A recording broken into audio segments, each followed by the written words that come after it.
Hello and welcome back. Today we are continuing our great Qing run here in Victoria 3. Last episode was kind of our start.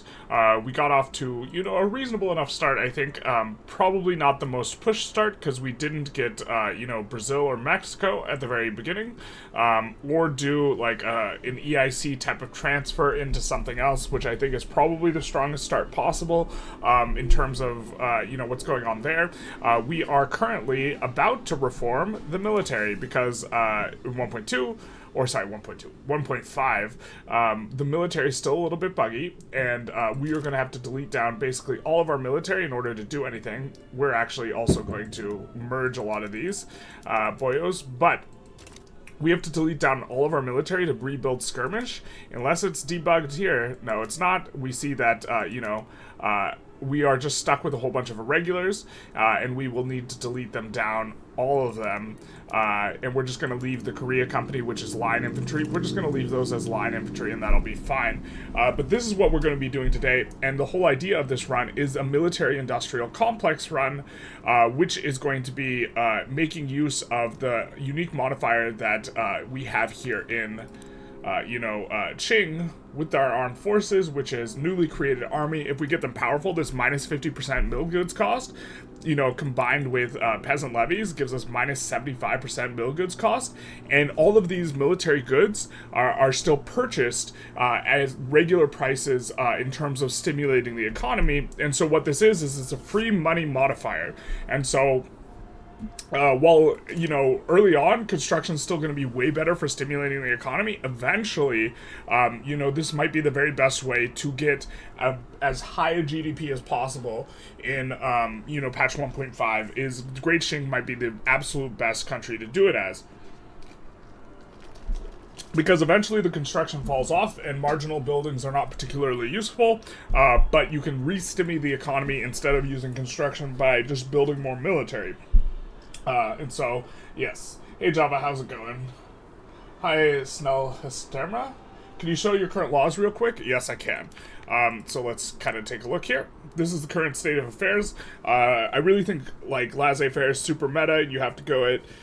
We did go agrarianism first, though, which I also think was meta. I was really happy with how that felt in terms of the start, because most of your IPT contribution, at least at the very beginning, is actually from aristocrats in Qing from your subsistence farms. In fact, I still think we're getting more from aristocrats, and it would have been better to be, if we take a look here, the subsistence rice paddies are still the largest proportion of our economy, but you see all these other ones, capitalist. It's just the rest of it's capitalist owned, and so I still think the 50% juice would have given us more IPT contribution, but what laissez-faire is also giving us as a company, and we're trying to get Qing steel off the ground here, so we can get that 10% construction efficiency, which is going to be super nice. We also need only to get steam donkeys in order to utilize the unique company for China that's particularly good, and so this is kind of currently where we're at.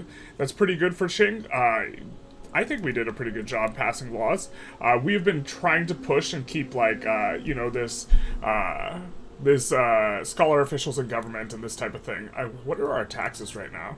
Yeah, we're really high taxes. We're taxing a whole bunch, and we're just looking to blast construction. I think we'll take it on pause and get going.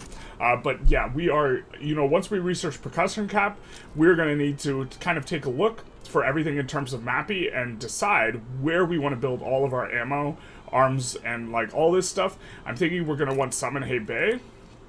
The ammo specifically, munitions plants, the ammo specifically consumes a lot of sulfur, if I recall correctly, as well as lead.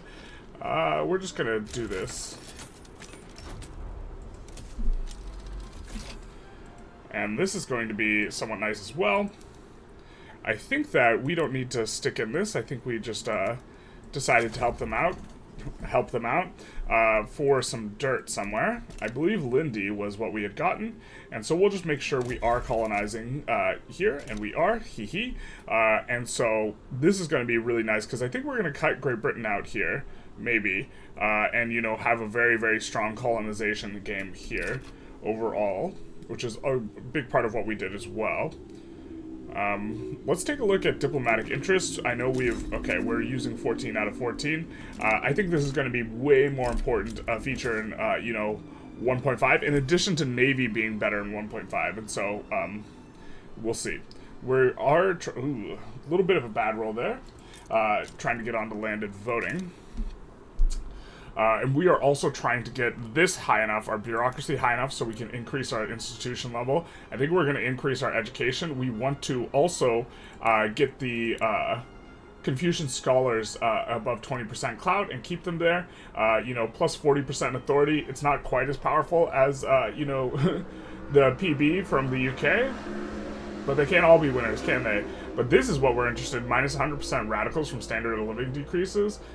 And this is... Oh, they are powerful. So that is while they're powerful. That is going to be particularly good, I think, for actually generating, a lot of loyalists. Because if you don't generate the radicals, etc. The problem is making those guys happy might be a little bit difficult. We could do this. We might do this. Let's do this. Combined with this. Which will stimulate the economy, and we'll stay in the righteous bracket, because the changes... We're noticing this a lot in our UK run. The changes for loyalist and radicals attraction is that it's primarily based on who's in government now. And so by putting the Confucian scholars in government, we're trying to, nudge them up towards the plus 10 required here, which will be nice.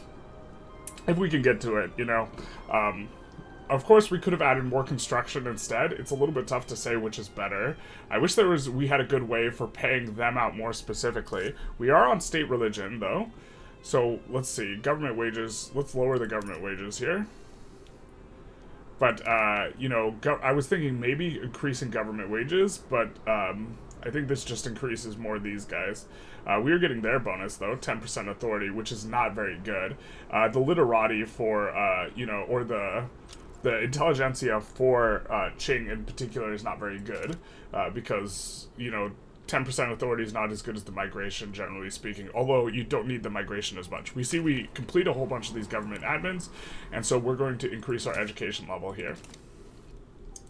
And hopefully that'll be alright. Alright, so we can maybe ask, hey, do you need assistance? Do you need an adult? And so, what is this? Togurt is trying to mess with them. Return Togurt versus French war reparations. Okay, fair enough. Is that here? Oh, there's no way they lose that. But what would you give us? Transfer subjects, Tahiti and Ashanti? Ashanti is right here. Ashanti would be decent. Transfer states. Windward Coast, Volta. Volta would be not terrible. We would not have access to it, but it would cut them off. French, they're not going to give that up. Guyana, French Indian Territory. Corsica. Corsica is a funny one. It would give us a native interest in the region. Ivory Coast, French West Indies. I think we're probably going to take Ashanti as a subject, but we don't have any access into Ashanti, right? So they'll just lose access entirely. We could ask for war goals, but this isn't going to do much against Togurt, who is getting annexed.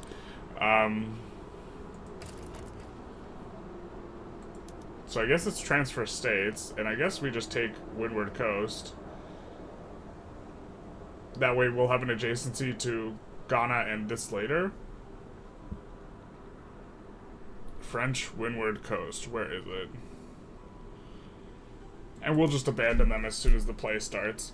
We also need to think about, starting our own play, but we are about to reform the military, so maybe we want to try and see if we have protectorates that we can, decrease in level. So New Granada, Tunis, and Brazil.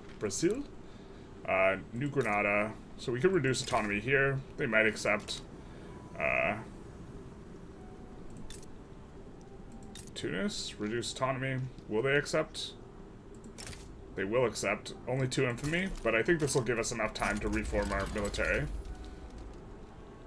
And now Tunis is a bit more on our side, as it were. How does a penguin build its home? It glues it. Yeah, how does Moses make his tea? He brews it. Okay. Alright, so now we have percussion cap. We're, of course, going to just leave this play as soon as it starts, so we don't actually have to fight Russia. And so now, I believe we start the deleting of the armies. And this is going to take forever to do. It's going to take quite a while. We're going to be here a while, guys. You can't use shift or control. Actually, we can, in a way. Here, we just need to we need to do it through here and go Beijing. Downsize. Now we can click, yeah, we can control click here. And we're going to downsize everything that's not specifically in, if it's not in Korea, it's getting downsized. We are going to delete down and rebuild on skirmish here.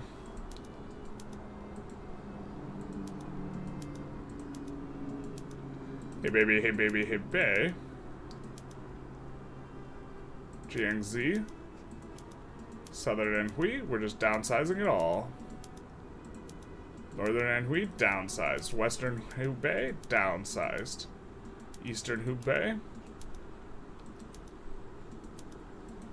Now this is Korea, Korea, Korea, Korea. So we will not downsize these. They're also on skirmish infantry, but they don't actually get to turn into skirmish infantry. So we've successfully deleted all of our military here. And I think that we are going to also merge a bunch of these armies, right? So let's, you know, merge this with the 14th Qing Army. Transfer you. Yes. And then merge this with, like, the 13th Qing Army or something like this. Yes. And then merge this with June of 1989. We don't talk about that one. We don't talk about that army. 11th Qing Army. 5th Qing Army, I think we can merge with the 8th. I'm just cleaning this up a little bit because we want to. And now we're going to need to think about where we want to build, you know, this. I think every explosives are an input, I think, for... Let's actually just put down a munitions plants and see what the inputs are. So the inputs are explosives and lead. Okay, so we're going to check every place where we have explosives, because these places will, you know, be able to produce these a lot better. And we see we have some in Yunnan, Southern Manchuria, Shaanxi, Hebei, and Sheijing. So I think we're going to build up specifically in these provinces, and this will be good. So why don't we let some of these armies merge around for just a moment, and this will be nice. Any big idea through this playthrough? Hi. This is going to be a military-industrial complex playthrough. We are trying to abuse, in particular, this bonus modifier, which gives minus mill goods cost, because this is a free money modifier, which is very, very powerful. The money you spend on the military goods does not actually go down. It stimulates the economy as if it weren't being spent. It stimulates the economy as if you were spending the full amount, but you only spend half. And so the half margin is just free money spun into the economy. You haven't slept for around 36 to 40 hours? Yeah, that would be too long to sleep. I wouldn't sleep for that long either.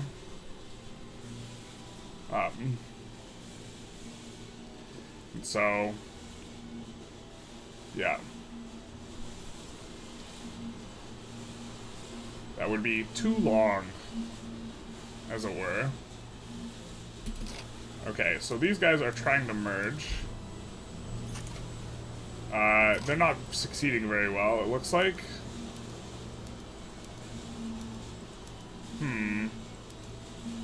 11th Qing Army. So this is traveling. And so I think that we're going to rename one of these. And it's in North Africa. We're going to station it in the northern kind of here.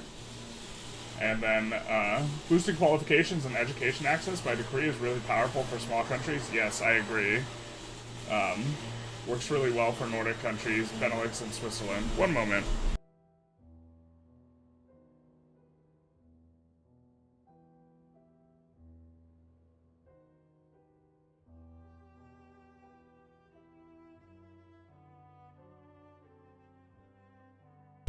Sorry about that.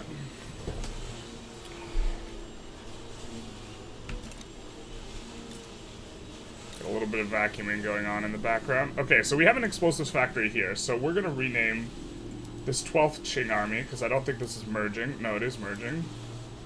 Okay, this 14th Qing army, we're gonna rename it the 1st Qing army. Or the Emperor's army. Emperor? Is that how you spell it? Not very good at spelling. That's the Emperor's army. Can we move it to the top here? No, we can't. So we'll have to get rid of some of these. Whatever. Not a big deal. And we are going to put in skirmish infantry from Shaanxi specifically. And we're going to put in, you know, the max. Unfortunately, we are also limited by the fact that, you know, so it might not even be best for us to be on peasant levies, even though it's giving us this 25% military goods modifier here. And instead, it might be better to be on something else. Professional army would be the, like, in terms of the overall economy stimulation, this might be better. We are going to, at the front of the queue, put munitions plants, and we're going to put down 2 and put them on auto-expand. And so that should help out. So that's going to be the first one down. And the Emperor's army we know is in North Qing. We're going to make another army for Manchuria and another army for South Qing. And this will feel pretty good, I think. Most common events in Generalist stream: cars being loud outside, vacuum. Usually the vacuum does not happen, but it did happen today. Usually there's a little bit better scheduling regarding what's going on inside the house and the stream. But that's okay. There will be loud planes later, so that'll be nice for all of you who come out for the loud noises. Aggressive displays of construction, yeah. And the crime of being beardless wizard. The truth hurts. What else? Okay, so we're gonna want to build more of these armies, but really kind of want these guys to finish merging, right? These guys are in the Zanj HQ. Why don't we merge them into the Emperor's army?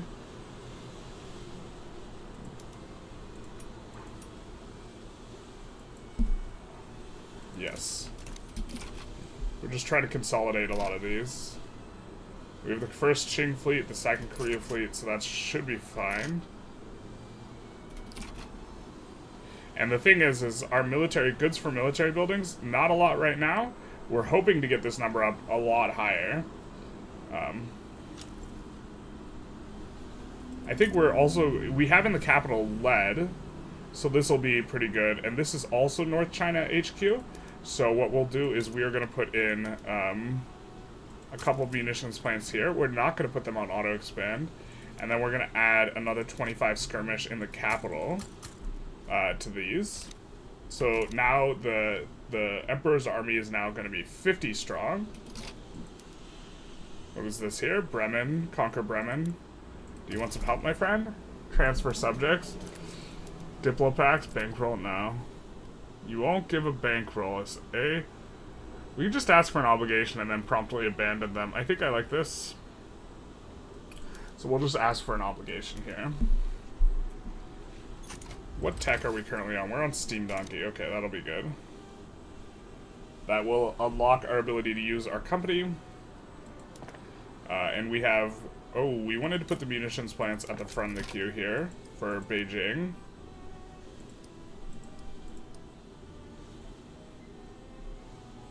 They are lost in the sands of time, aren't they?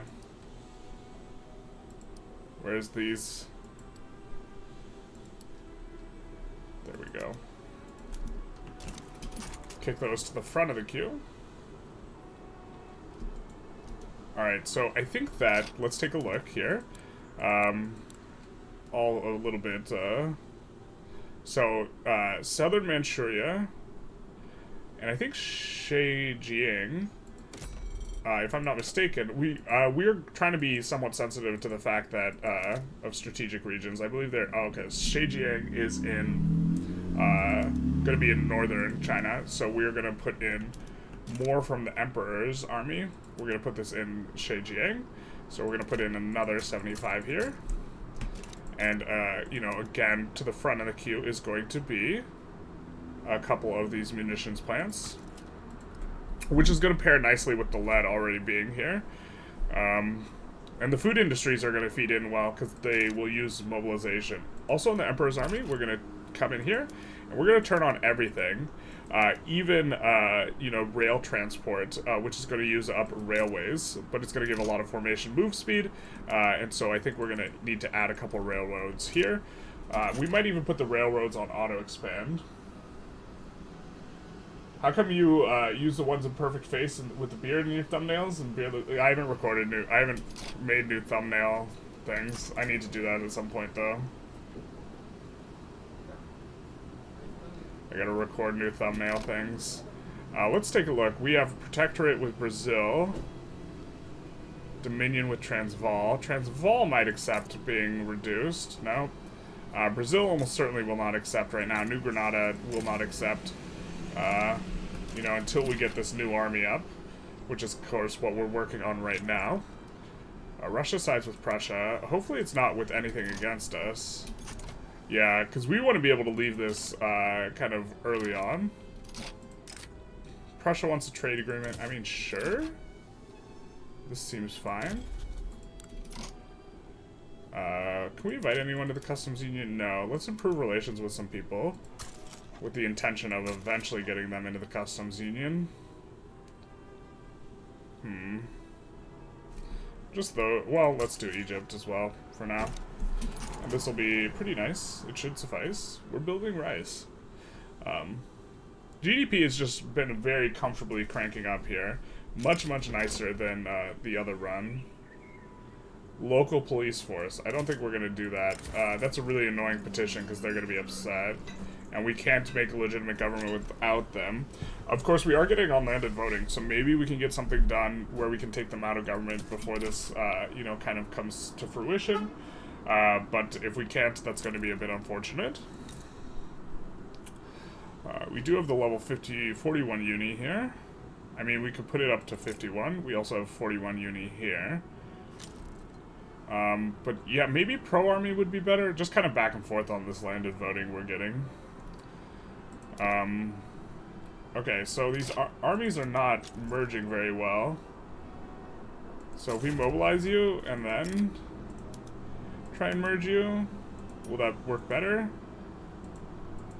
A little bit buggy. We are trying to merge and consolidate these guys, but they are being stubborn.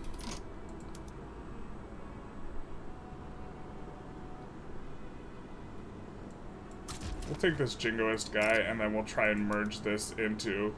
Ooh, June at 1989. Never mind. We don't merge that army. That is forbidden. So the 10th army, we'll try and merge this into the Emperor's army. But so far, the merging does not seem to be going very well. 0 days, yeah. Pacific Coast HQ, yeah, mostly etc. Unfortunate. So, we're gonna... Instead, we're gonna be building in southern Manchuria, I think. I'm gonna take one of these armies, just station them here. The first army is gonna become the Manchuria army. So we're gonna rename it.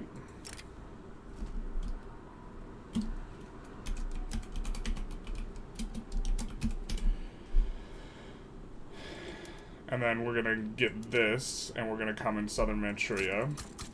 And we're gonna do that. And then we, of course, will need a couple ammo places, which we will put at the front of the queue here. We'll put one at the front, and then we will also need some railroads here. Where do we need railroads? Everywhere, probably.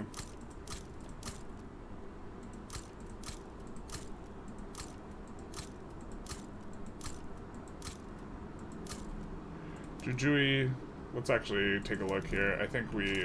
Oh, okay, yeah, we do want a railroad there. Great Qing, perfect. How we drew it up. We get a war pop-off, and of course we would just say, you know what, we didn't mean any of this. Yeah, we didn't mean any of that. You're welcome for the help. Pleased to be of assistance. The Korea Company, what happens if we recruit some skirmish from them? I'm curious.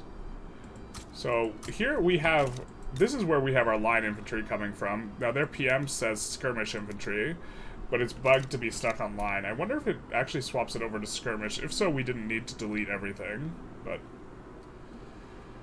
it is what it is.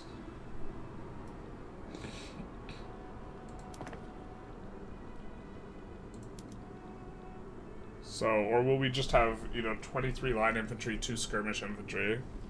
Kind of the question. Nope, it's letting us bifurcate between line and skirmish here. Okay. We're going to keep the Korea Company with, like, what they currently have. Obviously, when we do the full run for this, we'll have cannons, and so this will be really nice. The merging is bugged. It says 200 years to merge. You know, give them a little time. But yeah, I agree. It's 1.5. Everything's bugged. Yeah, this is pretty much it. So, we're just not going to be able to clean this up. So I guess we'll have to find one we want to make the South China Army. And this one will be... Let's rename this one South China Army. And we'll tell them not to merge, because we don't want them to merge after we're making them the South China Army.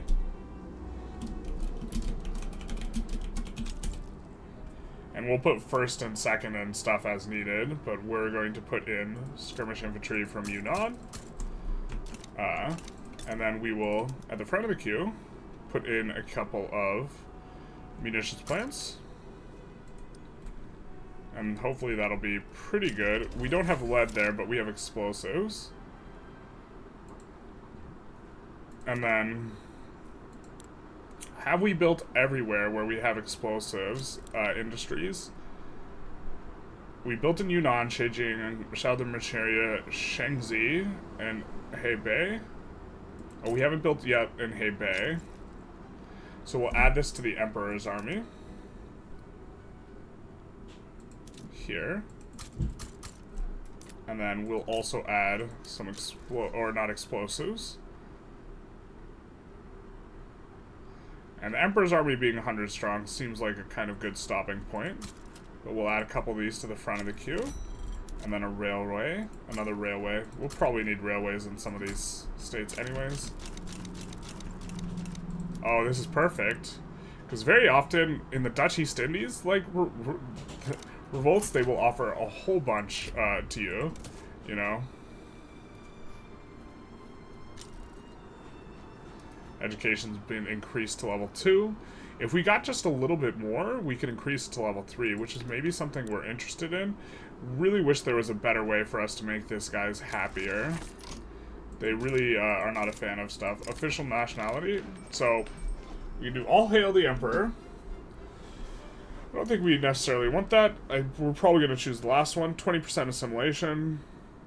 Manchu pops become loyalists.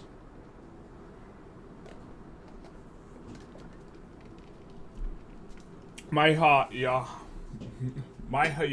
clergymen becoming loyalist, I think, is what we want. Confucian scholars will show us the way, because if this will kick them above, yeah, baby. Minus 100% radicals from standard living decreases. So this should help us to maintain the bonuses overall, because this really should severely limit how much radicalism growth we experience. You know, especially if we, you know, turn up the taxes. So they'll get decreased standard of living, but then they won't care. So we're going to up the taxes as well, and probably look to add construction here. We're going to see what they want to transfer subjects. Will you transfer us the EIC? No, they won't transfer the EIC. Baby, you know me. They won't give us anything. So they're learning. The AI is learning. Now, they will transfer states. Now we could ask for British Lindy again, and that would properly cut them off, and this is kind of what we're inclined to do. But we could go for Mauritania as well.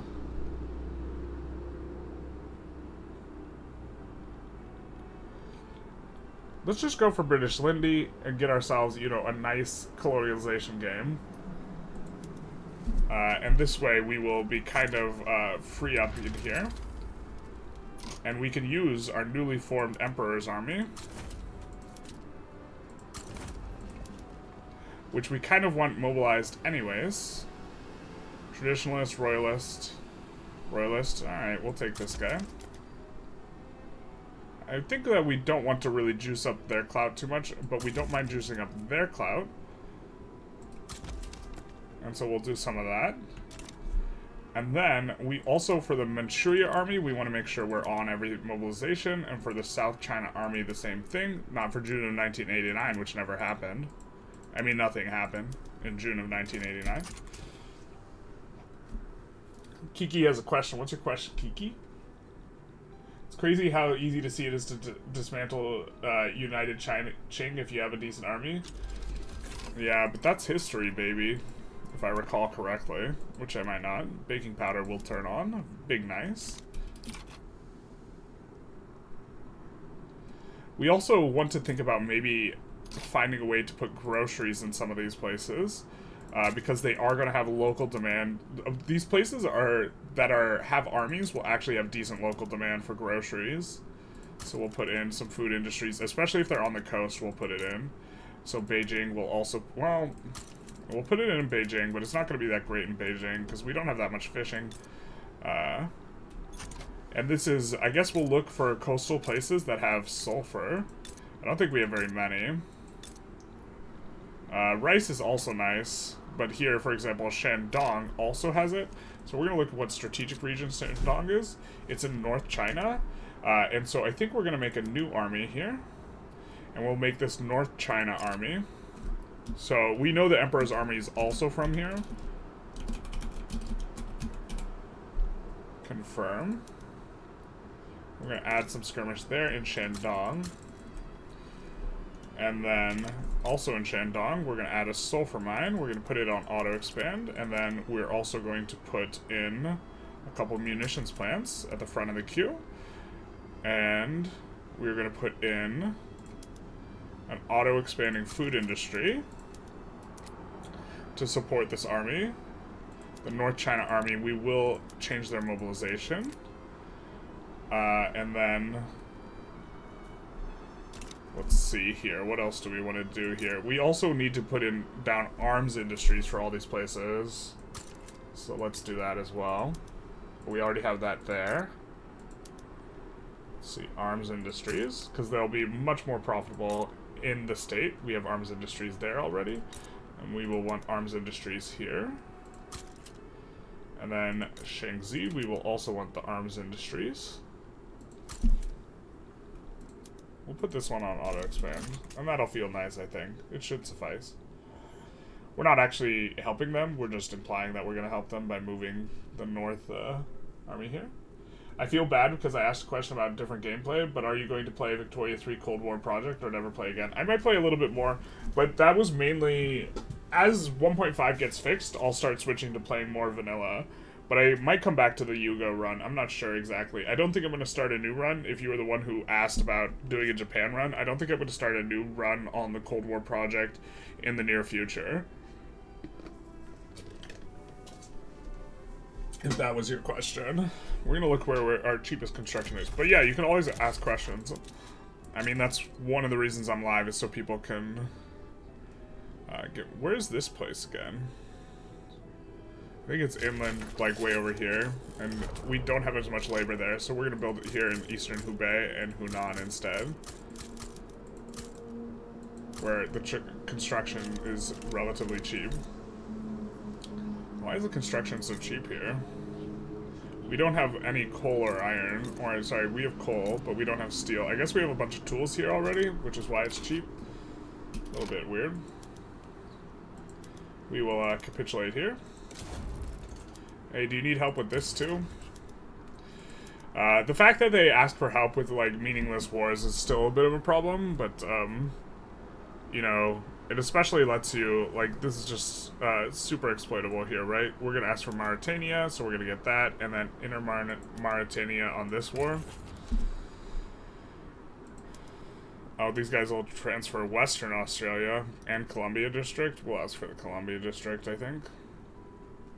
Perfect. Actually, maybe we ask for Western Australia. Western Australia has a lot of gold. So, we'll do that. Just the double sway and zero help Also, the fact that you can zero help them and get it through as well is a bit of a problem, but yeah. Qing wasn't split into many states until the revolution of 1911, so I don't think it's really historical. I believe the UK clapped them in the Opium Wars now. I mean, they lost the Opium... I know they lost the Opium Wars against the UK. Which is maybe not, like, a fair comparison, but they had way more people. And they couldn't fight it. Still, maybe not fair. We maybe want to put some more bureaucracy on the end of this so that we can... We're going to need a 4K to increase this institution another level. But I think that'll be good. The Confucian scholars also... I think this is going to be just a very powerful effect. And is much better on Qing than the other effect. Because let's just kind of watch the radicals. The radicals just seem to be kind of trending down in a general fashion here, yeah? And so if we can hit that early, like... mark where you're like kind of benefiting a lot from your bonuses even without guaranteed libs, that'll be interesting, because normally you have to pay extra for that. Alright, very exploitable here though.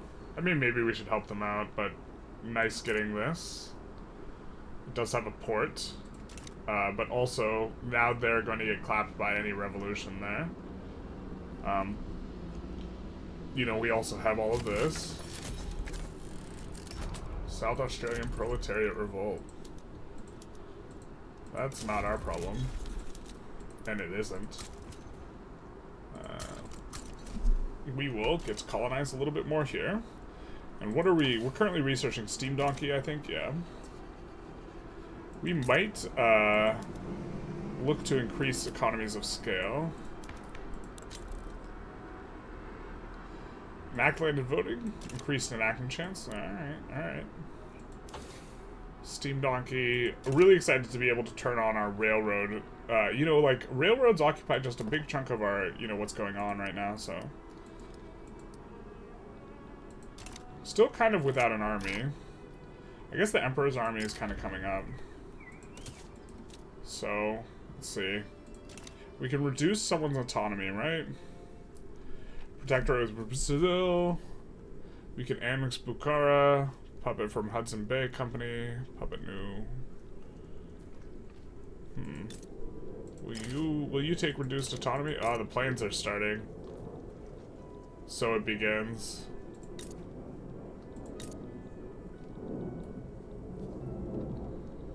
I mean, I think we could annex one of these guys relatively easy.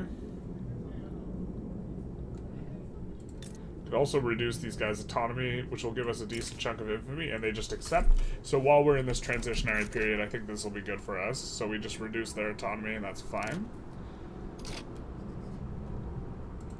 Niger Delta is isolated, you don't say.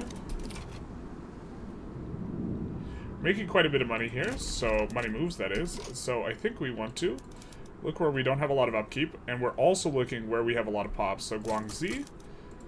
And then Nanjing.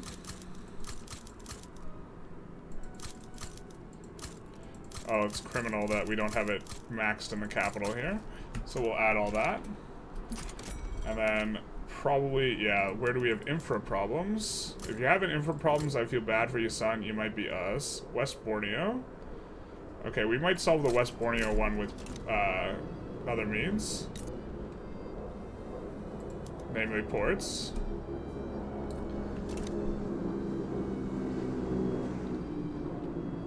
I think we're building a lot in West Borneo, so it's not too big a problem. We are going to be building mines, but that'll be fine.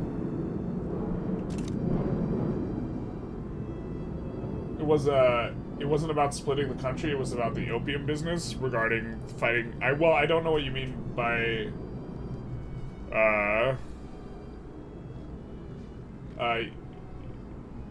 you're talking about dismantling China. Well, the UK also did not actively try and dismantle China too. Like, but this is like turning into a strange theoretical as well.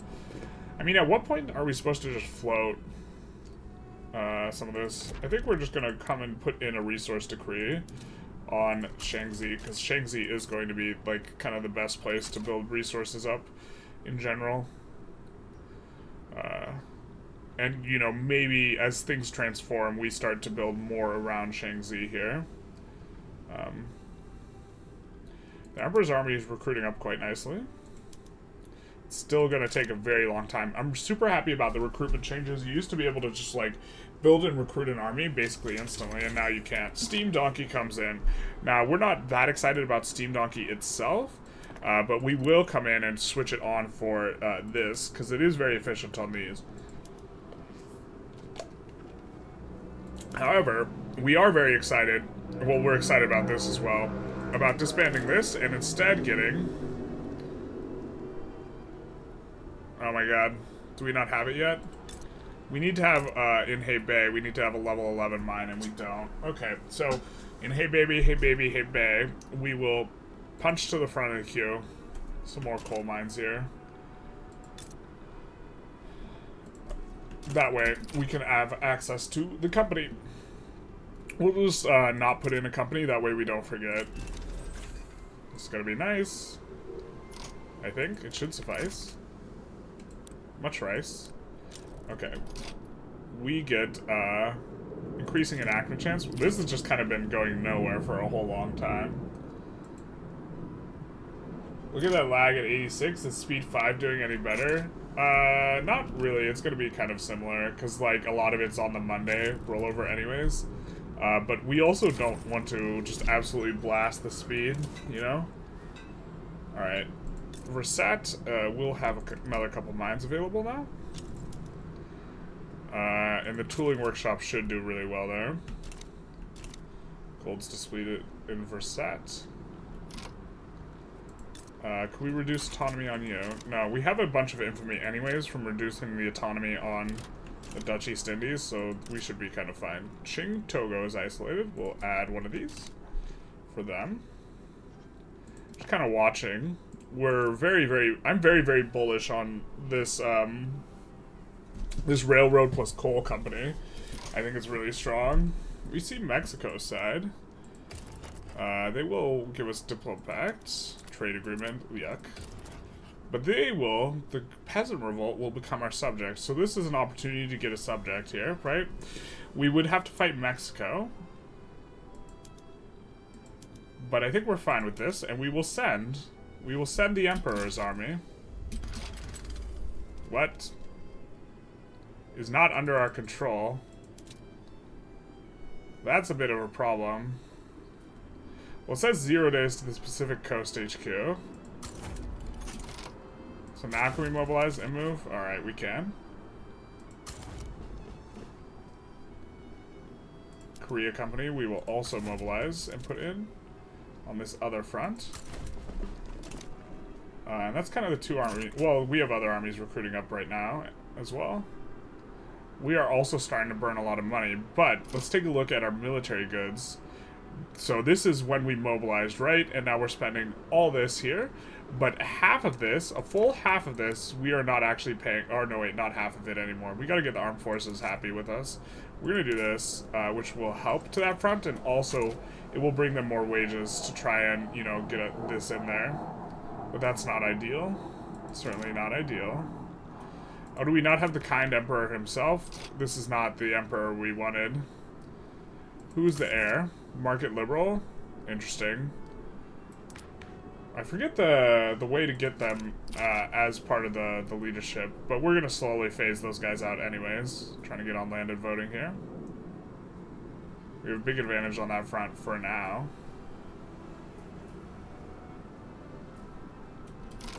And are these almost done? They are almost done.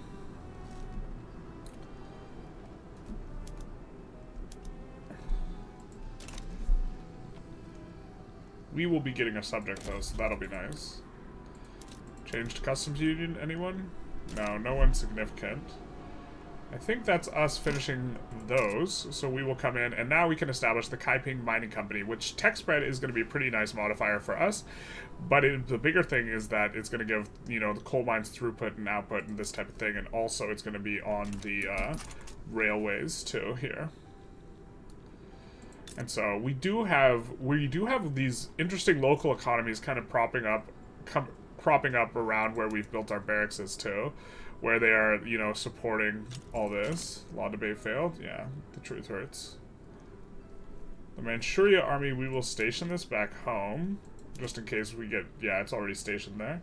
And the South China army, we will also, yeah, they're already stationed there. Perfect, perfect.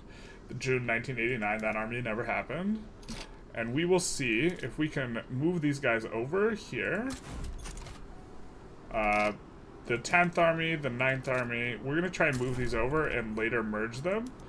Just to try and clean things up a little bit. I do want to keep this clean off to the side. It might not be possible with kind of the 5th thing, but yeah.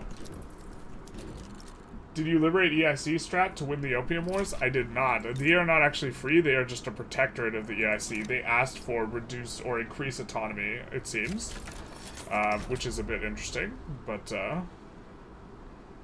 oh no, our guys didn't get there in time. Tragic. Well, this means, I think, we are going to land with the Korea Company. Jingoist, pacifist. We're going to do the armed forces, because we want the armed forces to have a bit of a come up anyways. And then, let's, how about this guy? And then we're going to be landing with the Korea Army then. Here. The Korea Company. Oh, looks like they were about to get there. Where is the Emperor's army? Where are you guys at? Oh, you're stuck. You're stuck remobilizing. Yeah. Okay. You got us. They're gonna keep remobilizing. I don't like this either. They will keep remobilizing because units are being added to their company, right? And so they will never actually get to full mobilization. So, we will try and get this naval landing down, though, and be able to push through here with just the Korea Company, hopefully. And, you know, that'll be good. Maybe. Why don't we try merging this guy with the Korea Company, though? Because the Korea Company is right there, and see if... No? How about merging him with the 9th Army? Oh, okay, we can merge him with the 9th Army. I think they're both right there. So did that merge the 8th and the 9th? The 8th is still around. 2 days left, 1 day left. Are you merged? Are you merged? Oh, they merged. Hey, we got one. Alright, so the 9th, we're going to try and merge with the 15th if we can. Just transfer this. They should be in kind of the same spot. And we'll see if we can get these guys merged. Freest Mexico I've ever seen. Yeah, baby. Market liberal landowner air. Never amazing. Never seen it on Qing myself. Yeah, this one's a roll. I think this one is historic, but this one is not historic, so it's just rolled in. And so, yeah. It's bugged in 1.4. You can check stall enactment chance by accounting IGs outside government. It's incredibly annoying online. Well, we're not on 1.4. We're on 1.5. Here. We're on the open beta. So, we are trying to free up this peasant revolt, though. This landing's not going to work. Unfortunately, Mexico's army is too strong.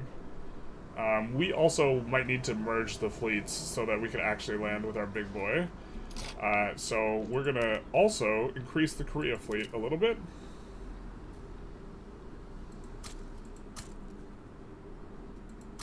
This is another thing. We're also going to need to delete down, like, the boats when we want to, you know, do a new one. So we're going to increase those, and we're actually going to merge the first fleet and the second fleet. So we're going to have these guys merge with the second fleet.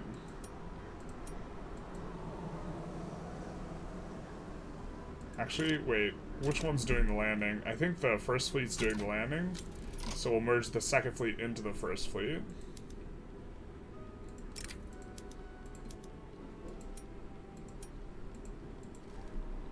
Yes.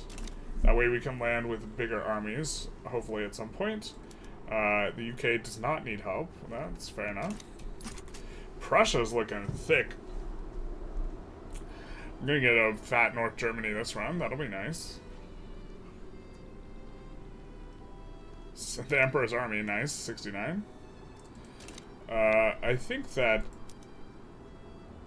on top of this, we're going to want to get them to level 100, and then we're going to have the Korea fleet to land 25s, I think, and then the other one, well, we're getting it up to 20, so let's get it up to 25. We can do that by doing this. Actually, in theory, we really should have built it all in one place, huh? That way, military shipyards would be a lot better. That's a little bit of a mistake, but not too big a deal. Oh, do we get to stall out this war forever? Because it's buggy. Looks like this is the case. So I guess we just have to wait on the Emperor's army getting huge. And then land with the Emperor's army. Notably, they're going to be on skirmish. And the other... Yeah, so we just have to wait for this naval landing to fail. And then wait for the Emperor's army to recruit up to level 100. Because otherwise they'll still be stuck mobilizing. I wonder how much we're spending on military goods now. Okay. Interesting. And it's mainly on small arms. Now, small arms PMs are incredibly efficient, so this is interesting.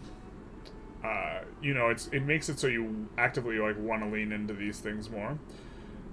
These guys are not too happy with us. I mean, they're kind of almost happy. I mean, we could do something like this, maybe. No, it's not very legitimate. It's because we have a Republican boyo here. And, do we have any available? No, just that guy. Which is not quite, exactly what we want. So, once we get on landed voting, though, we can think about maybe getting rid of the Emperor. Alright, so it looks like that landing has failed. And we won't be able to actively use this guy until the recruits up all the way to level 100. Trade agreement? Sure, why not? We see a little bit of action here, though. And this is probably a pretty big opportunity for us. On top of this just being bugged out, which is kind of funny. Alright, so... transfer subjects. Transfer Peru, Bolivia. Transfer states. We could get Colorado. Yeah, I think we're going to take the transfer... But you would also transfer states, and quite a few states, actually. And so the question is would we rather have Peru, Bolivia as a subject? Probably. In some of these states, but, like, Texas is, like, a strong state to take. I don't know what we should do here.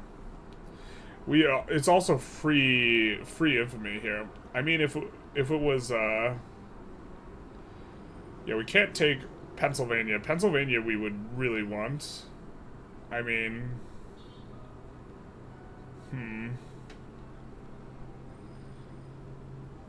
Florida man. I mean, Texas would be really nice, though. I think they would get pretty aggressive with us. We'll just transfer Peru, Bolivia for now, because that'll be a pretty good one. And we won't have to actually do anything. We wouldn't have to do anything for the other one either. Up on, you know, 88 for the Emperor's army here. Big nice. Big nice. Okay, it's bugged in 1.4. Stall enactment chance is still counting IGs outside of government. We could check. It might be. This is kind of an annoying... Oh, we don't have any stall. No one opposes this, so it's not. Sorry about that. I wasn't understanding what you were saying when I read it the first time. Also, I was unaware of that bug at this point in time, but the laws have felt, like, really bad. Or we've been rolling bad events, so it makes 100% sense, yeah. Maybe we actually help them out? Do we want the American liberal revolt to win is kind of the question. I don't know the answer to that question. So maybe we help them out here. I think we take the Royalist here.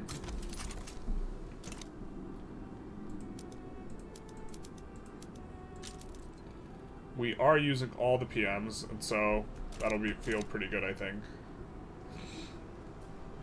Let's see, what are we doing now? Alright, so we are not currently utilizing all of our construction. Let's take a look at our railways, or infra. We're going to add a couple railways in, and then we're going to take a look at our companies.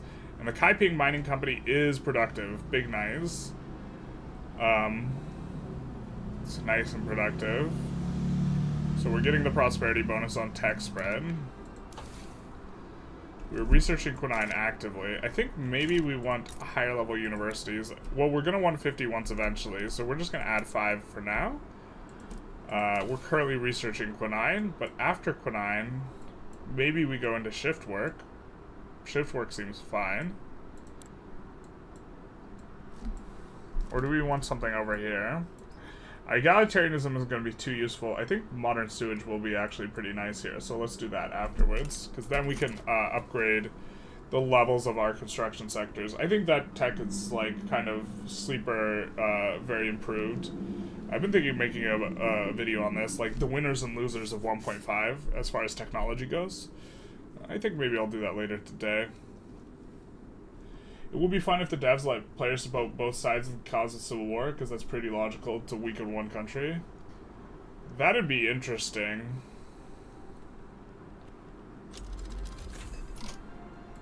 Let's make this the Imperial Navy. It's gonna be funny when the Emperor's army, when we don't have an Emperor, and it's not an empire anymore. Because we're still gonna have Imperial Navy. A relic of the past, perhaps. So this guy's disliked. Jingoist. Alright, we're gonna promote this guy. And then this 93 stack is almost ready to land. Why don't we put in the order? I think eventually it'll go through. Yeah, there's a little bit of a landing penalty. We'll put in authoritarian. Well, let's not put in the authoritarian. Let's look who we can promote.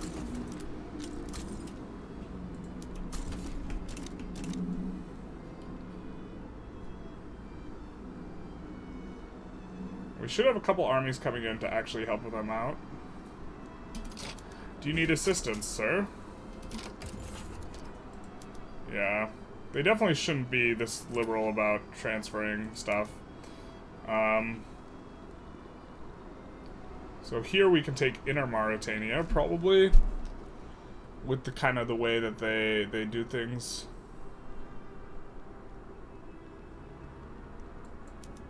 And then we will have secured this little portion here for ourselves. Realist art, very big nice. Kind of, not really. Of the big nices, this is perhaps one of the lesser big nices. I think we're going to do bougie patronage because we don't really care about the Intelligentsia. And then we're going to come in and make sure every place where we have... maybe we actually want... Are these railroads making money? They are not. Okay, that one's not. We also have military here. Are we on this? We're not on this. We maybe want to be on public trains. In which case we would need more rails, right? They are making money though. So we maybe put them on auto expand tentatively. And then also do this. Yeah, someone said fuck yeah outside. I agree. Is this making money? No, it's not. But we're on, yeah, we are on this Urban Center PM. I think we're on Urban Center PM on a lot of these. We're gonna start trying to swap it up a little bit. Even if it's not profitable, we're swapping it up on the areas where we have these railroads going. The realist movement. It was the realist movement. Probably progress on camera.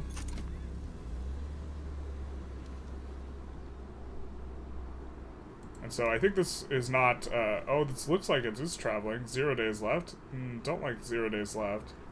When it isn't 0 days left, it implies it's bugged out. And that is kind of our big navy. We would have to land with our Korea fleet, which is, not in very good shape for doing that. Landing, that is. Still 15 frigates coming in.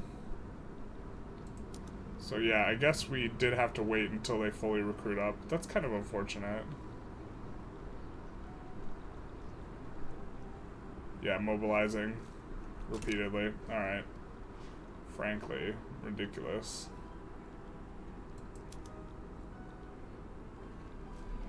And now we can't land unless we... Are we getting navally invaded? That's cute. Alright, we'll put the North China Army. Oh, they're stationed. They're already stationed here. They are mobilized as well. So that maybe the landing should fail. What if we should fail? It will be a pure Britain RP movement. Yeah. Since you have RP, or since you have market liberal era, you're definitely keeping monarchy until you get laissez-faire at least. We will definitely be keeping monarchy until we get laissez-faire at least. That is true. Should the AI not get a large malice to reverse sways if they have overwhelming superiority? Yeah, I mean, they shouldn't give you anything for, like, these, like, nothing burger wars. South Australian proletariat revolt. They should actually need help with the play in order to do it. But, like, it's also an early implementation, right? And so, like, you can't really bag on it, I don't think. So this Emperor's army is almost fully mobilized, so we'll see if it stops having problems. And we're more than happy to white peace here. Actually, no, we're not. We want the rest of Guatemala. Actually, maybe this is the only reason we're winning this, or have the potential to win this, is because it's bugged. So we're just gonna capitulate here, actually, and give up Guatemala, because it's just bugged out. So, and here, looks like they're actually getting clapped, but we don't care who wins this, so we'll just capitulate. Or actually, we kind of care a little bit, but. We'll just move the Emperor's army here. Actually, we should just leave the Emperor's army at home and move these other 3 armies to France.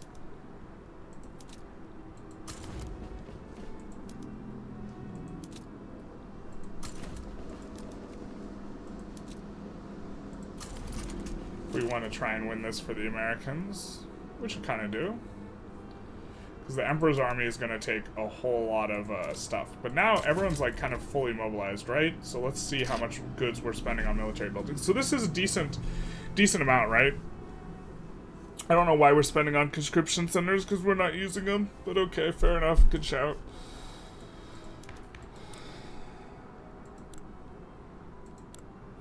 And these guys aren't even happy. If they were happy, we would have decreased costs. Kind of want to put them in government just so that we can do this. Get them happier. Or so they generate more loyalists. Trade agreement from the kebab. Which is going to be nice for pulling them into the customs union eventually. We can owe them an obligation and pull them in. I'm not sure it's worth an obligation. We can also bankroll them. Don't hate it. We'll get a trade agreement with Persia here as well.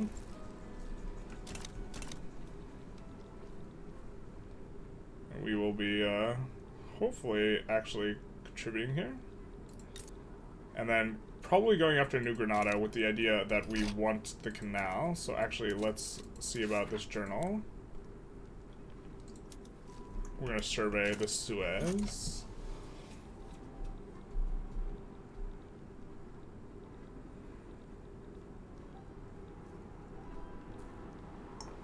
Do we get a claim on all of Sinai or just the canal if we do the military one? Oop, I gotta switch it to live chat. Are conscripts disabled for the beta? They are disabled for this patch of the beta, yeah, unfortunately. So no conscripts. I think we'll start this one, but otherwise maybe not do too much colonization yet. Maybe hero as well. UK is going to be kind of trying to colonize through there. For the player, don't know about the AI. Yeah, the AI, I mean, well, like, our military spending implies we have some level of conscription going on, but we didn't activate any conscripts. Where are these guys from? Where's the skirmish infantry?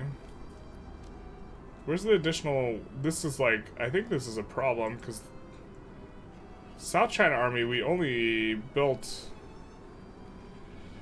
the 25 skirmishers here, so this must be where the conscript is. So we have 1 conscript active there, but we don't know how we activated them, I'm guessing is kind of what happened. Are our guys even getting onto fronts? Maybe not. So here comes our 25 stack. We have a 25 stack over here.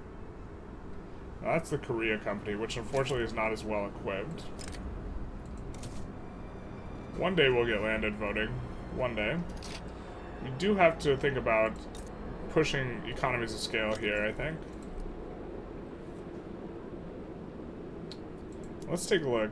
So we're getting all our prosperity, so we're happy about that. They're really trying to land into this.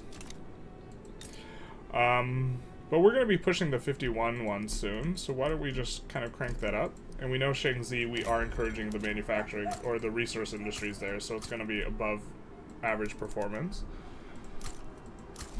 And then we can do that and that. And that'll give us a pretty sharp amount of Q. All of Sinai? Yeah, we might have to do the other one. Sinai sounds like a good oil hub on top of the canal. What do you mean? Spending oil there? Because I don't think Sinai makes any oil.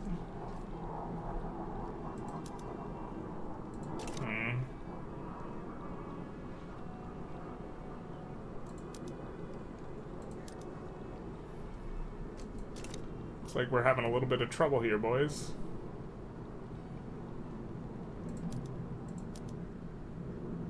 Got 50 days left. North China HQ for the South China Army. We wanted them to be somewhere else, but they are bricks. So we can't use them right now. Let's see about merging the 10th Qing Army with the 9th Qing Army.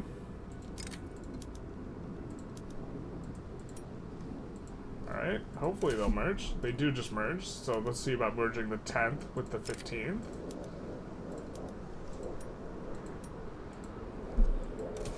And they merged, so we've successfully kind of cleaned up our tab off to the side. I know you can't see all of it, but it is cleaner. How much manpower do I get out of getting a combo of National Guard militia? I think it's bad to run that combo, but you get a lot. So relative to professional, you have to like relativize it to something, right? Because it's going to be dependent on how many guys. You get 1% conscription rate from just being on pro army. National militia will give you a 5% conscription rate, so 5 times the number of conscripts, and it will give you a cap of 100 on your conscription centers. And then if you go on to, oops, sorry, that's the same thing. So that's 5%, so 5x. If you go National Guard, it will give you, per level, 5 conscription rate, so 2.5. So that means 7.5 total if you max out National Guard, which means you are going to be giving 7.5% versus 1% with a 100 cap instead of a 50 cap, and this is the differential between the two. It's time for the loud planes, so it begins. This is how it begins, you guys. Loud planes outside, not loud cars. Loud cars, that was 2020, or well, it's all kind of 2023 Generalist, huh? But that was so last year. The loud cars. That was like 2008.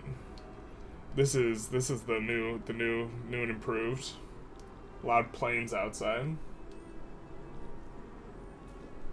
Have they done anything to improve conscription since initial 1.5? Yes, they've disabled it.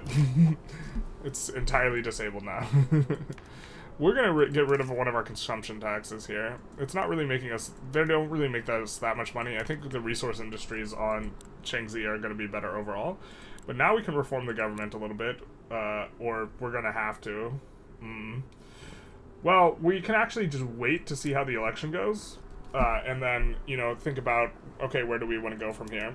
We could go for local police at some point, but I think I like increasing the other institutions a little bit better, especially because currently, from the Confucian scholars, we are getting minus 100% radicals, which is one of the big benefits of, you know, police, and so if we already have minus 100% radicals, I think we don't want to do the things. Looks like the USA is going to lose, so we're just going to capitulate here. And bring our boys back home. Let's not fight a losing battle. And then, I think we want to reduce autonomy. These guys will accept. So we're going to see if we can afford this in terms of the infamy. We definitely can. We will reduce the autonomy here. Are you protectorate? No. We can reduce the autonomy here as well. So we will do that. Yeah. It's jet engine time. New Granada as well. Now, New Granada might say no. They might say kick rocks. We'll see what they say. They might accept. They might say no. We'll see. Alright, so we're going to try and get a landing in on them. Now, we see we have the Imperial Navy here, right? This is entirely South China, where it's recruited. But we're going to add some more frigates, because they're all down here. But there's a one... Okay, we're going to downsize that in Buenos Aires. Which was part of the Imperial Navy, but not the part we wanted. And we're going to max them out here. So now they've been maxed out there and there. We will look and see, okay, is there any place where we have a lot of wood or a lot of industrialization? And here it has a lot of wood in Zhejiang. So I think that... Oh, and they already have shipyards. So I think we're going to go military shipyards here. We're going to put them on auto-expand. And then in Zhejiang, we're going to... recruit up to all the frigates, basically. Up to 90 frigates. And so we won't have too big a penalty. We also do get the new Great Qing flaggy here. And after the election, we should be much more legitimate. But we do have to keep the winners of the election in. When safe's coming for ideologies, do you have to let 1 day pass? Yes, you have to let 1 day pass.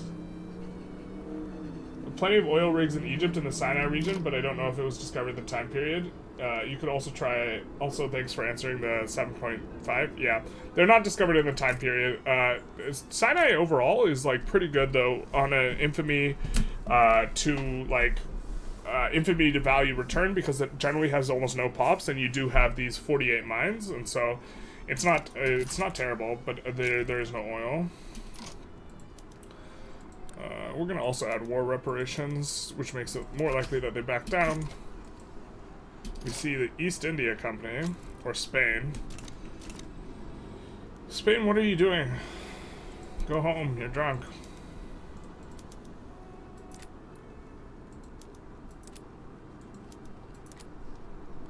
Maybe we liberate the Philippines here.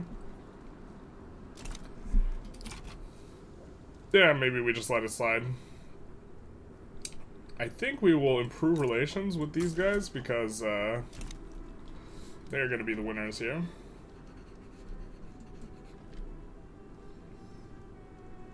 So we're going to be landing with at least 2 armies here.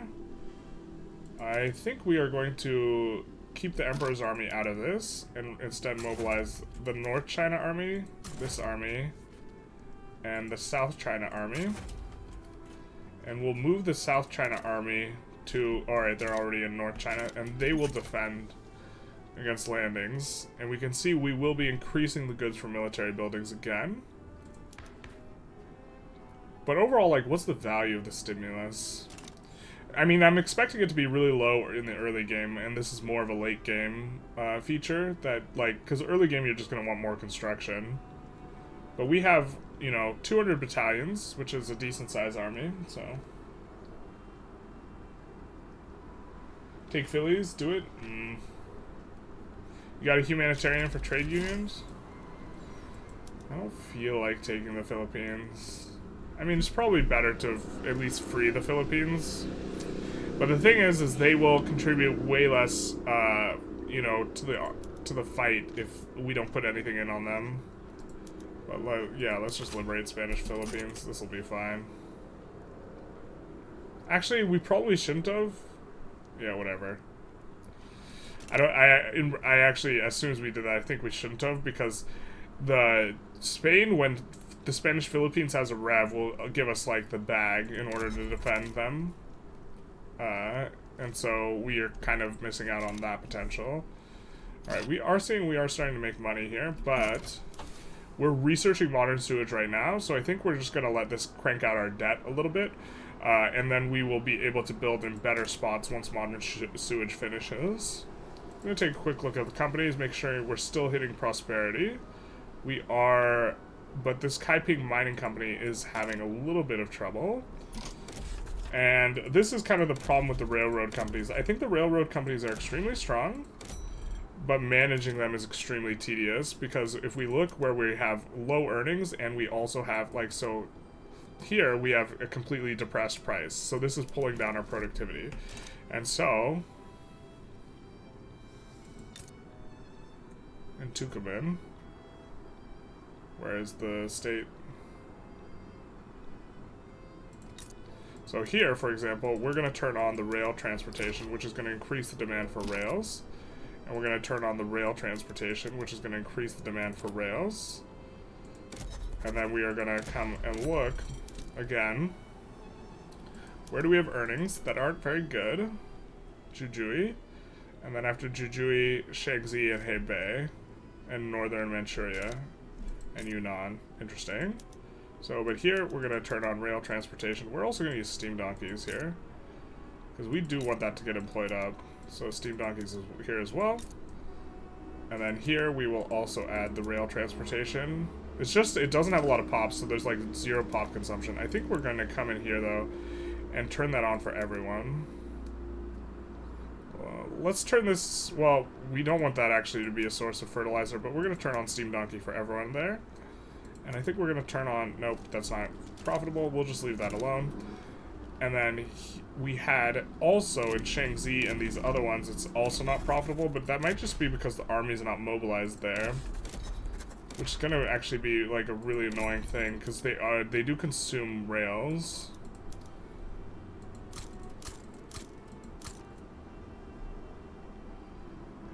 Mendoza sounds like a place that we can build a port.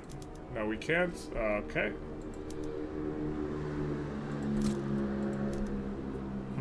That place is probably not going to be profitable. But so we have to try and increase our rail consumption here, right? But we don't know. We have to actually manually click. Man, this is not how we wanted it. Alright, we're going to do that, which will increase the value or the price of rails. We're going to keep looking. Hebei, Shaanxi. Hebei, Shaanxi, Northern Manchuria, Yunnan. Hebei, Shaanxi. So Hebei is over here.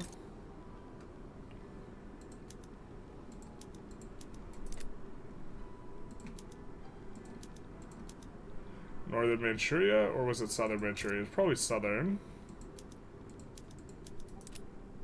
So even though these aren't like profitable, we're gonna, you know, increase the price of rails there effectively. That's the main idea. And then we are defending with the South China Army, and we will land with the North China Army and the Manchuria Army here.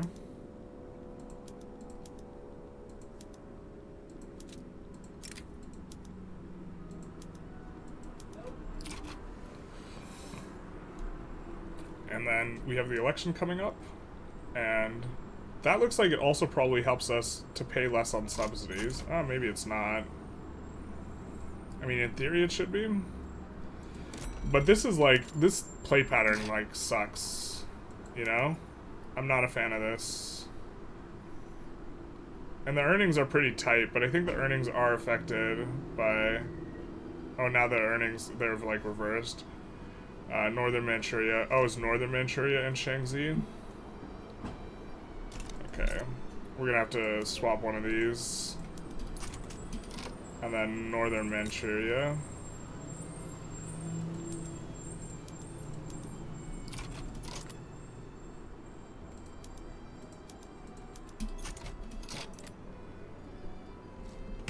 And then that'll work, I think. You got a humanitarian. Oh, I already read that one. What happened here? New grid. Oh, he's trying to land us. That's cute. Does take quite a while to get these landings in. So, overall though, like that play pattern is like super tedious. The electricity one's also like pretty not ideal. So here we can now reform the government and maybe make it more legitimate. This is kind of our most righteous looking setup though. But we can put the industrialists in, and we can put the armed forces in if we want. And so we can take a look here and decide if we want any of that. You know, we're on free trade laissez-faire already. I guess we would kind of want to get on this, but we can't put the Intelligentsia in too easy.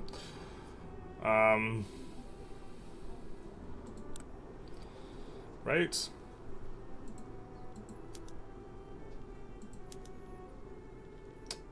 I suppose we would also want to get onto, you know, parliamentary republic. Several guys oppose or support it, but this will radicalize some boyos. So, you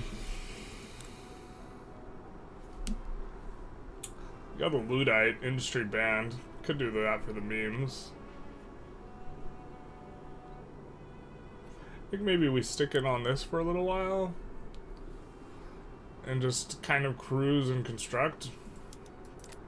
Let's check if how much better. Okay, prop tax now pays out more money. Now, we don't have egalitarianism yet, but we can research it next, so maybe we'll do that.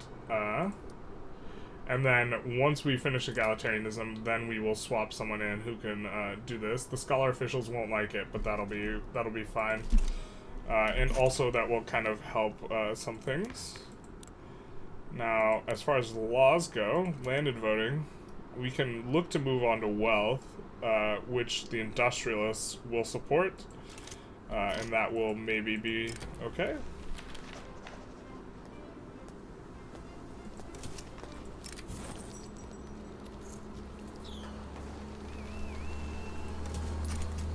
So we'll do that.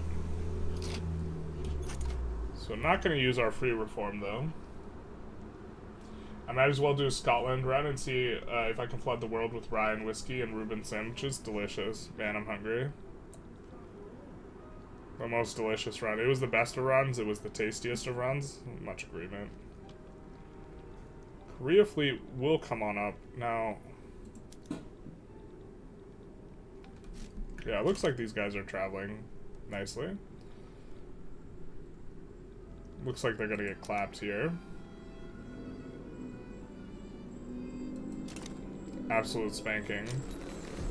But do we have... okay, we have 25 stack, 15 stack. Do we have the armies coming in? But are the armies... wait, are the armies stalled, though? Where are the armies? Where are they going? Are they stuck on this battle?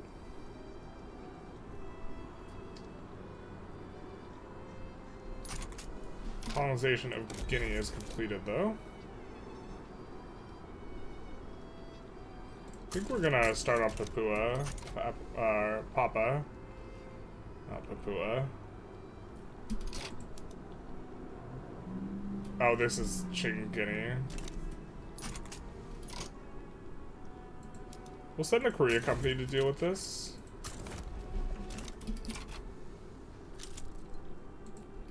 Did our naval invasions just auto-failed, did they?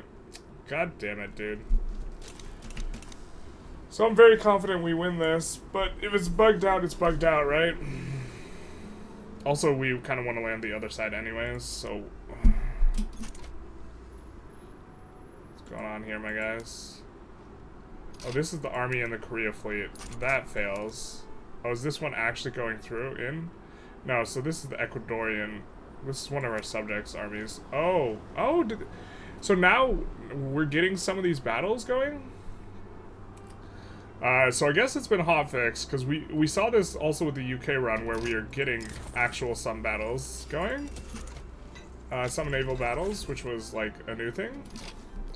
And so we should have that this guy. Oh, but that bricked the invasion. That's annoying. So it's not functioning properly.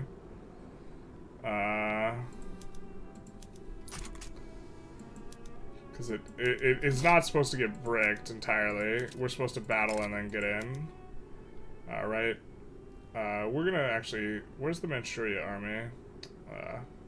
June 1989. We don't talk about that.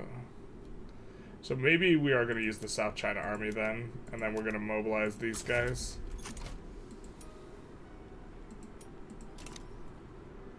Something like this. And we'll see if we can get in. I guess.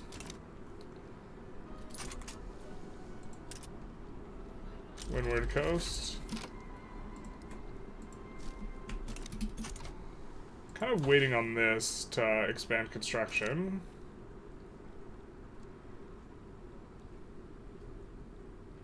And hopefully on this side it's also a little bit faster on the landings.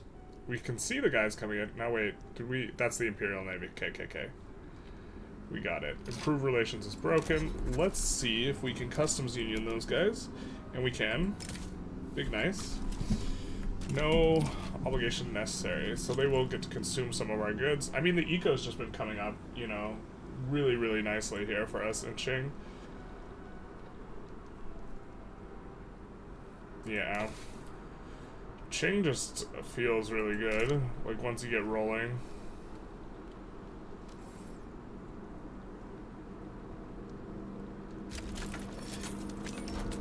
So the Korea army should be able to put an end to that relatively quick here. So, and they do. We could look to increase institution. I think we want to increase education. So let's actually take a little bit of a look-ski at what we could do. So we have insufficient tax in a lot of places. Our current economies of scale cap is 31. And so we would benefit from bringing stuff from 21 to 31, the absolute most. And so we'll do that in a few spots here. And we'll just add a railroad kind of at each of these.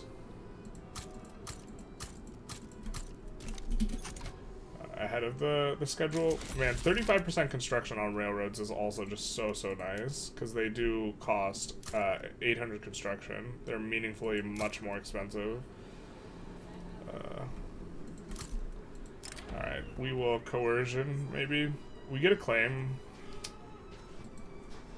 Yeah, I mean, we just are never able to employ up when we do the other one. While I don't mind paying 30k, we can never employ it up. So, actually, maybe we want to damage relations, that way we can actually take it from them. So we'll do this. Siam wants an alliance, we'll say no. Burma, poor Burma, cut off from the coast. Do be like that though.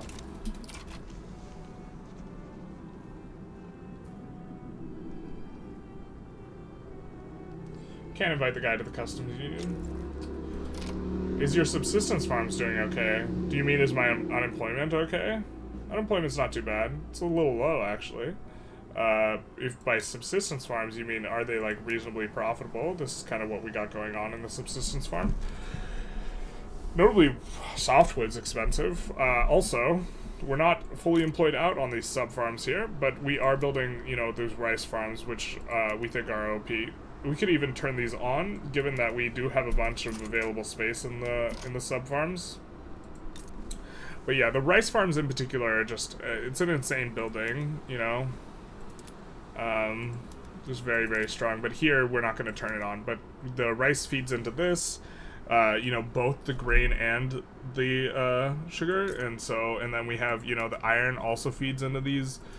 It just seems very strong overall. Railway, are you expensive on the rails? No, not too expensive. We'll just swap this while we're here, which will make this expensive, which will help to keep our company bonus here on the productivity, which overall is going to be a little bit hard. Ooh, what's that? Is the stream okay? The thing flickered. Didn't like that. Don't like when it flickers. Maybe that's just my graphics card struggling. Crying, screaming, throwing up. Looks like we're getting in now though, so that should be that kind of. And we get modern sewage. So this is what we've been waiting for, why we've been floating, you know, this type of thing. Because now if we look at the upkeep, where are our cheapest construction sectors? They're all in places where we already have 15. And so we're gonna just be able to, we're gonna put this at the back of the queue so we can use the shift button. But we're just going to, you know, go down through it and just add 15 to all those. That's going to feel big nice.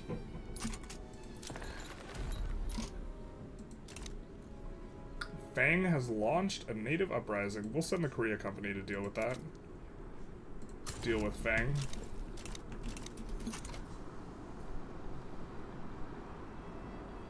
And this should get we should be able to get push in here. And let's take a look at the mobilization. How much are we spending goods on military buildings? So we're spending 20k, and we're getting a reduction from... I don't think we're getting a reduction for... Oh, we are getting a 50% reduction. So we're spending 20k instead of 40k right now. And so this means we're getting 20k of free money spun into the economy, which is, you know, I think pretty good for us. What all do we have in the queue here? Maybe we're actually going to kick some of these construction sectors up to the front, I think. Just like a smattering up through the Shaanxi ones.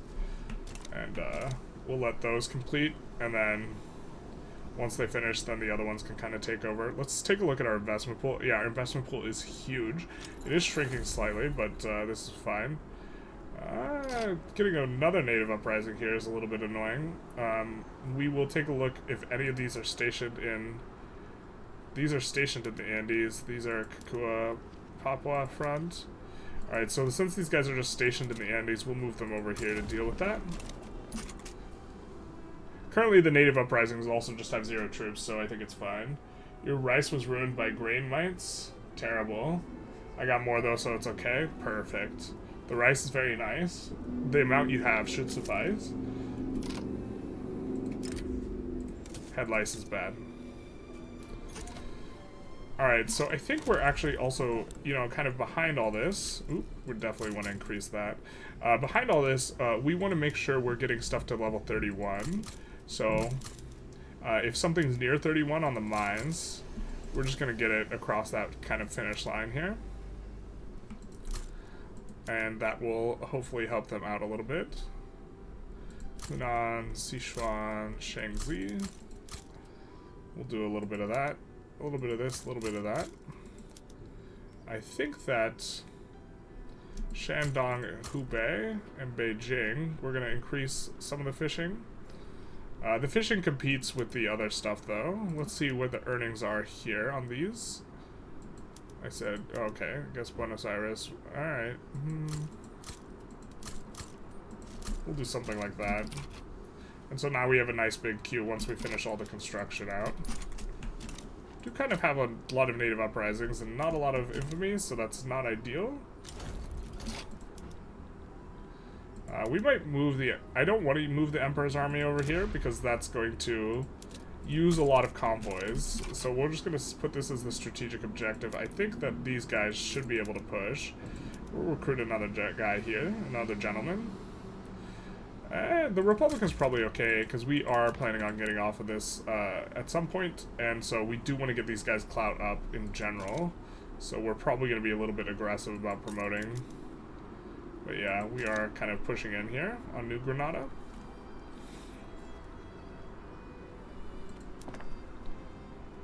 And, yeah. And the government administrations will be coming in too soon, and so that'll help out. We are losing money, but that's fine. Qing without unemployment and peasants, is it possible? Yes. But you have to use 0 labor saving PMs, which it might not be ideal. I ask about the subsistence farm since you changed the PM to trade food production for CG, unless you don't want POPs to rise in SOL at the moment. I changed to trade food production for... Oh.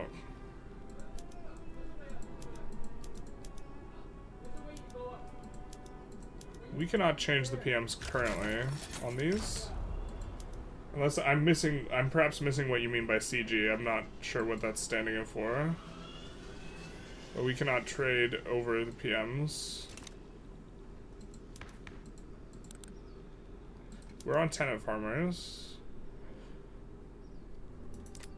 Wouldn't hate going maybe towards the rural folk a little bit more. It's just really bad before you get on a voting system, but, you know, after this, we might be okay. They are in need of help. Diplopacts, trade agreement. Kind of wouldn't hate a trade agreement. They might just accept it raw dog, though, so let's see what they would think. No, they wouldn't. Wouldn't mind a trade agreement. Never mind, you already did? Oh, okay.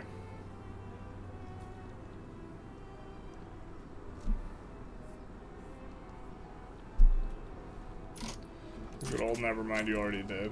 We love it. Linge. I thought it was Ma Liang.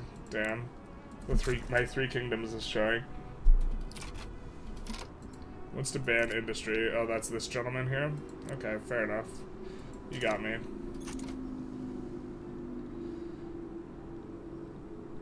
This is not making forward progress here. Okay, we're gonna send the Emperor's army. Which is gonna cause us to be negative on the convoys, but we will come in and see where do we not have infra. Kinda have it everywhere, but Hebei is the worst off. And Hebei will also be a nice place to build some of these. And Zhejiang, also we were kind of building ports there. Shaozhou has a port bonus. And there, we also have ports, so we'll just add those. And we'll kick some of these to the front of the queue to try and give us a little bit more convoys. But they're not super important to like be finishing in a timely fashion. So, and then this 100 stack will come over eventually. So we're leaving the Korea company behind right now to defend. They're in the North China HQ. Where's our 100 stack?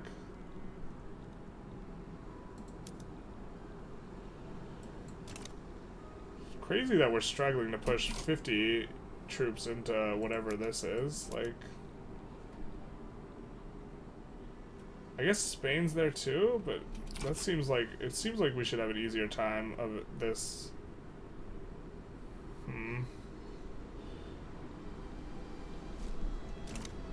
I don't know why we're not. Where's our army, anyways? Like, the 100 stack was here. Where are you? They're there, but not there. Got it. We love it. They're just bugs. Okay. We'll try landing.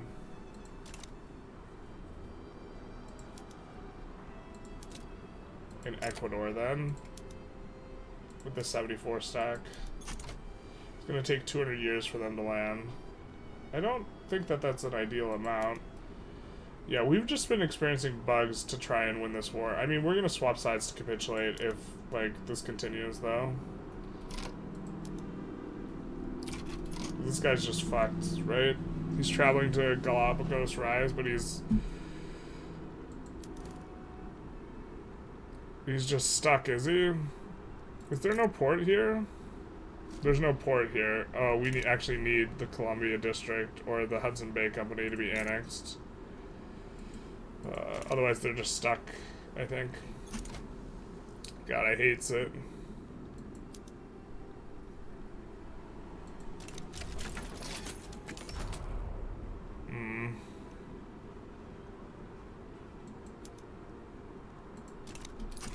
Yeah, we might just swap sides and cap here, because our army is bugged out. But then we lose access to our line. We love our line. Is there a way for us to win this without doing that?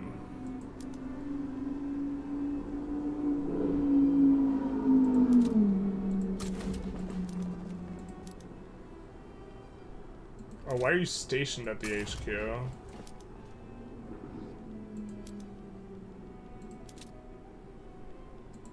Alright, we'll station these guys at here to defend, because we do need to defend, but if those guys were just stationed and not pushing, that's pretty significant.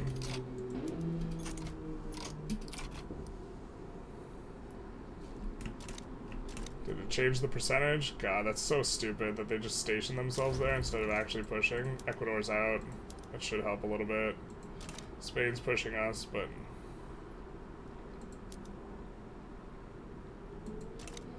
Spain being in it, and us not having our biggest army is pretty significant, though. God, I hate that they get trapped back here like this. Because the Hudson Bay Company is not in this fight, but they were in a different fight. Stupid. I mean, I guess we just risk it to get the biscuit, huh? We just move everyone to the front, and we just, you know, tolerate getting absolutely bent over in some circumstances. That's probably fine. I mean, I think we have a little bit of time, but we're basically out of time as well. No, we will try not to do independence. Unfortunately, is this the first Spanish fleet? Is this... Oh my god, this guy actually needs to be back here. God damn it.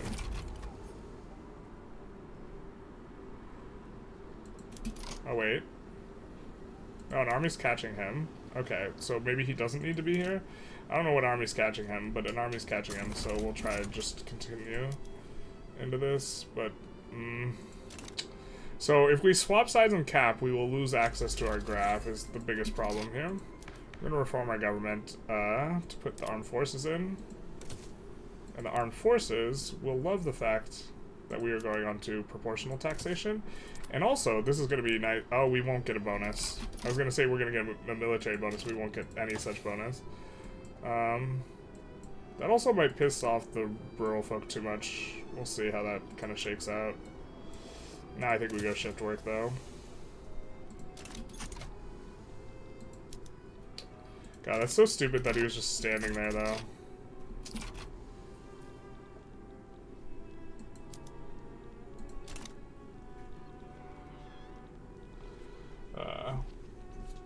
Port treaty with Hudson Bay. I need the access so the guy can walk out. We've had this before. I mean, this is 1.5 stuff. We can decide whether getting New Granada or... let's take a poll, because I think that we are going to have to lose this. We're going to try and win it, but... you know, do we swap to take New Granada? If we swap to take New Granada, we lose the lines, or lose New Granada. It's probably going to come down to this. So if we swap, we're going to lose access to this line and all this stuff, because anytime you swap sides, this is one of the consequences. But we would get to not lose this war that we kind of really shouldn't be losing, so... I think I'm going to leave it up to you guys what we do here. Pretty annoying because we wanted this canal though, so...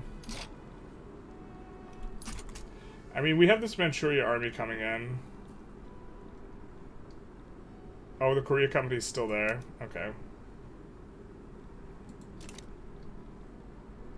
And maybe we can push, but I don't think this push happens, to be honest.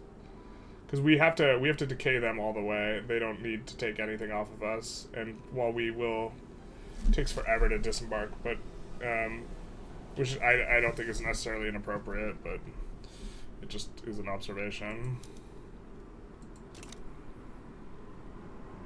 So, God, we have 2 agitators for industry banned. That sucks. We hate the industry. We hates it. Alright, so maybe we actually do get a push in. So how fast are we decaying? Just 2.5. So maybe this works. Really sucks that we don't have access to our 100 stack, basically, though. We could actually just demobilize them and save a little bit of money. We're going to demobilize and we're going to try and move them. Oh, can we move them to here?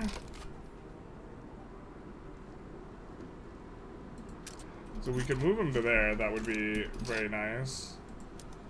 So if we get lucky and we are pushing here, then we will take it, right? Unless this is partially...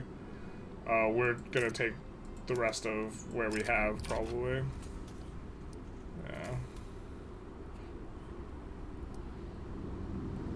I don't think we want the minus enactment chance, so we'll take that. Minus 5% when we only have 11% is pretty significant. Alright, so we win this. Did we get any of that? Nope. We just finished occupying this at 100. Nope. Where did we occupy? God, that sucks. That really sucks. That's what we wanted. Maybe they'll concede after we take a little bit. Our co-belligerent is in default. Yeah, the truth hurts. We will capitulate here. And we need to push Fang, but that's kind of secondary concern right now. I mean, maybe we get this in. So we're about to win that. Is that here? Nope. It's not where we... It's in the 2 places we don't care about. God, that sucks. That's so... This is another thing. They haven't been advancing on this patch, like, kind of where you want them to. Which is a little bit annoying. I think this is over here again. I mean, we're absolutely crushing through them now, but it doesn't matter. God. I don't think it's gonna matter, at least. Are cranking up in terms of GDP. We maybe want to try and 31 some of these things as well. 31, oh, we've already been after it, haven't we?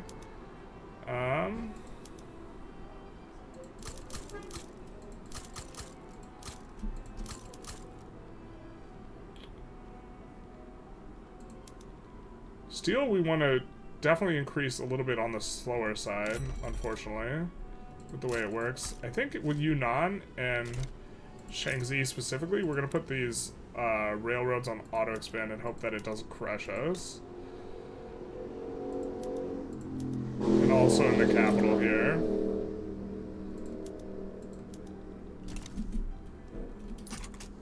Unfortunately, we're paying subs when we wish we weren't, but the price we pay for capitalism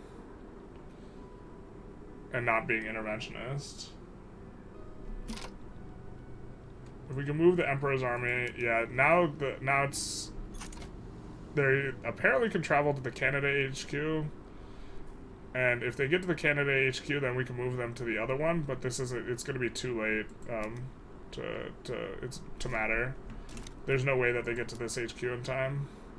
God, we're pushing them too. I really hate the way that this system works, where like we will get it forced down. You know, I would take a status quo here too.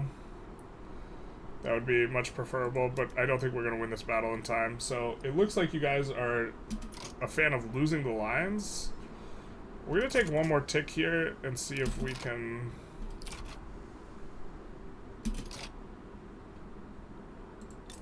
No, they just pushed the wrong freaking... They pushed here, and they didn't push in the capital, just adamantly refused. So they want independence. So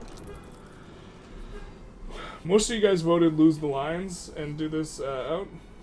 There's no way y'all are not able to lose New Granada. It's useless anyways. What do you mean it's useless? What? Not only is like the land relatively good and like having you know, land in the New World extremely good on Qing, because you can have your homeless people exodus, you also get access to the Canal eventually. It's super useful. But you guys are voting for losing the lines, so we're gonna swap sides.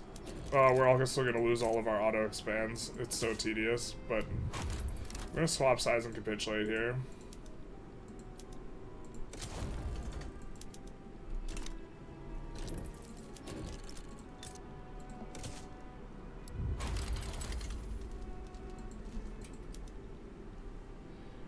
And then we're gonna accept the white peace. Why do we have an illegitimate government? What the hell? Oh, the scholar officials are pissed? Yeah, so we'll do this. Scholar officials are big pissed. And now, the Sacred Union. Oh, this is exciting.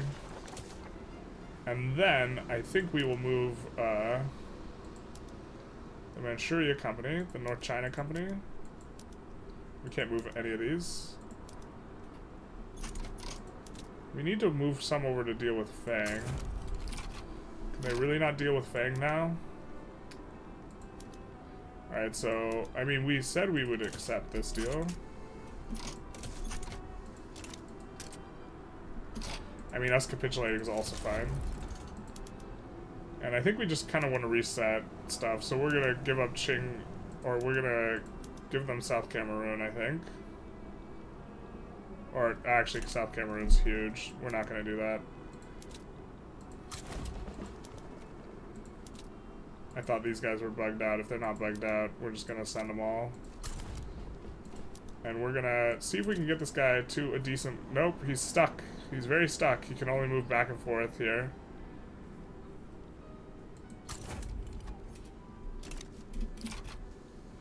I think we have to annex the Hudson Bay Company. Now we have to redo some auto expands. So we know we had put in auto expansion on these rails, and we wanted that. Let's get these up to 51 as well here.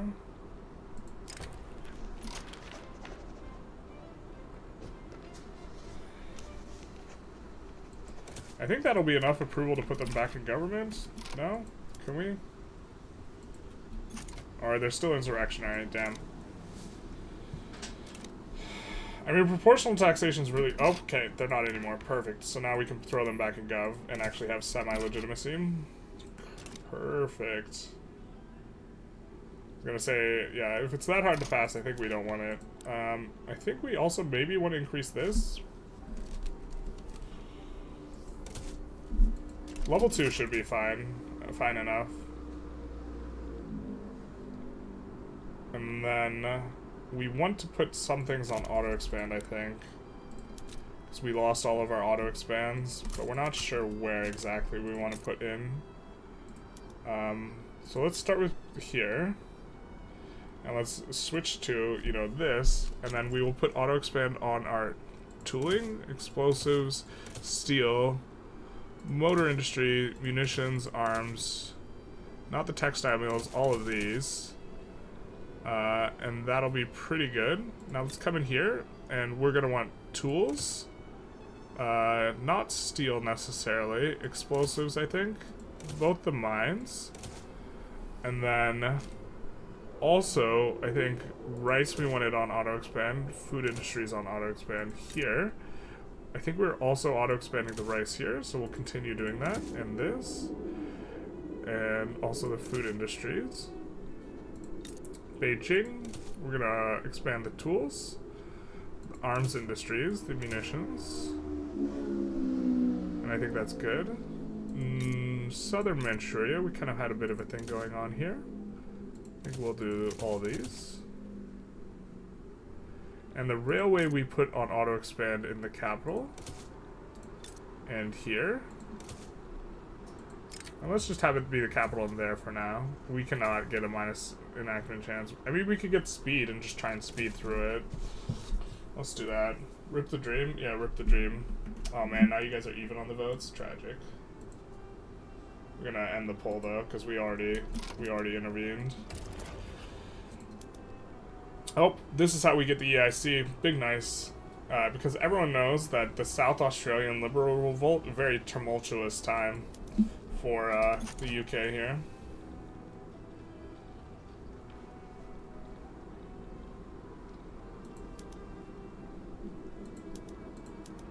Will you accept this? You will. So now we can accrue a little bit of infamy here, I think. Right? Can we reduce autonomy? Yeah, we can. They just accept. Brazil accepts. And then, let's annex these guys too.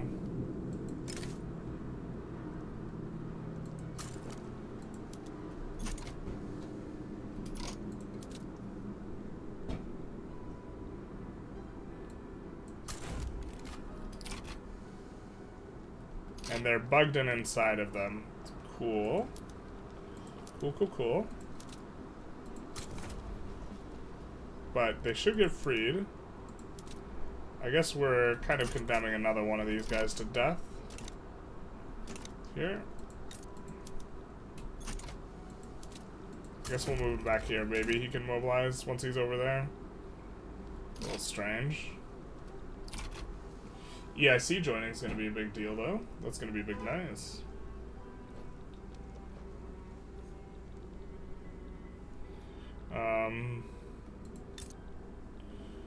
Yeah, I think that, hey, Bay, we probably have some auto expands that will be decent.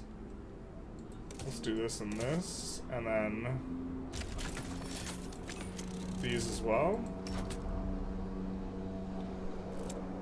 I know we were auto expanding more of the loud plains outside than before.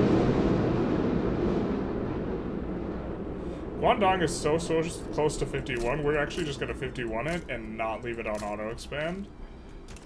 But that is incredible. Let's see if we can export some of this grain as well. Oh, baby. Oh, that's because this transferred this.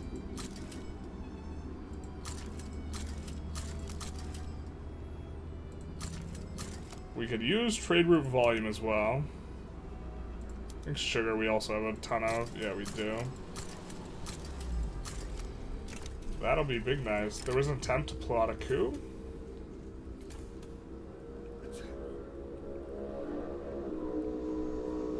Yeah, okay. Fair enough. Enemy's enemy.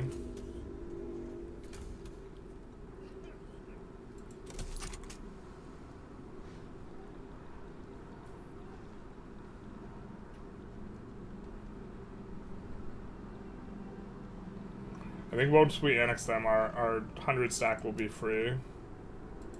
Let my people go.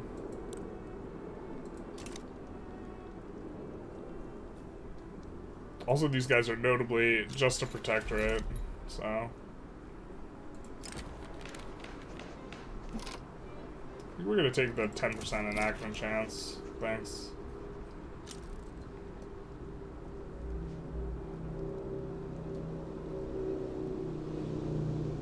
I mean, it'll be nice if we can actually mobilize these guys. I think they're not... Oh, they're demobilizing right now, so we have to wait. Yeah, we made a mistake, maybe. What is this? Oh, okay. We'll send the Korea company to deal with this. Because they're just line infantry. They're our worst kind of army. We're spending quite a bit, not on goods for military buildings. See, if this was a larger percentage of our economy, this would also be much better. 66 productivity, my god. The Australian revolt and loss of Canada must have really hit their grain supplies. This is the loss of the EIC is what hit their grain supplies, because now it's in the QING market. Now it's our protectorate. That's what absolutely crushed them. So we're gonna land with the Manchurian. Wait, what?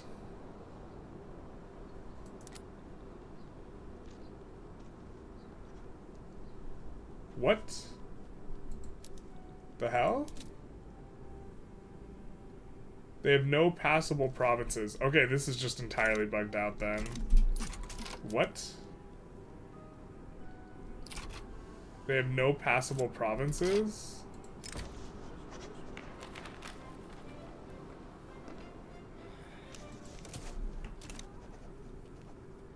This is just bugged out that we can't land them?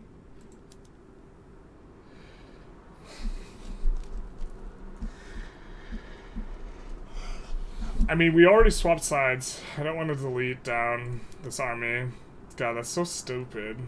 So stupid. They have no passable... Is it just all impassable now? I mean, then our army's trapped either way, right? And we have to delete the Emperor's army. Unless this can push.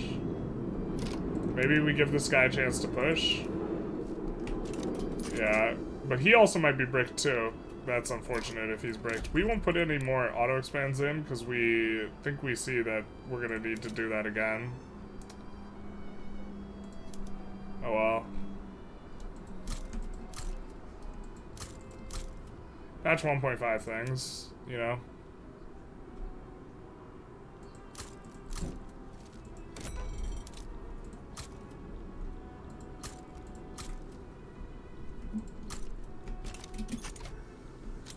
Patch 1.5 things. So doors and revolt. Yeah, I mean, I guess maybe if once it becomes ours, also maybe just a save and a load will fix this problem. So let's actually just save and load. But yeah, that was a honkin' big route to the British. We also just have like probably close to minus 75 on grain prices, and so this could also be driving it.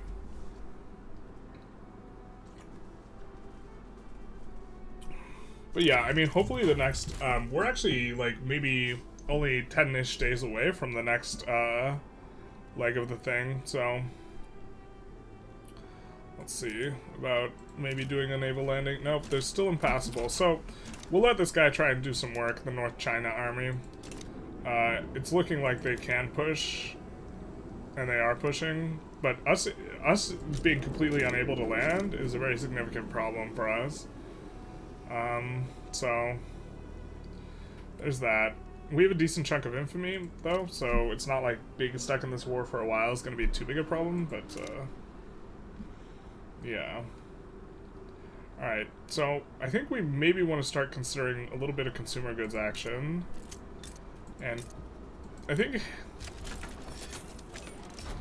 our heuristic here is we're going to need to find places that have really loud cars outside, but other than the really loud cars outside, or not even cars, we're going to look for places, yeah, so Hay Bay has a lot of people outside the sub-farms, and so it's not going to be a big deal in Hay Bay if we build up, you know, cotton plantations and silk plantations and put them on auto-expand, and then, you know, also rail transport maybe.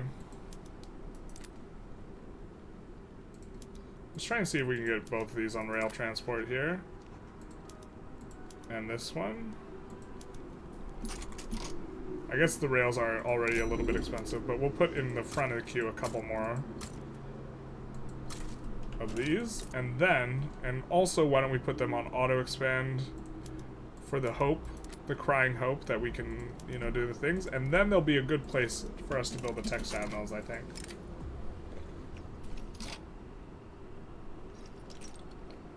The Prince.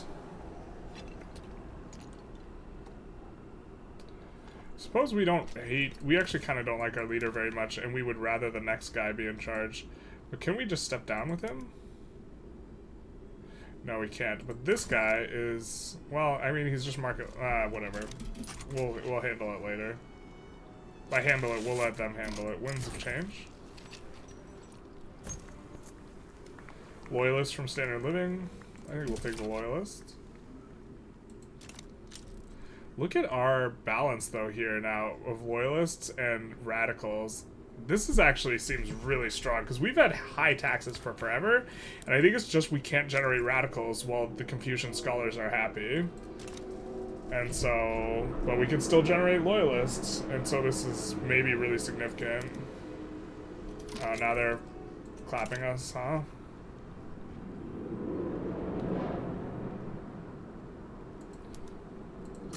Alright, these guys we can mobilize, and we can put them on this front at least. And so they should be able to blast through this army.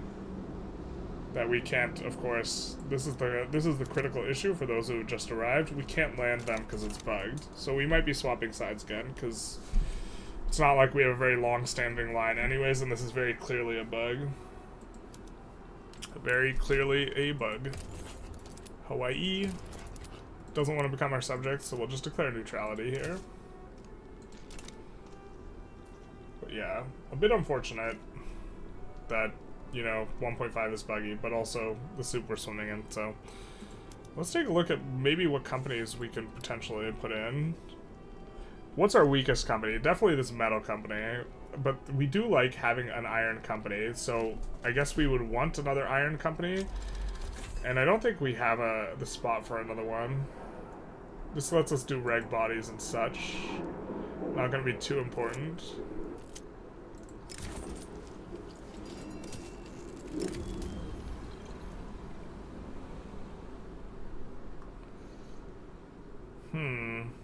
Clearly a false accusation, obviously.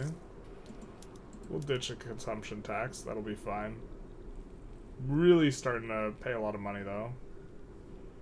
Right now, at least. It's the construction we added. Okay, we were looking at something and now I completely spaced out. Also, maybe it's this is actually probably a huge driver, us losing a ton of money. The 20% contribution efficiency is a pretty big deal.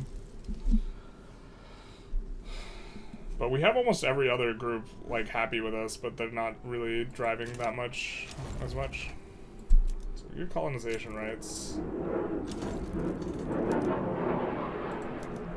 I mean, we're now pushing in pretty quick. I think their capital is over here. In Ontario, maybe? Nope. Where's their capital? Okay, that's nice because it's closer.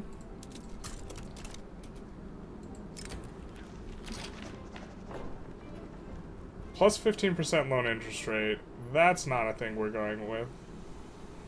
Glassworks. We don't have a lot of glassworks. So we're gonna do that. Can we just step down, maybe? This guy's not very good at anyways.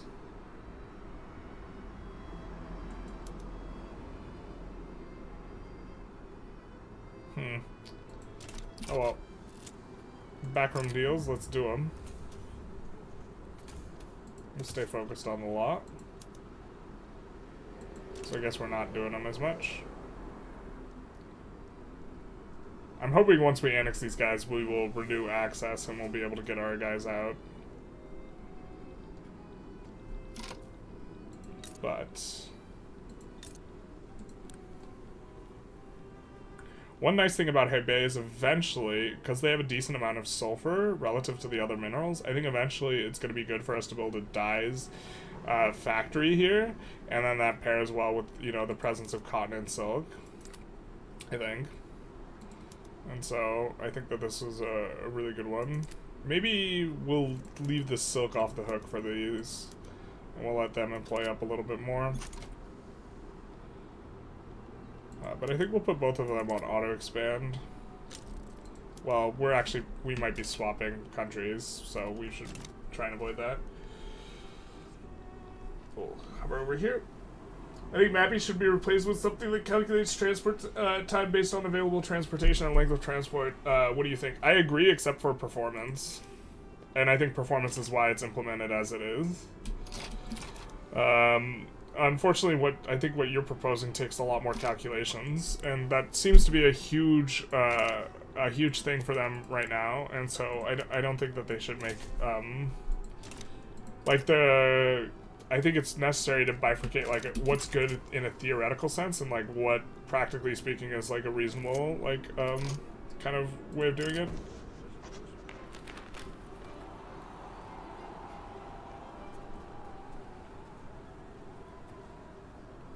I think we don't care if the coup pops off, so... Also, I haven't seen the coup event very many times, so we'll see what happens.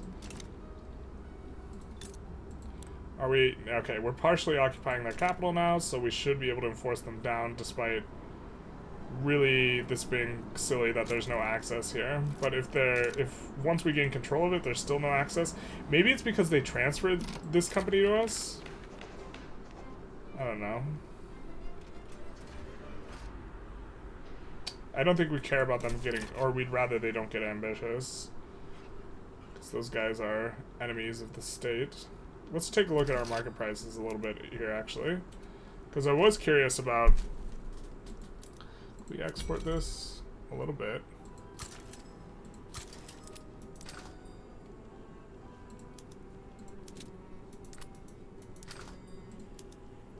But we were trying to... I guess we can export some of this. The PM is insane on this, so it's not too big a deal.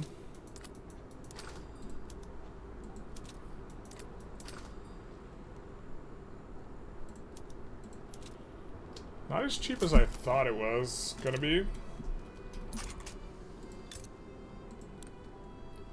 Do have the level 52 one here. I mean, if we have a bunch of, no, we don't have any unused arable land. If we did, what we would do is we would, change things up a little bit. But, now we are going to be getting more EOS bonus. So let's take a look in here. And I think we are going to want to, 51 some of these.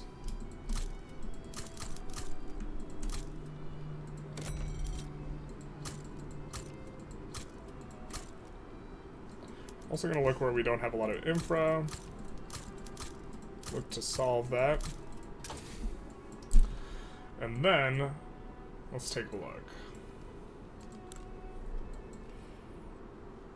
I mean, we could go for gantry cranes, ironclads. In case we want to expand the navy, we actually do want to use the more expensive navy. Could go for colonizing mission. I think I like going to production tech first, though. Kind of leaning steel rail cars. Actually, dynamite seems good. Let's go dynamite into pump jacks. Into steel rail cars, something like this. I think that'll be good.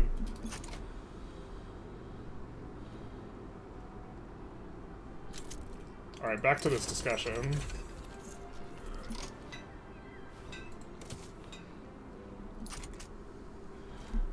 You think that would be a better solution? River trade could also be beneficial to implement. Yeah, I mean, I think that the canals should also get, like, better bonuses, and there should be an Erie Canal type thing as well. And the price of transportation could be tied to the local price, market price difference. This is also a good one. Also, like, you could, whatever the difference is, could get paid to whatever transportation, like, is being provided. Like, so we annex them. So now can we finally do this? Or are we just bricked up forever? Just forever impassable, really?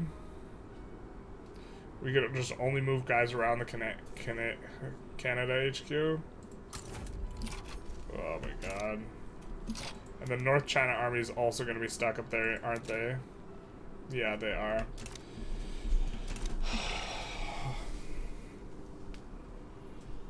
God, this sucks. These guys are just bugged out.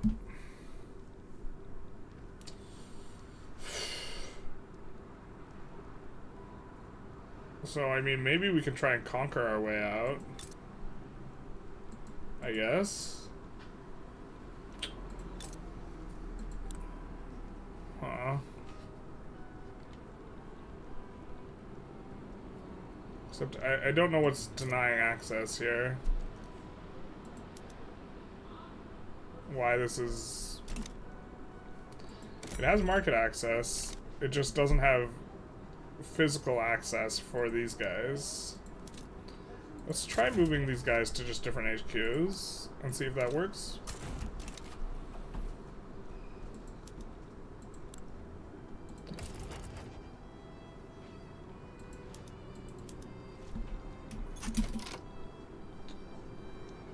But yeah, not ideal. Protectorate with the EIC, baby, you know me. It's a lot to reduce their autonomy one level. Not even sure how much we want it reduced anyways. Let's just kind of take a look through these guys. Can't reduce, can't reduce. We have a trade agreement, Dominion. Bukhara is a puppet. I guess we could just annex Bukhara. Puppet New South Wales. Western Australia. We could annex either one of these guys. Let's annex the West. Put the Manchuria army in. Are these guys somehow stuck as well? No, they can't get to the Canada stuff. So it's just Canada that's fricked? Weird. But okay. These guys are just from the wrong HQ. Same with these guys. They're from the Canada HQ, so they're stuck there, eh? The current MAPI implementation just seems lazy. It doesn't make sense. I mean, I think it makes a non-zero amount of sense. It's certainly lazy, but like it also doesn't add calculations to the game because local prices were already being calculated anyways.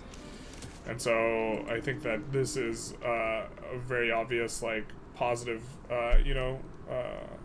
positive aspect of it.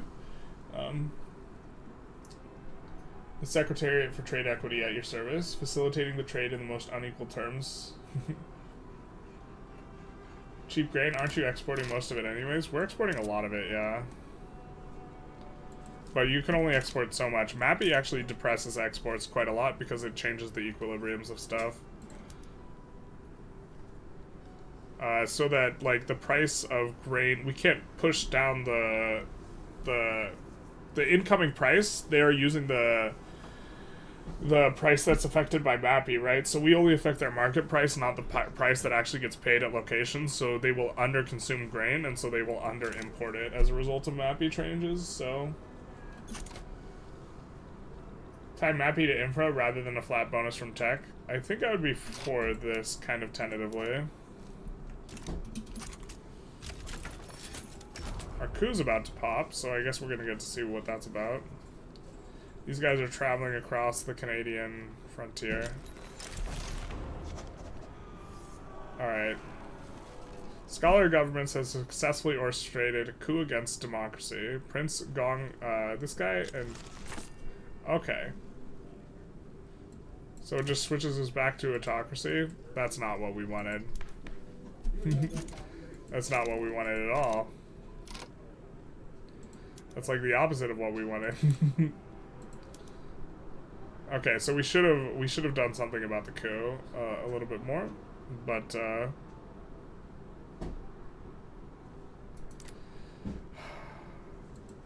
okay. The Industrialists do not like landed voting idea, because this guy is a positivist, but I think he supports technocracy. I mean, we wouldn't hate the technocracy, but the trade unions will radicalize over that, so... Oh, does that kill our... Did that kill our law pass too?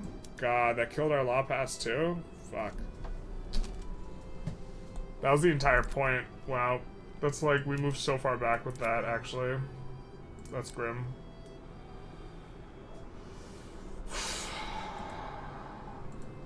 Alright, we'll just do this for now.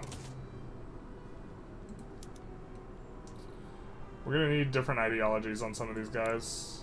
On some of these cats. Could maybe exile this guy.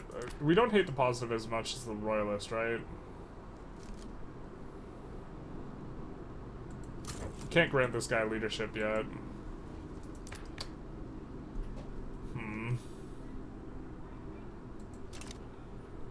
It's been a while since I let the coup event go through. I had forgotten exactly what it did. Also jailbreaking these guys. I mean, can we merge these guys with a different army? Maybe that'll work. So if we try and merge you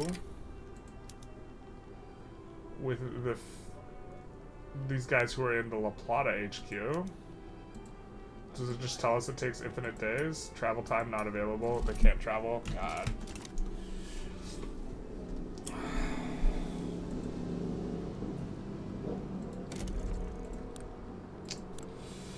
Ooh, it's a shame. Alright, let's just get some of these EOS bonuses here up to max. Or as high as we can get them at least.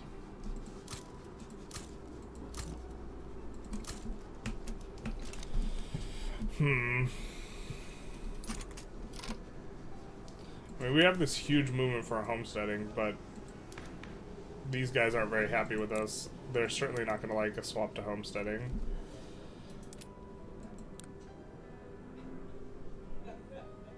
Yeah, I guess we just chill a little bit for now. Kind of sucks.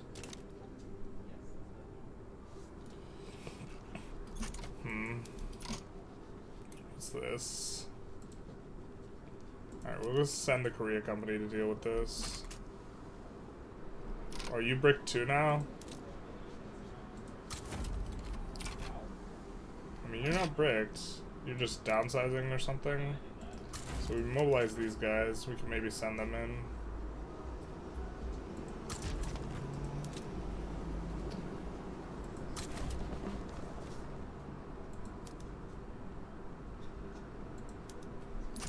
That's from the Canada HQs. Burning a decent chunk of money. I'm not sure if this is how sustainable this is. I guess if we're going to be super legitimate, we'll just do this as well. And it won't affect... Yeah, the fact that you can go uber high taxes and not have it cause radicalism is super nice on Qing. From the standard of living decrease. The legacy of democracy. Let's see, what is this?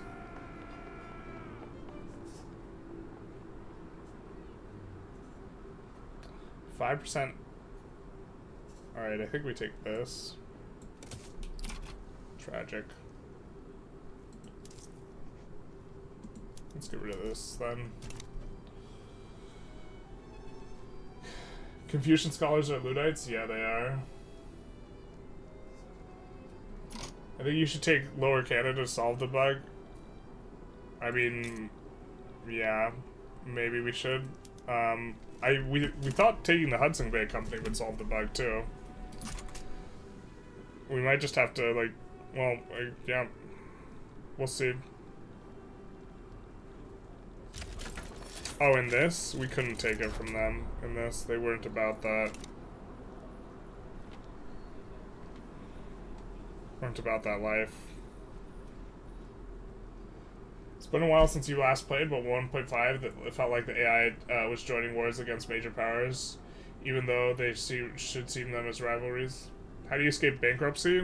You declare it. No, I mean, you need to, it depends what your situation is. If you're unrecognized, you're probably just screwed. If you're not paying, if the interest rate's like not insurmountable, you delete down construction a little bit, is kind of how you solve it, and just try and build through it. If you have run out of like labor though, you'd have to delete down a lot of construction, because the marginal buildings aren't helping you very much. Hope that helps.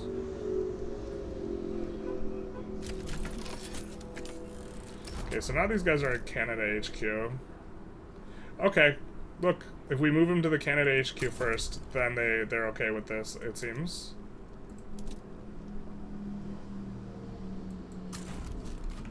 So we'll move them back home.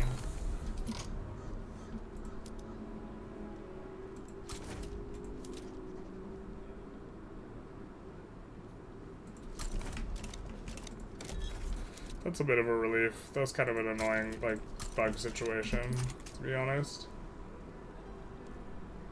I remember the early days you could get Austria to join a war against France, for example, right from the start, and that was quite satisfying to be able to win against a major power because the rival joined.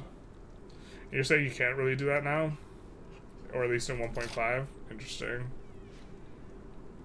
Alright, we're gonna need to reinsert a lot of auto-expands here, I think. I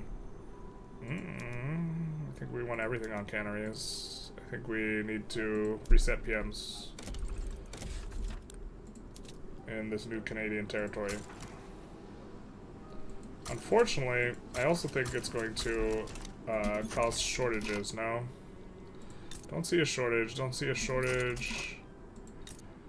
Don't see a shortage. Okay, so it's not assigning too many railroad PMs yet, or they have railroads there already. And so now let's take a look at, you know, trying to set things up a little bit. So first of all, we're just going to set all the wood to auto-expand and all the iron to auto-expand. Actually, let's set all the mines to auto-expand. I think this will be fine, and it will help us keep the queue going. And we're gonna set the fish too, and this, alright, can't set that, the truth hurts. And that should queue up a decent chunk of things. Yeah, so already it brings us up to kind of max everything's queued. But also,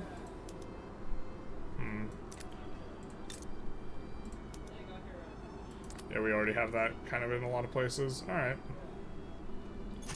You got us. Now, we could probably just capitulate here versus Perec. So we're not really fighting that. And then we do have the other thing, and colonial investment has increased in level. Literati are kind of coming on up, but they're having a little bit of trouble. But now we have to get onto... We have to redo landed voting.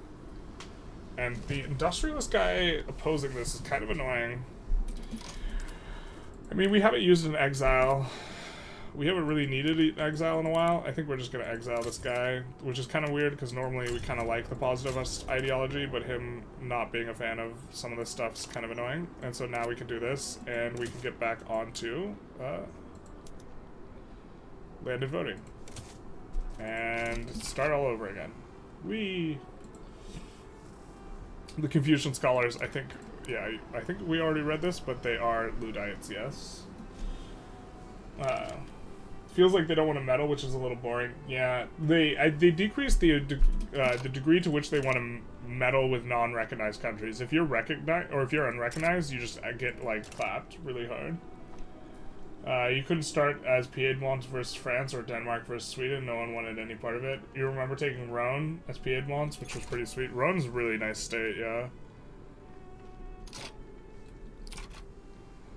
Let's see. So we were building up in Shaanxi pretty intentionally, but we do see we're at, like, caps here. And we were building up in southern Manchuria. So maybe we look to push up the coal mines a little bit, up to cap.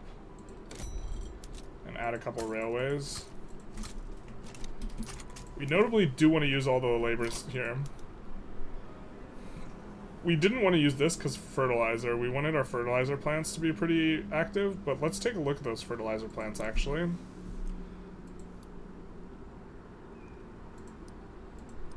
Gonna crank all them to auto expand, I think. Oop.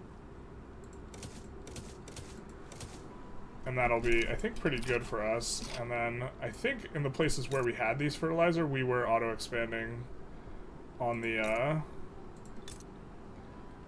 rice farms, and I think we want that back. Now, are we using? Nope, we do have like unlimited labor. Damn. Not what we want exactly.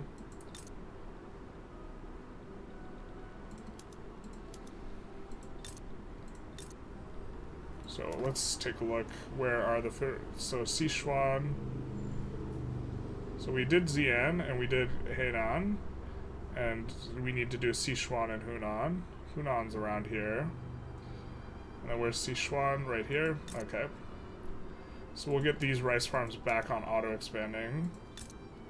So the rice is very strong, but I think you do want to kind of ramp it up slowly. And then I think that we will increase the food industries quite a bit as well. We have it auto-expanding in Shaozhou. We're going to put it on auto-expand in Shandong. Zhejiang as well. Guangdong. Where it was kind of auto-expanding. What's the price of our groceries? The substitution is works, like, really stupidly. But the groceries are here. And what's the price of alcohol? I guess it's kind of cheap. So let's try and see if we can export these things.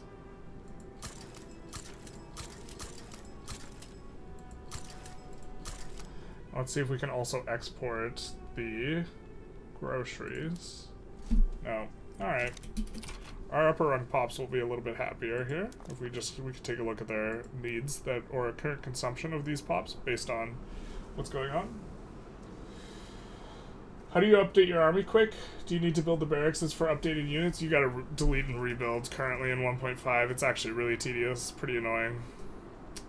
Which is what we did at the start of the episode here. Looks like we maybe could decrease the price of furniture and clothes as well. So where do we have hardwood output? So we could look at earnings here. You see Western Hubei almost has a 51, so I think we'll just take this to 51. But then we don't really want it auto-expanding, but we are going to make this on focused hardwood production because, you know, there's obviously a lot of hardwood usage here. But I think southern Manchuria is also going to be a decent shout for this, but the coastal places are probably going to be a little bit better. So outer Manchuria, we will eventually get ships here. So let's just put in military shipyards and, you know, regular shipyards, probably put them on auto-expand, and these will consume at least a little bit of hardwood. We'll put in focused hardwood here as well, and then, on top of this, we will put in furniture manufactories and arms industries. So arms industries, furniture, and ships are like the three things that consume hardwood, and I think that this might be something to like generally focus on a little bit, but, you know... Here, let's actually write that down. I think we might make a video on, like, hardwood consumption. Hardwood. And winners, losers. You read Sichuan as situation? Sichuan? That's funny. It is Sichuan, I believe. Chinese pronunciations are like way more tonal, so maybe I shouldn't even talk and just like stay in my lane. But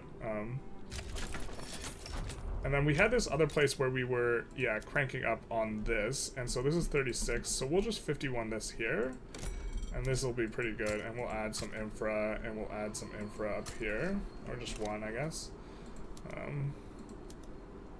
We'll get our colonization rights on, and then we can now sway. And so what we're really hoping... Oh, well, actually... Nah, we don't really need this. We'll declare neutrality. They want to make Pattaya a protectorate. They'll want help with this, of course. The good old Radical South Australia. I think this is like the 5th Radical South Australia revolt, to be honest. And I'm here for it. Those guys can slay. Slay, yes. We do see the good old Mexico versus them with the Mexican uprising. Oh, baby. This is going to be perfect for us because now we can thumb a lot of pies here. So I think we are going to come in here and offer support. And, ooh, we're going to go for a bankroll. Transfer subject? What subjects? Ooh. We could look to clean up. Can we get Lower Canada here? Doesn't look like it. Or South Australia. Unfortunate. So these are overall not that great.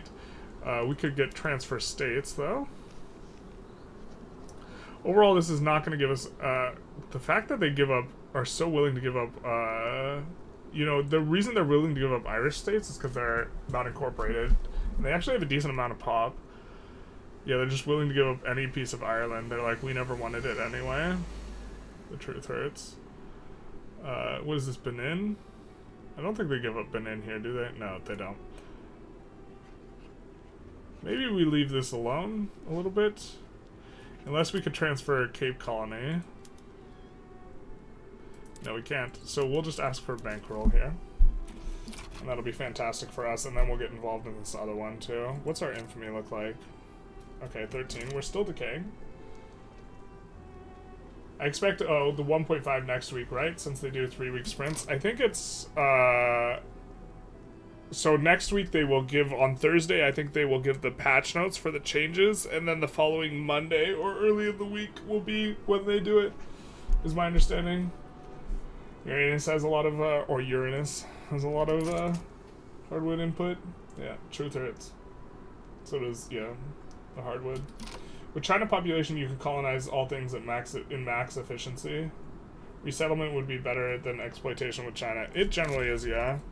Or it's better for the act of colonizing. If we want, though, the extra throughput on the industries, exploitation's better. But we probably should have gone resettlement from the start. I forget that it makes a really substantive difference on China. I think we don't want to become subject. I think we want Diplo Pacts, or... No, wait. What do we want here? The Mexican uprising will become a part of Mexico. Mexico's currently not involved. How do we thumb this pie best? We can't ask for war goals. I mean, for them, we can ask for a trade agreement. Is this even really worth it? See, the thing is after this, then we could get a bunch of sways from Mexico because the U.S. will constantly go after Colorado if the uprising wins.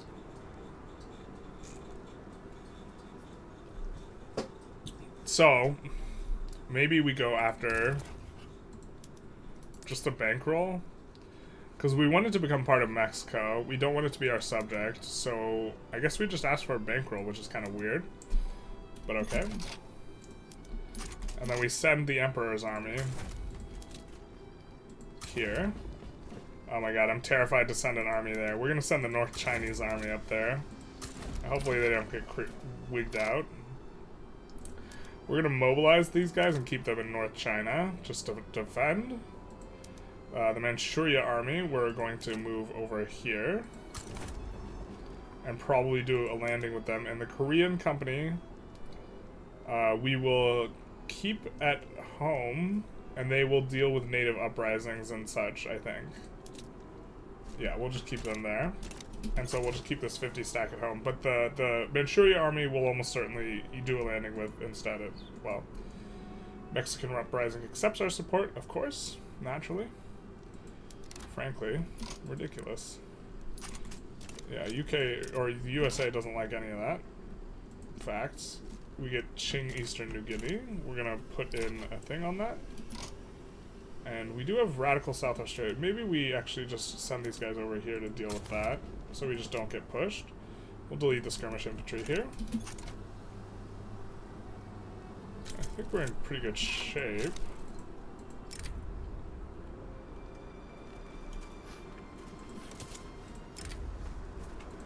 Australian secession. Oh, I forgot we annexed this. I guess the secession's coming either way, though. But we'll deal with it when the time comes. We are starting to build into our pretty big deficit. Our line did get reset, unfortunately. So this is just 3 years of line, but we're doing pretty well in that regard. This line never gets reset.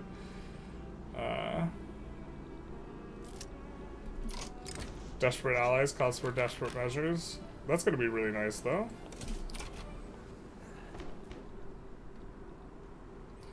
And, you know, another thing is that, in terms of de-peasanting your pops, nothing is better now than the rice farms, because on a per-construction basis, they're just insane.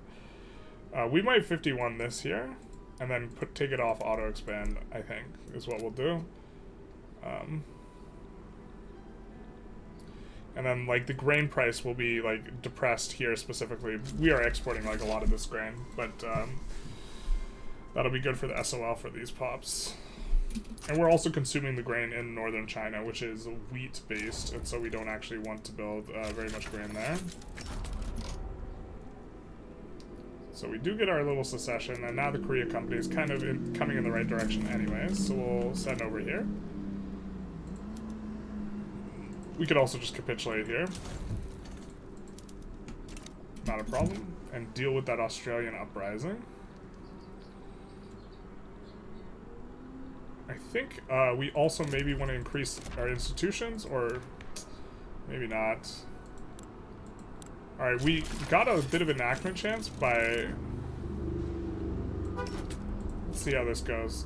We do want to land with the Manchuria army. So we're going to use the Korea fleet to land with the Manchuria army here. I think it said we needed another admiral here, so we'll just recruit this nihilist. It's probably a nihilist.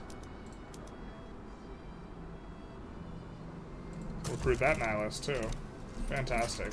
Really taking a while for our guys to get to the fronts, unfortunately. Oh, can our guys not get to those fronts? This is a bit of a problem, maybe, for us. Did they put any war goals on us? No, they didn't. And they're already bankrupt and occupied. I think just to avoid getting occupied, we might just capitulate here. TBH. Because I realize we don't have access through Mexico anyways. We can't even get our guys there. So we'll just capitulate here. That's fine. Not a big deal. America doesn't like us as much, but this is kind of okay. We are floating a little bit of extra authority, so we're thinking about putting in a consumption tax, but we could also do something else.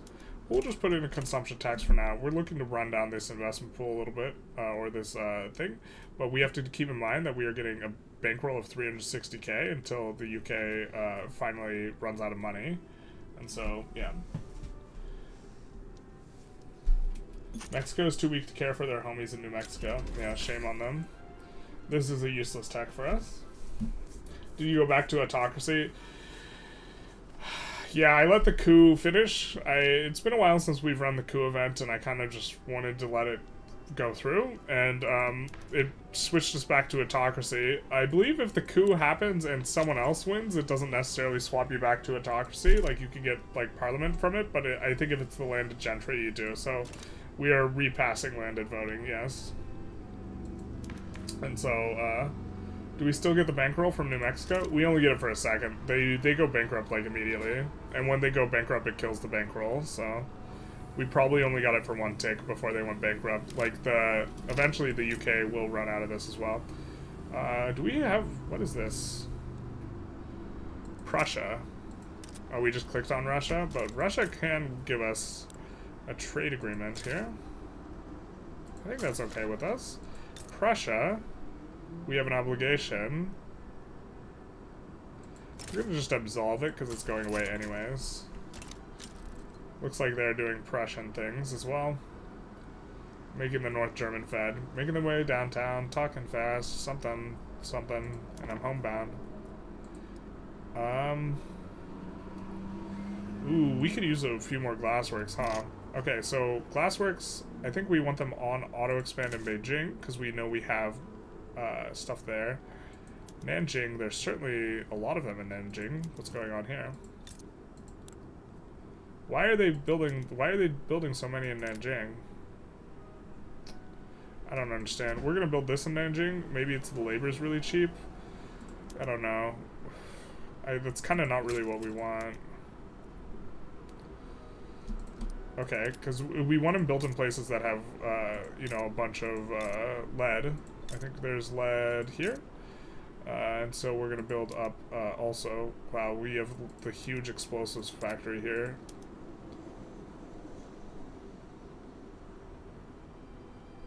We'll build up 10. Okay. Jiangsu. We'll check Jiangsu for lead.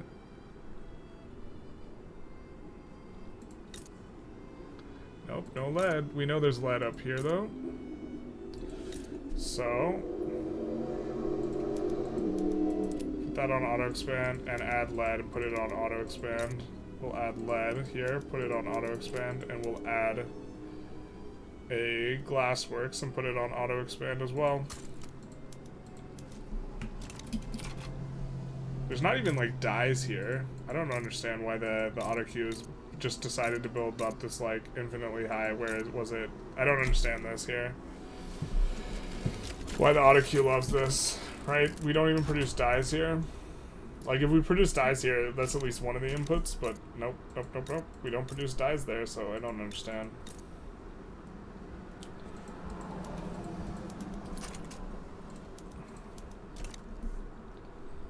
So, a little bit of weirdness, a little strangeness.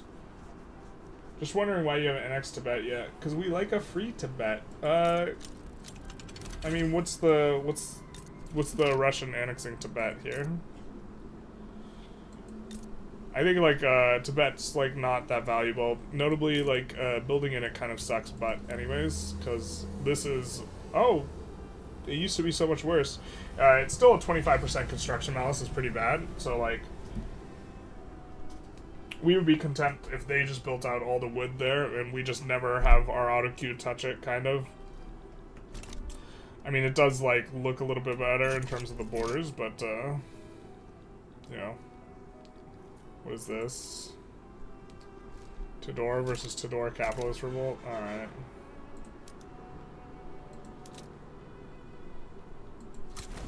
We'll move those guys over now that we've full occupied this. But yeah, we're gonna lose this Diplo Pact pretty soon here, because, like, if we take a look here, what's their debt? They have a debt of 2.5 million. Because they're bankrolling us. They'll accept an alliance, though. Glad we got our boys out of Canada, finally. Russia doesn't want to farm Germany while holding historical Germany is based. Yeah. It do be like that sometimes. We'll send the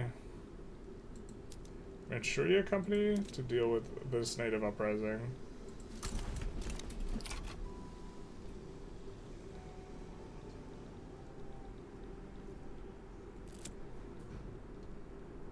Hey, Bay Cyclone. I think we just give the... yeah, it's not worth this much money.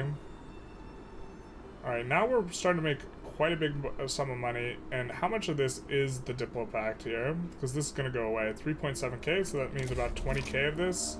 Oh, but we're also losing 110k out of that investment pool. We could maybe add a little bit of construction, but we don't want to go too crazy. QING, Quebec. I think we're going to hold off on that and instead just add a little bit to Northern Anhui and maybe a little bit to Sichuan, Outer Manchuria, and Eastern Hubei. Just a little 8-ball here. Kick us over 2k. We do like being over 2k. Gold's discovered in Victoria. And so far the crank-up's been relatively good.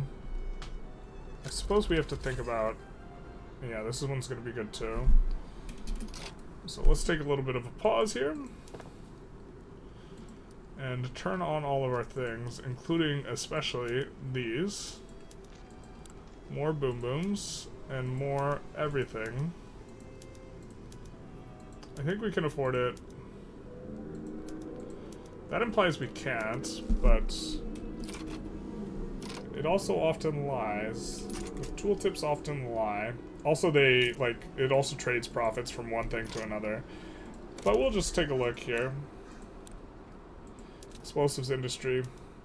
Where do we have a lot of them? In Zhejiang, which doesn't even have the proper inputs. So we're going to look to increase Shaanxi up quite a bit. And then Hebei and Yunnan will also put their on auto expand. Okay, so that's kind of where we want them.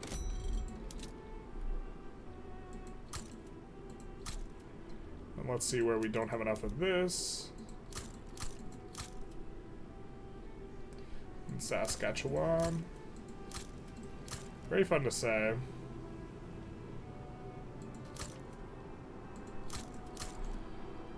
We are going to need those eventually there.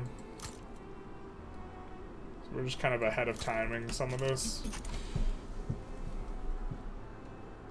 Borders greater than optimal gameplay? Yeah, I mean, that's one way to play. You can play in whichever way satisfies you most. Right, I generally like... I mean, I don't like it when the autocube just starts slapping a bunch of stuff down in Tibet and I'm just eating this 25% construction balance and I'm like losing my mind. Although to be fair, eventually I would annex Tibet. It's like, it's not that big a deal. Like I would never, it's not, the plan is to never annex Tibet. It's just, okay, we have better wars to do. Like it's better to take Transvaal, right? Like, so...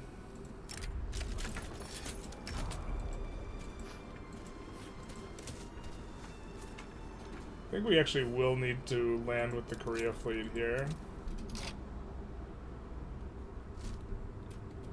Oh, why can't we land Tidor?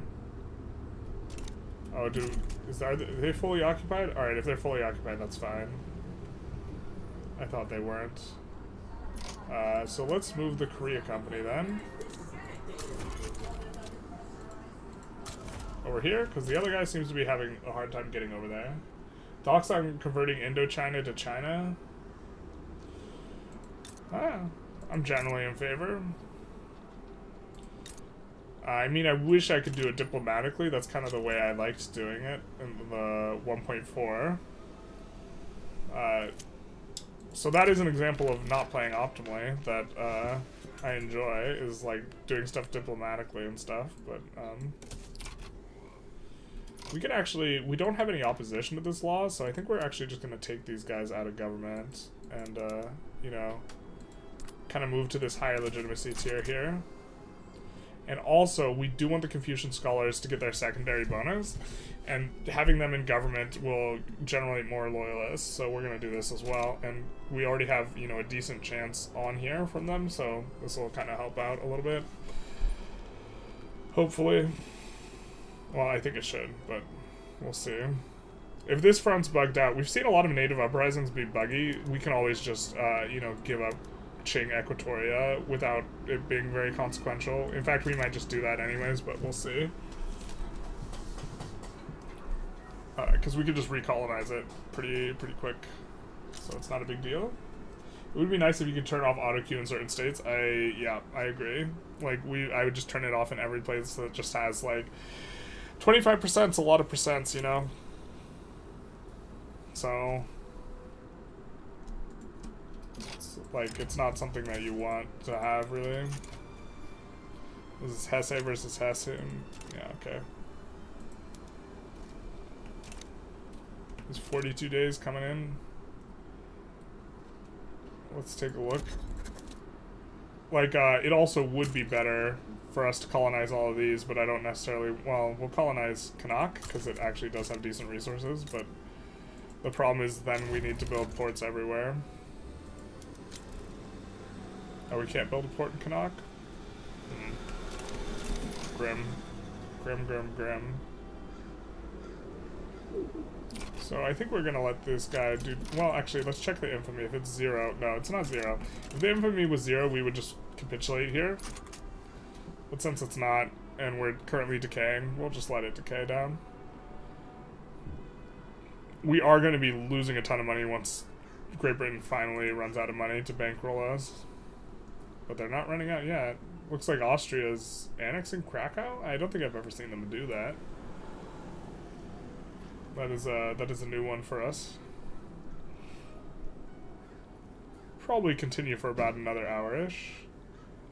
Airshow is not too loud right now.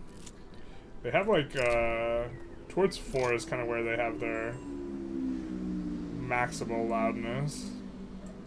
We'll take the 10% inactive chance. That'll be nice.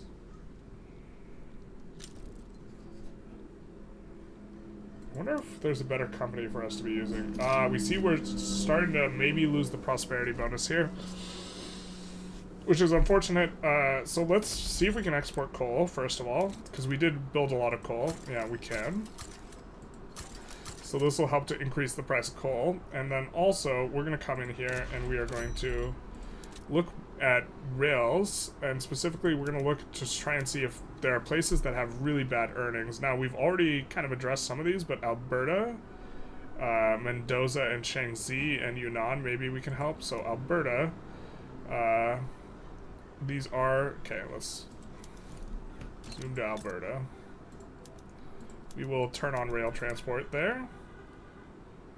No government, so I guess that's it. Shaanxi, I think, was another one where they weren't super profitable. And so, which is kind of a little interesting. I think we do... Okay, so let's just turn this on Shaanxi, so that should crank that up a little bit. And then, I think Yunnan was another one. Right? Have we already... Nope, so we haven't turned on everything in Yunnan, so that'll be good for the rails. There, and we'll turn this on as well. Which actually causes a shortage, so maybe we don't want that just yet. And then we'll kind of take a look. This play pattern is like very... I've already given feedback to them, but I think it's not like fun. We see Saskatchewan is another low earner, so we'll look to resolve that. The other ones we've kind of already... Well, it's not... Okay. Yeah, so this part of this is the... We will kick that on. We'll put it... Yeah, it's already on auto expand. So then we'll come in, and we'll also switch all these to skirmish, although we do want to delete some of these barracks down. No. North Island and Manitoba. So we'll delete Manitoba and North Island. So I guess the fact that we swapped the PM doesn't really matter. We can't swap the conscripts. So this is one of the negatives of being... We don't currently have conscripts, but this is one of the negatives. Is you cannot swap past skirmish on when you're on peasant levies, which we are currently on. And then we will also make sure that all the railroads are subsidized, which they are, and swap all these to cargo ports, which they now are swapped. We did want to take Sinai, though. We could stop damaging relations here. That might be the next war we do. Metal Lodi.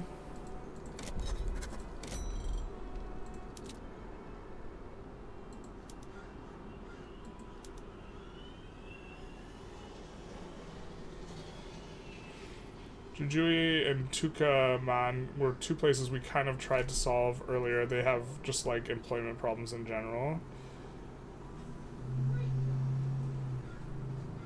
so now let's see if we're not getting this at the current point in time, but I think that maybe when the export routes come up, we'll return to being productive here.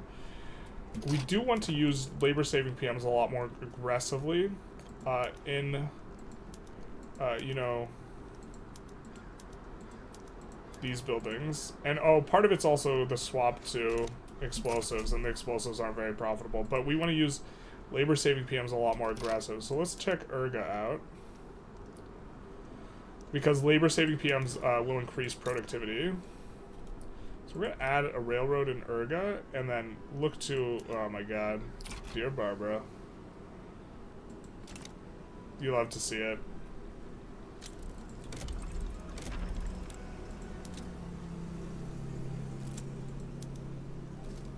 Let's incorporate this out here too. Gold Rush, it's all mine, please, thank you. Ah, the good old South Australia never-ending revolt. I think this is like their 8th revolt, and every time we just like, hey, will you give us this? To these guys. Bahrain would be okay. Transfer states. I don't think they give up Benin, right?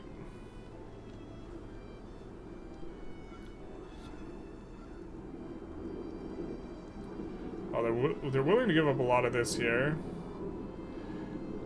I don't think they give up Zanzibar. No, they don't give up Benin. Gambia would be fine. Looks like France is going to cut us off here. That's not too big a deal. Or are they? Maybe we just transfer Bahrain here. Or transfer the True Shield states, I think is better. So let's do that. Moravia Bordigor is very unpleasant. Where's Moravia?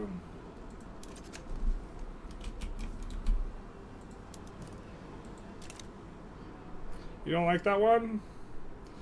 I have seen, in 3 of my runs, I've seen Prussia take Tyrol and South Tyrol because they have market access, like snaking through Württemberg and Baden, and so they actually have market access to it, and that is the most cursed, I think. I've seen that many a time now. Oop, let's try this. Chain colonization rights. Okay, and now the war we wanted to start was return state Sinai. They might even accept just raw dog. Nope, they don't. Alright. We'll add war reparations to make them more likely to back down.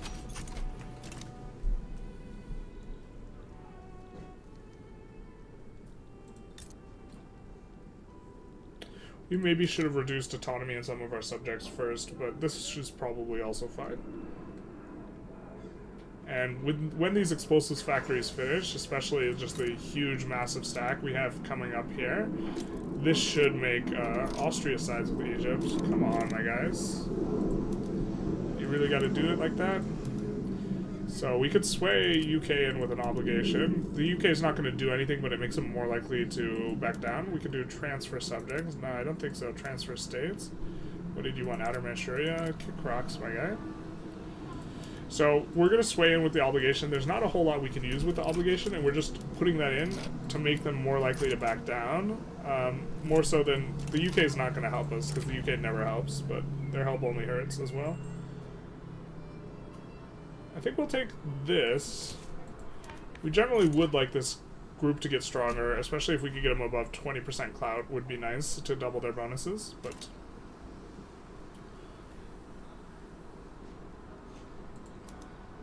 here, please back down. What if we also ban slavery and liberate? I really hate this. The liberate's like broken. You can only select one at a time, so Anschluss would be very funny. Yes. Yes. The border goring that occurs between Prussia and Austria is just generally insane. I think we want them gaining support for homesteading. I think we eventually want to try and push a homesteading thing, so... Australian religious revolt, we of course will see our way out of this. We'll say, nah dog, that's on you. Nah dog, you can fix that. But you help us out with this war, okay? Except the UK never helps with anything, so...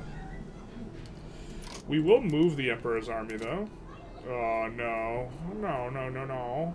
Oh, no, wait. No, this is fine. We'll move the Emperor's army here. And we will move the Manchuria army, which we're probably going to do another landing with here. And then we'll move the Imperial Navy here. And the Korea fleet also here. Big nice. The June 1989 army never happened.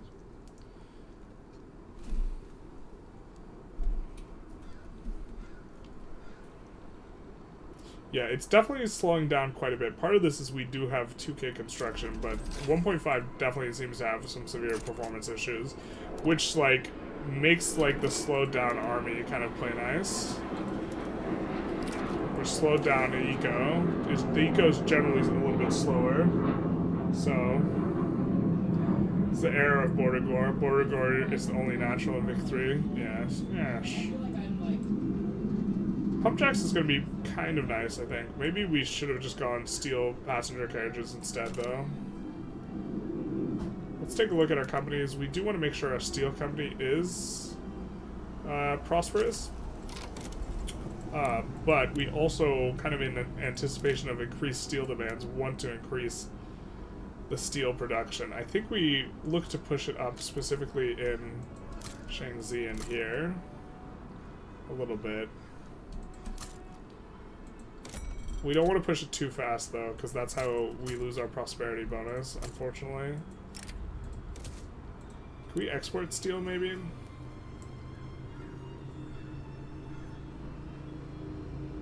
That way we will get a lot more buy orders, and then we will be able to swap back away off those buy orders later. So we will do that.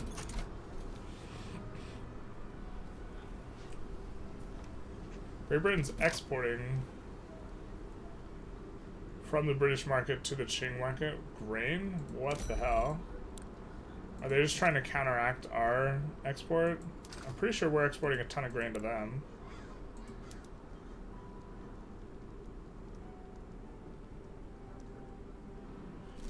Interesting. Very interesting. Ooh, Sikh is... I haven't seen this happen before. Look at the Sikh. They're popping off with their market. Hey, hey, hey. I think that's the first time I've ever seen the AI Sikh, like, manage to expand their market like that.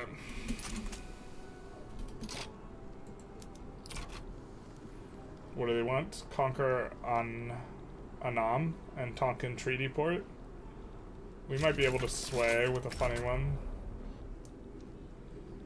But, unfortunately, this does pop off, so we're going to look to land with our 100 stack, the Emperor's army, and the other one, Manchuria army.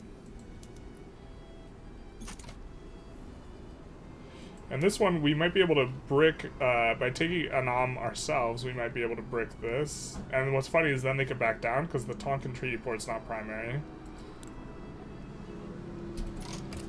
And can we ask transfer state? No, we can ask become subject, though. So I think we're going to do this.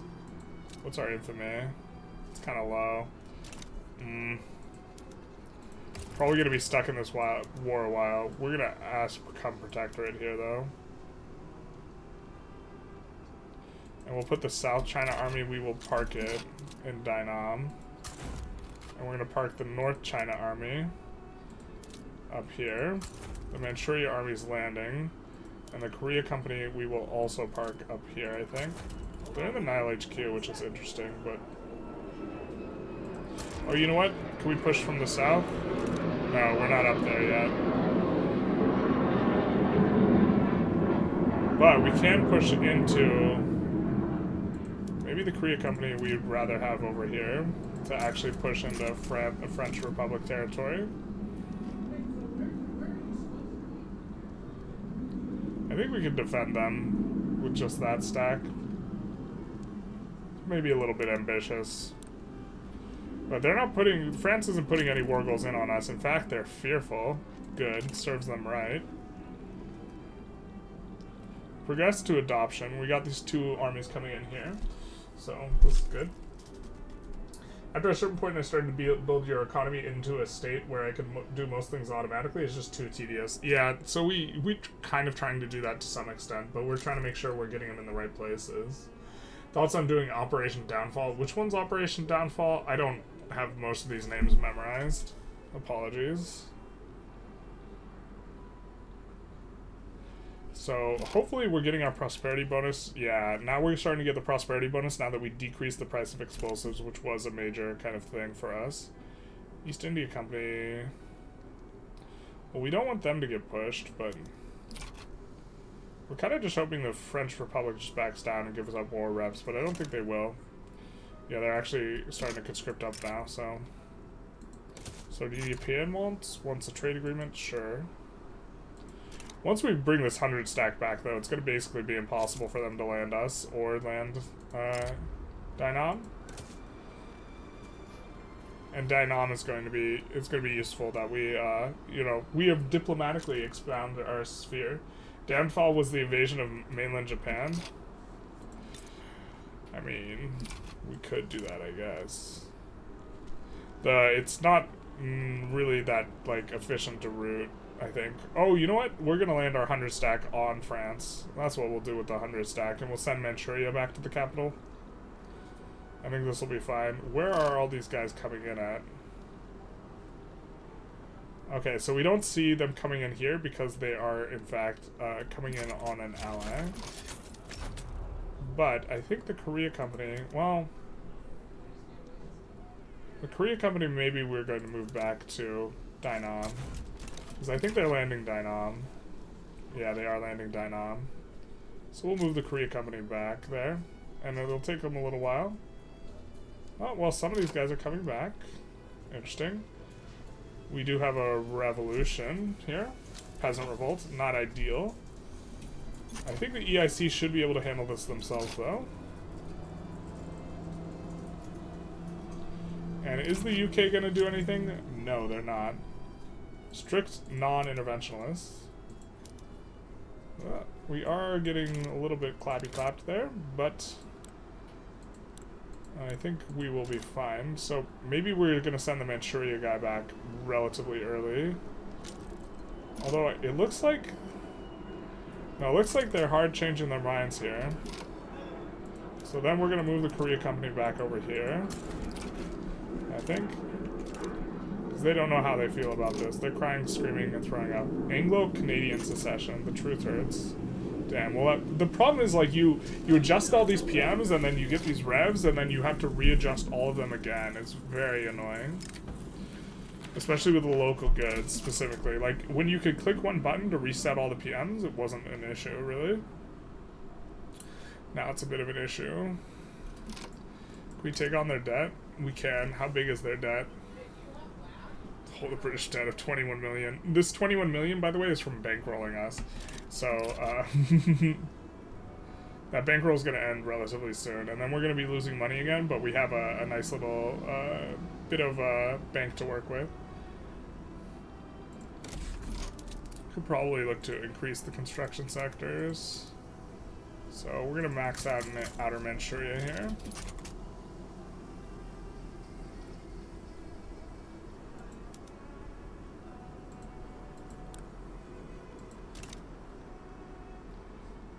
How are these going? Are we just losing on one and winning on the other so that they're eternally... Yeah. So our 25 stack is just losing every time, and then the other stack's winning every time, and so we're gaining 1 unit of ground and then losing 1 unit of ground. But hey, the UK showed up to a fight. Wild. Korea Company, we're probably going to send over to deal with this impending thing. It's not too big, but we'll have the Korea Company deal with it. So I don't know if they managed to push very much. It doesn't look like they did. So, oh well. It was something. Wee woo. Can we get some wee woos in chat? Pour ones out to the fellas who are currently involved in some sort of incident. Alright, Anglo-Canadian, yeah.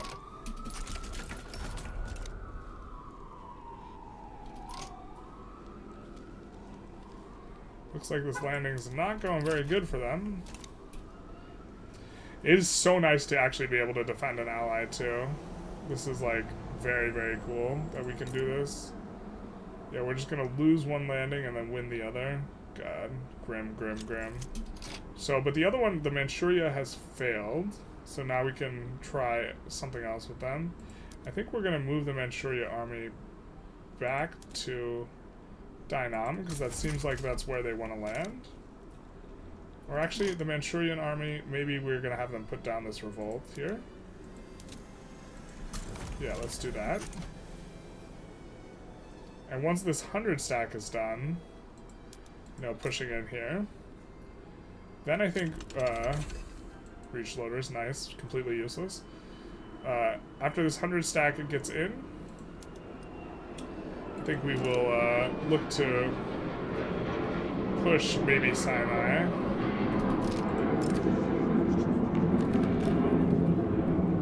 I don't really want the minus approval, and either of these getting 5% is kind of okay. But these guys are almost to this, and we would really like that bonus. So we'll actually just go for the approval here. I mean, maybe we increase SOL here by lowering taxes. Let's do this. We can raise taxes a little bit later. And we're still in a position where we're kind of feeling pretty good.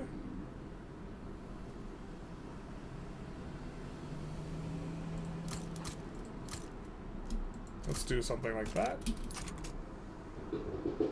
Well, I think we will be getting steel frame buildings relatively soon.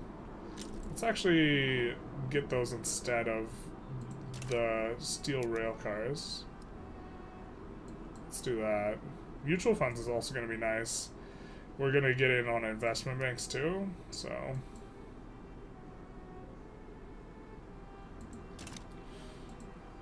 I think that'll be good.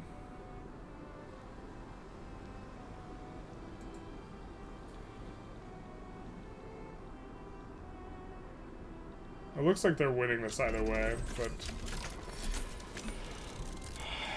alright, so fertilizers is going to actually be a decently big one because we have been building a ton of rice farms. And these rice farms, you have to remember, they are doubled in size in terms of what's going on. So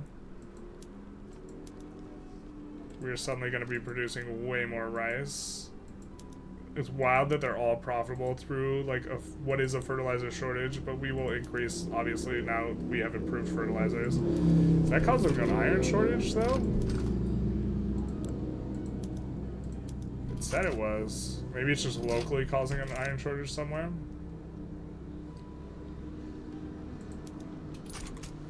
Looks like we can sway into that as well. We're involved in a lot of wars right now.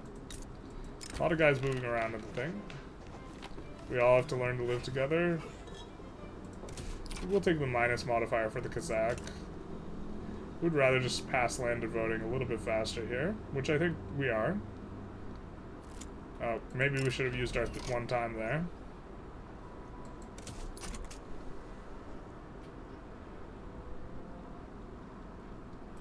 But we established a front here. It should be over in Egypt pretty quick. The problem is actually, where's this Korea company? Have you already occupied this? No, you haven't done shit. Alright. You're supposed to come over here, my guy. We had sent you over here. This front on assigning is a little bit problematic. 1.5 currently. Oh, looks like Russia already sided. We were going to try and side and get our things, our tasty, tasty sway juices. Thoughts on going commie at some point? It's really good once your GDP gets high enough. For this run specifically, you mean?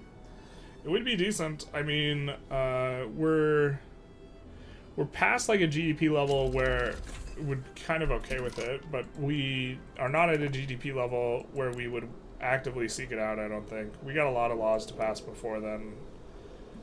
Alright, now we're going to be able to put in some. I think we're going to put in on the things that go into clout.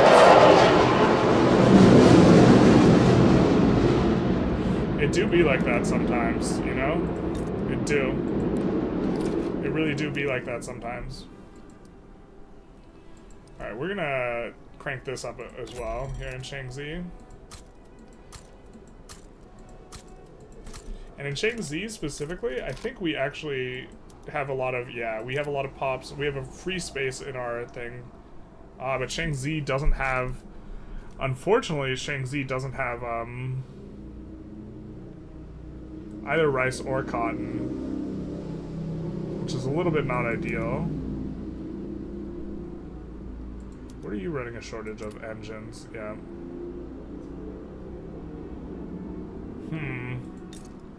Not sure what agriculture we're really supposed to build in Shanxi. Maybe we even build the wheat farms, but gross.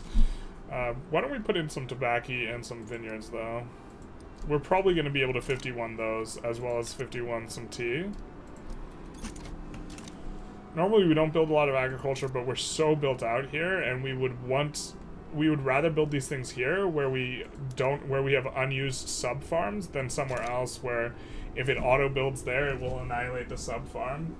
Whole squad of F-35s passing over your house, basically. That is currently what's going on. We're doing, you know, a bit of a run. That's a bit of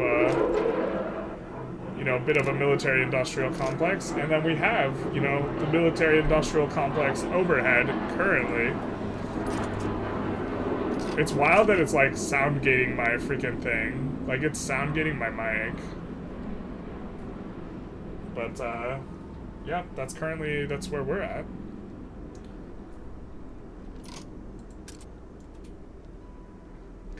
We will put a port at the front of the queue here to give you guys access. Yay, we finally repass landed voting.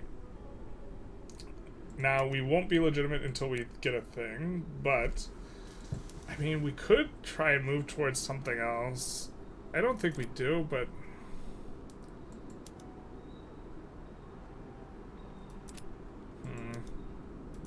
definitely not going wage subsidies.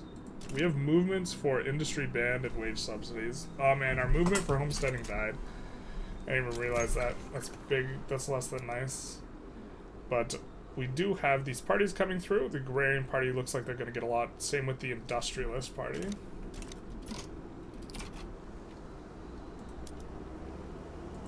Are you willing to return Sinai yet? Alright, war reps? What about banned slavery? You'll accept all this? Perfect. Industrialists are now powerful as well, which that is very nice. And now we're going to try and land here in Normandy. That could never go wrong with our 100-stack army. And here, we already have some stuff going on. This is... We'll reset the PMs here. I guess we should have maybe read a little what's getting done here. Our rail transport on both, but very critically, we're going to delete all these. And then put the Suez Canal at the front of the queue here. And put it on subsidize. Goldfields depleted. I think the Suez Canal company is going to be really good. Right now it's bugged out. You can't actually use it. But. Let's kind of cruise through and find the Suez Canal company here.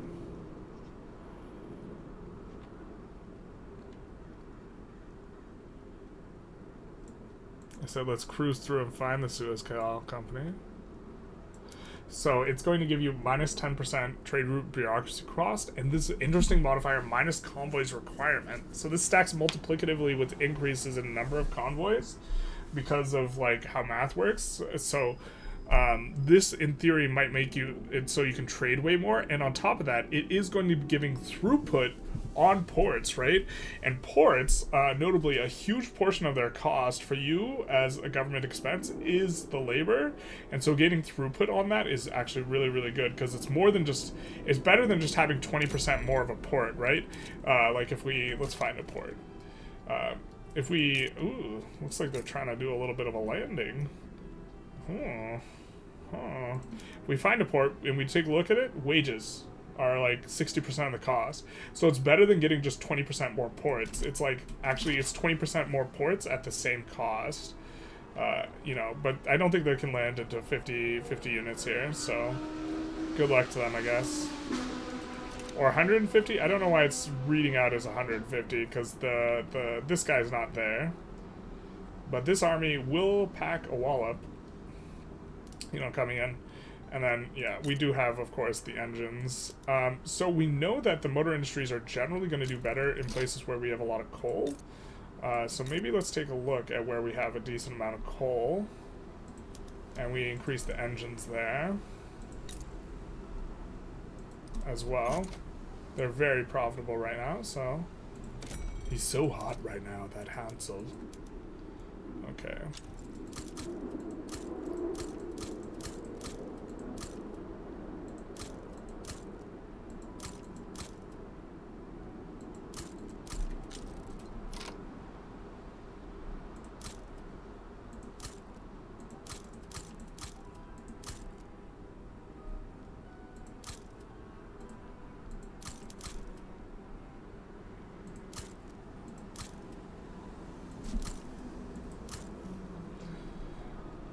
So this should be good. Yeah, currently an air show, though, is why it is so loud outside. Apologies to all of you who have come to listen to the sweet noises outside my window. Closing the window doesn't help too much either, although it is open right now. It's still like is gonna hit the sound gate, especially on the later flybys. They saved the really loud ones for last.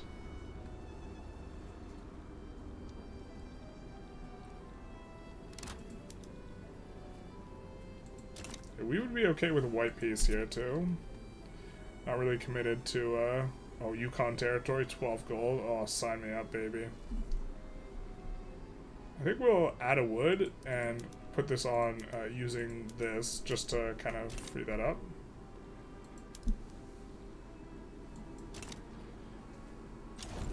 Unemployed friend group in Outer Manchuria is so based. Unemployed friend group, let's see.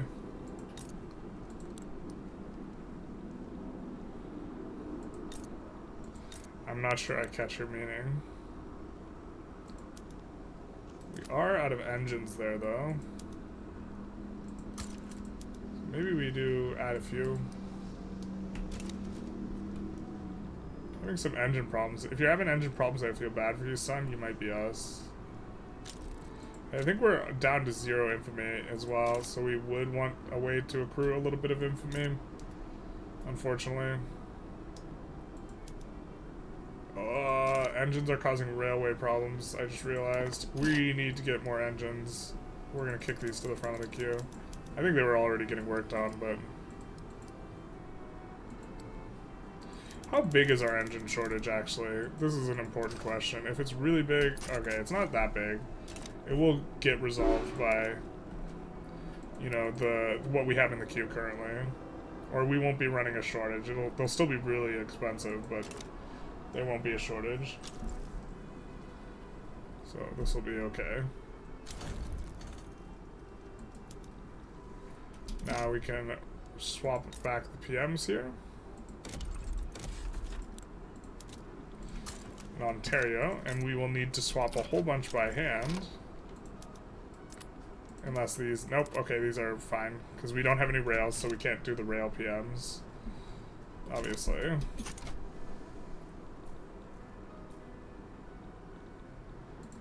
I think here we might turn in this on these rail PMs in a couple of these spots. Alright, so now we can think about what we want to reform to. So this is our most legitimate. This is close to legitimate. Looks like the UK finally went bankrupt and could no longer pay us our bankroll. Tragic. So I guess we need to think what exactly we want to pass. And, okay, obviously we would want to pass parliamentary, but we have to somehow get through the Confucian scholars who are really caked up. And, I mean, we could go professional army at some point. We could also pass something that they would like, but there's not really anything we're that interested in that they're interested in. I don't want to get onto this. This doesn't uber piss off the Confucian scholars. This is kind of a tough ask from a legitimacy perspective because it's going to be looking like something like this. So maybe we just sit in with the Confucian scholars and look to, like, you go up a little bit to the point where we could do this. Yeah, they're happy with us, but we want to go parliamentary, which they really hate. Confucian scholars hate it too.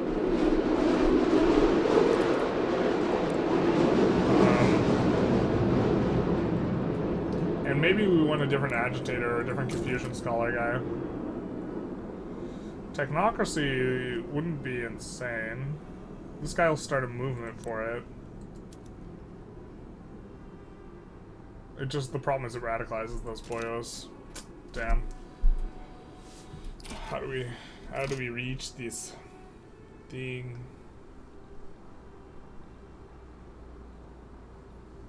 I mean, we're slowly eating out their clout from under them, right? And the last time we could pass stuff, the problem was the coup. I mean, the armed forces are Republican. I mean, we really want the parliamentary republic, right? This is kind of what we want. This will radicalize the scholar officials, and then the Confucian scholars will join that group.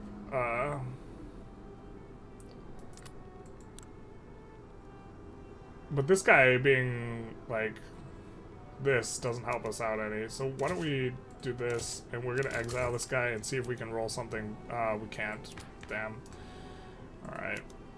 I think we'll just do this, and then decrease taxes a notch, which is gonna obviously be really expensive, but then we'll be at this level of righteous, and we will increase loyalists at a pretty good clip. And since we are running the Confucian scholar, that one is a car. That's a car, not a plane. This minus 100% radicals from SOL decreases will, yeah, okay, so let's just do this. This will carry us for a little bit. And, you know, we don't really care that we're running it up.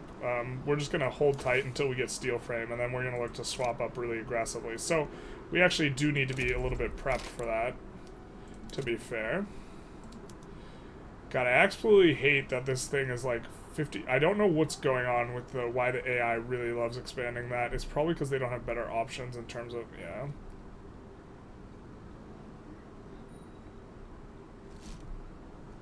So here it's high, Guizhou it's high, and okay, we do have a ton of lead here. So we're just gonna 51 this. And put some railways in front. And I think we have lead. No, we don't have lead here. We do have oil though. We're gonna put it on auto expand. We have lead. Where else? Alright, in the capital. So this is in preparation of the fact we already like kind of overbuilt steel a little bit, but now we're gonna overbuild glass a little bit because that really is one of the expensive ones, and we already overbuilt explosives so that when we finish steel frame we can begin swapping pretty aggressively, which obviously we can't afford, but that's because we're running low taxes. So luxury clothes and furniture should definitely be separate buildings. Interesting.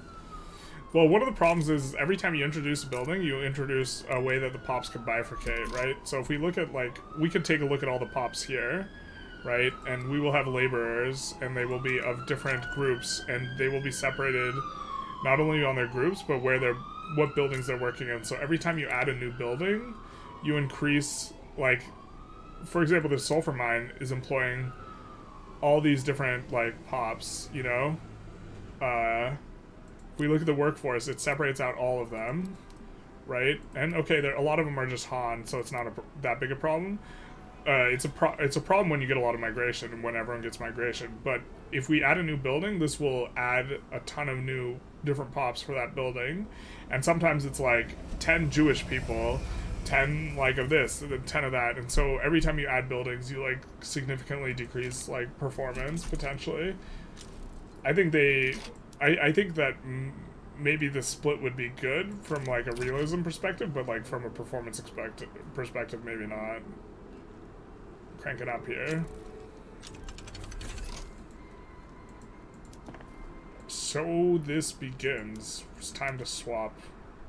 This is also going to eat the clout out from underneath these guys pretty well.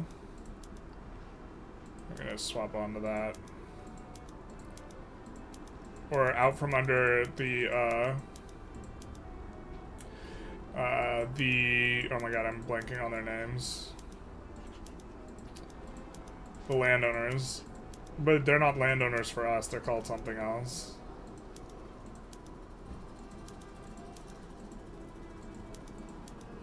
You do want to be on sawmills for everything.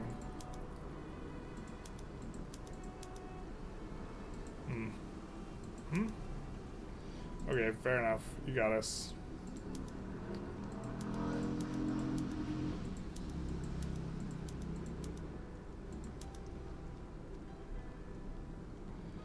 That should feel pretty good. We also do want to swap everything, though, because it is better. Mechanized looms, it just barely loses money. We're going to swap it. The problem is labor-saving PMs just generally suck on China. We're not going to mess with ones where it's like, it's separated, though, because there might be a method to our madness. I'm going to swap these. Swap these. Oh no, not my rifles. It's a little bit of a miss that we didn't swap those earlier. Market squares, we're gonna swap. Arts Academy realist art. It's the realist good deals list.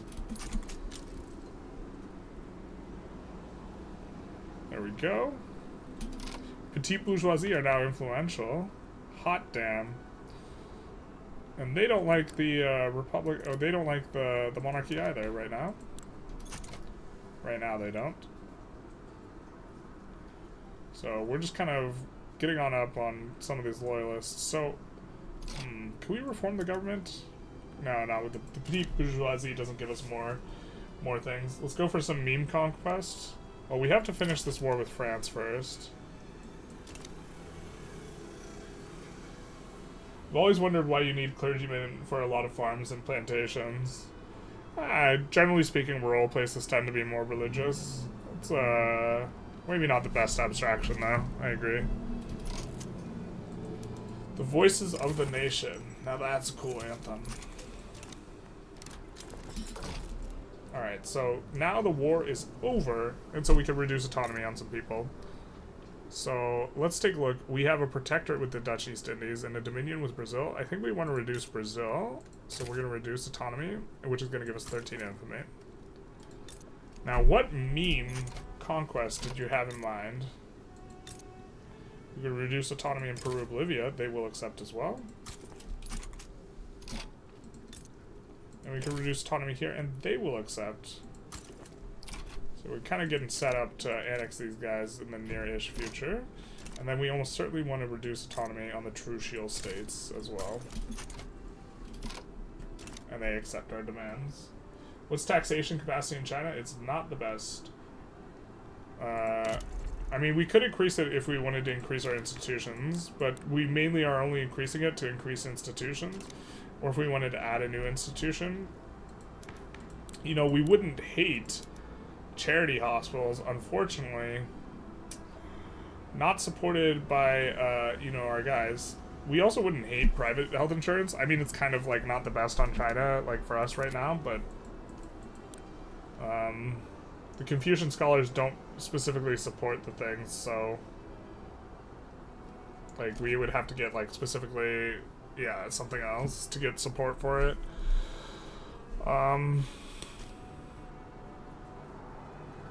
I mean, we can do this to pass laws, but this guy is not exactly supporting, like, the cream of the crop of what we want. Le creme. Parliamentary Republic. Armed forces are for it, but the fact that Confucian scholars are against this is actually a bit of a problem for us. Especially because I think that this bonus is really good on us right now. The minus 100% radicals, so that's kind of why, you know, we're having this occur, even though we don't have, like, this modifier actually seems very strong, now that we're playing with it. Like, just looking at this and, like, we're like, okay, we have the religious folk powerful, and we're getting, like, we don't have guaranteed libs, and we're getting this action here, right? But people who are in government are generally going to get a little bit more of this positive approval, but maybe we just chill out and, you know, with our 90 government thing, we're just like kind of sitting pretty. Thoughts on beating up the Sikhs? Why don't you pass proportional taxation?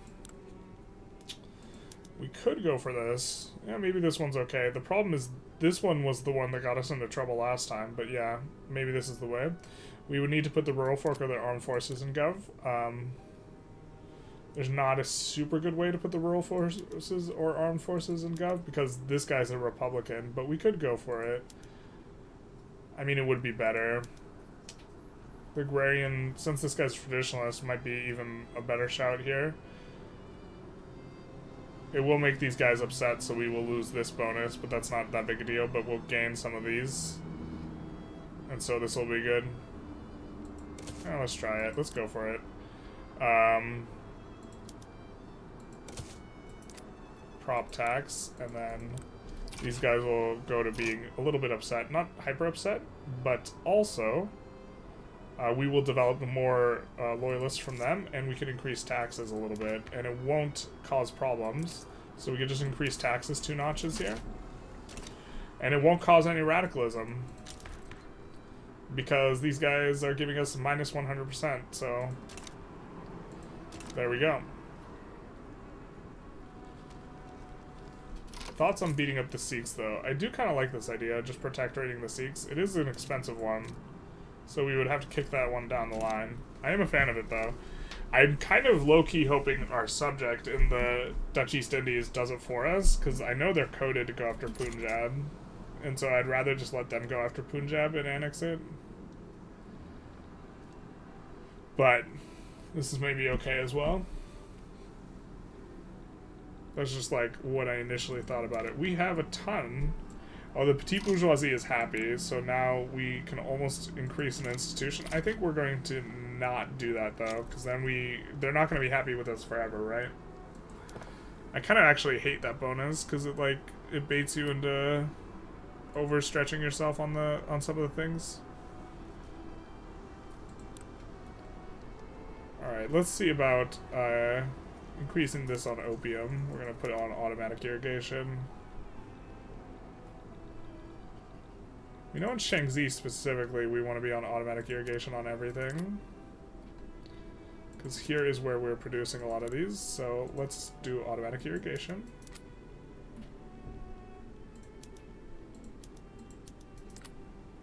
And I think we have a lot of consumption here anyways, so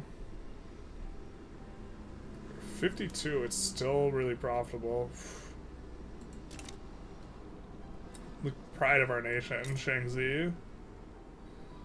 Resources throughputs, big nice on this one. Oil's not really consumed much. More tax capacity, more money for more construction and stuff, or maybe I don't understand something. Why not prioritize it?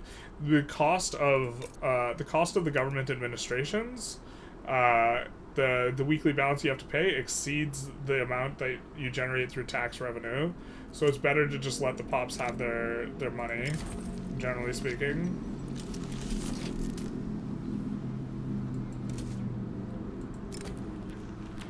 Also, when you're taxing pops, it's pulling money out of the economy, right? And so the money's not getting annihilated. Now, when you run a bureaucracy deficit, then the money gets annihilated, and it's really important to deal with. And so, generally speaking, you just build enough to avoid the malice, and then you don't overbuild it. And so you generally, as you expand institutions, you generally deal with the tax problems is kind of the thing. And so this is, but it'd be maybe okay for us to go for, you know, a healthcare system, private health insurance maybe, and then we would need to increase the tax capacity, and it would just be effectively when you have insufficient tax capacity in a bunch of states, what's going on is you're paying less for, like here we don't have enough tax capacity, you effectively are paying, and this is our best tax place, I think, because I think we 51'd it. You're effectively paying less for institutions when you have a lot of states like this. Let's find a better example. Like, so we really don't have enough tax capacity here, and so we have minus 78% tax collection. So by resolving this, you pay more to resolve this than you take in revenue and tax, especially with a low SOL. But you effectively get the institution way cheaper.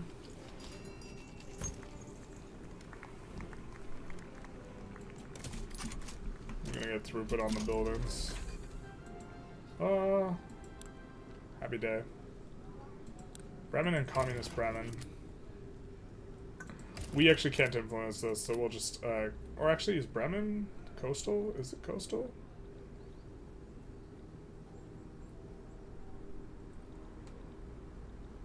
Alright, we'll become a subject, please.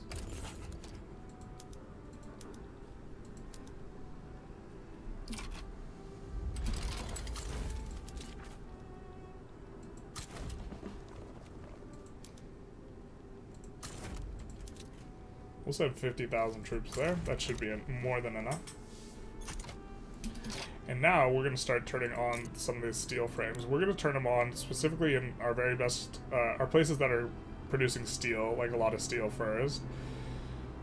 Oop.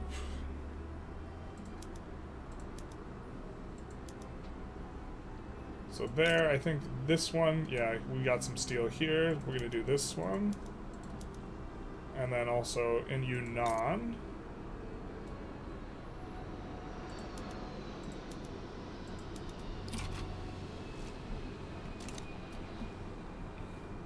We're gonna let stuff adjust a little bit. So up 25% construction off that. We're doing investment bank stacks. Yeah, that seems fine. More tax capacity, because it's money that just wastes into nothing. It doesn't waste into nothing.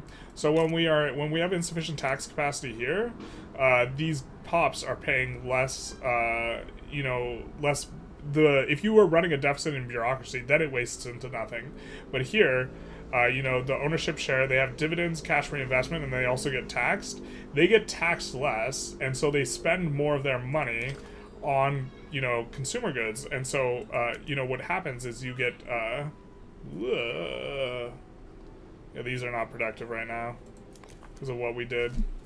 But they consume more, and so it drives up prices and makes businesses more profitable. And so, like, you'll see that, like, these guys, you know, income taxes aren't being taxed very much at all.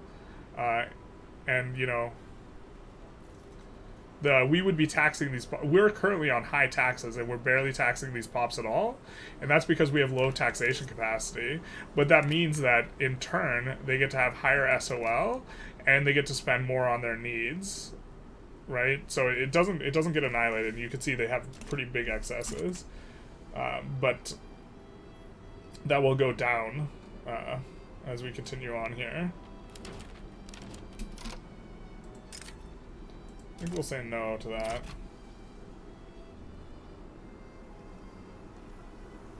Niger Delta Border Gore. It do be like that sometimes. Yuck. I thought the money pops still pay, that the money pops still pay without enough tax capacity? Thanks for clarifying it. Yeah, the other thing they do, it does get annihilated. So if you're running negative bureaucracy, that money gets annihilated. It still gets taken from the pops, but it doesn't go into your inventory. So that's really bad. But it's not so bad. And so, you net lose money building up all the government administration, so it's really not worth it. I mean, you also get state construction efficiency, which is a nothing modifier, but it's like not at a good enough rate for you to want to do it. But man, look at all our pops so happy, and it's because of these guys, the Confucian scholars. It's so gnarly. Like, we don't have police force, we don't have guaranteed libs, and we're still getting this. Like, this is pretty significant. You know, the interest groups on QING seem very strong here. We're gonna start swapping more of these, I think. Now, where else do we know we have a lot of steel frame? I think our outer Manchuria we have some, so in southern Manchuria we already swapped. Northern Manchuria, do we have some of this? We have a lot of steel in northern Manchuria, so this will make a good swap here. Up to 2,600 construction here.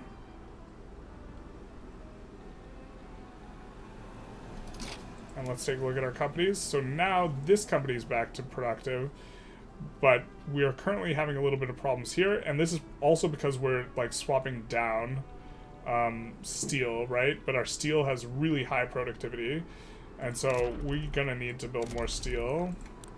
Or we're swapping off of iron frame construction, so it's decreasing the price of iron. And we don't have more steel mills yet, but we can afford more steel mills here, so we're gonna 51 here in Shaanxi as well.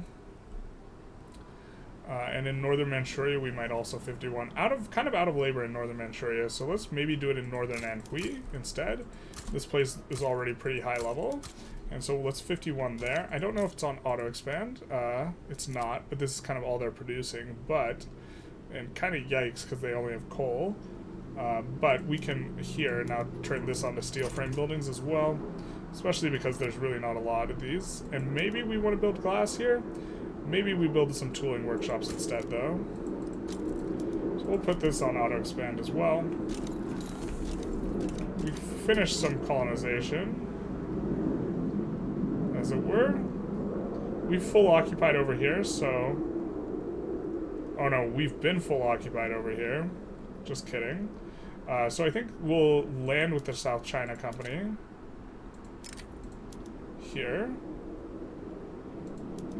And we'll send the Korea Company to deal with this native uprising. Over here.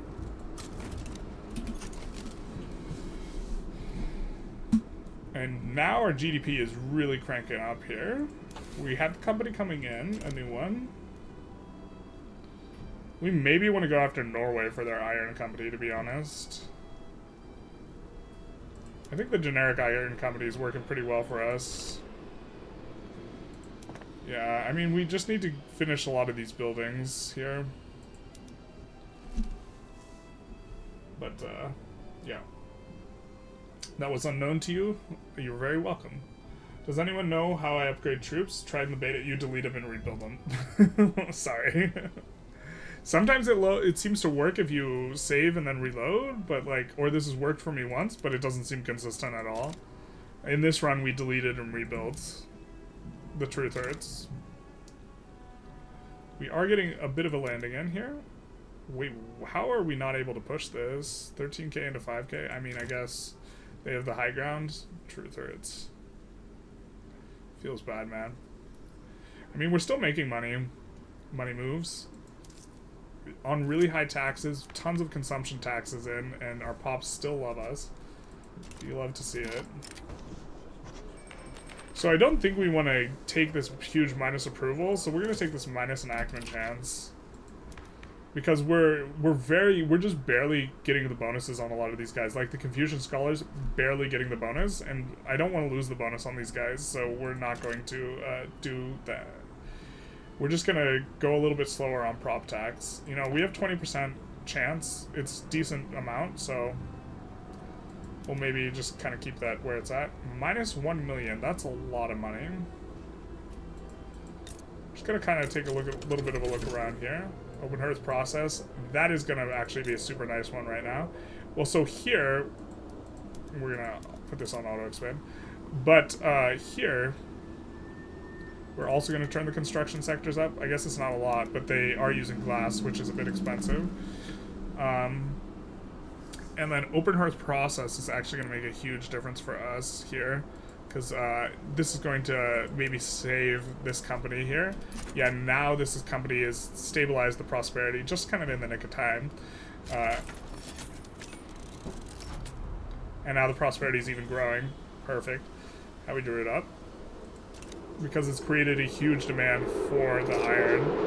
And, of course, the loud planes outside. You love to hear it. Okay, so we have also... We're going to put this on auto-expand. We're going to add some glass here as well. I'm going to add some steel here. And also turn on this into steel frame as well. Just looking to slowly swap everything over. Looks like we're gonna lose this.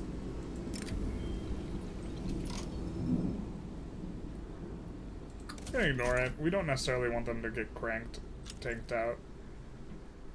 So we can't, is this one of the ones that's bugged where we can't actually land it? So that's the Korea fleet.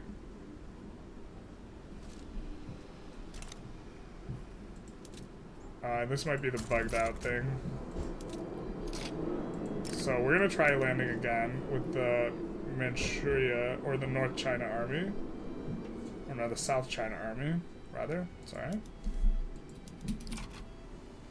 And we're wondering if it just auto fails. This might be one of the this might be the auto fail bug on the landing. If something's been occupied by an enemy, that just can auto fail the landing. If so, we'll just capitulate. Although, no, we should just capitulate anyways, because we would be losing this, you know, if it wasn't bugged out. So we'll just capitulate and we'll lose Bremen as a subject. Tragic. We have a bunch of interests we can declare, though, so let's do that.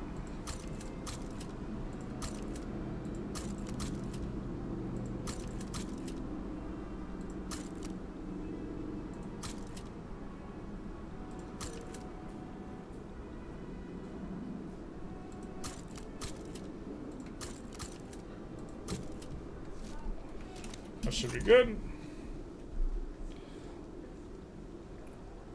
And then we're putting that down soon, and then we have this going on. So we'll put the South China Company over here to deal with this.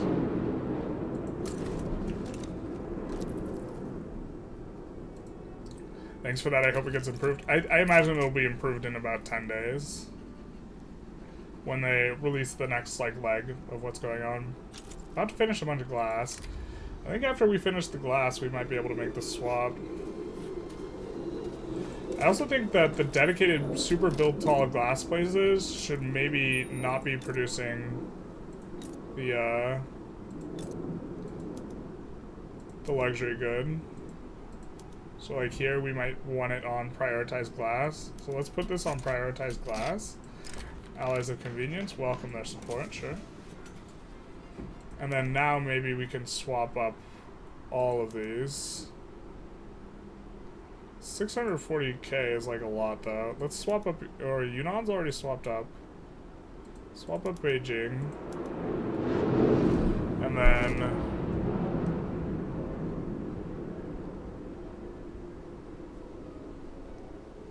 looking for another place, Eastern Hubei. That's like a 20 stacker. So now we're up to 3k construction here. That one's a car. So we now have some more interests. Discover some oil in Timbuktu. So maybe we want to actually take a look at our trade routes here. So let's, first of all, we're just going to nuke every trade route that's not profitable.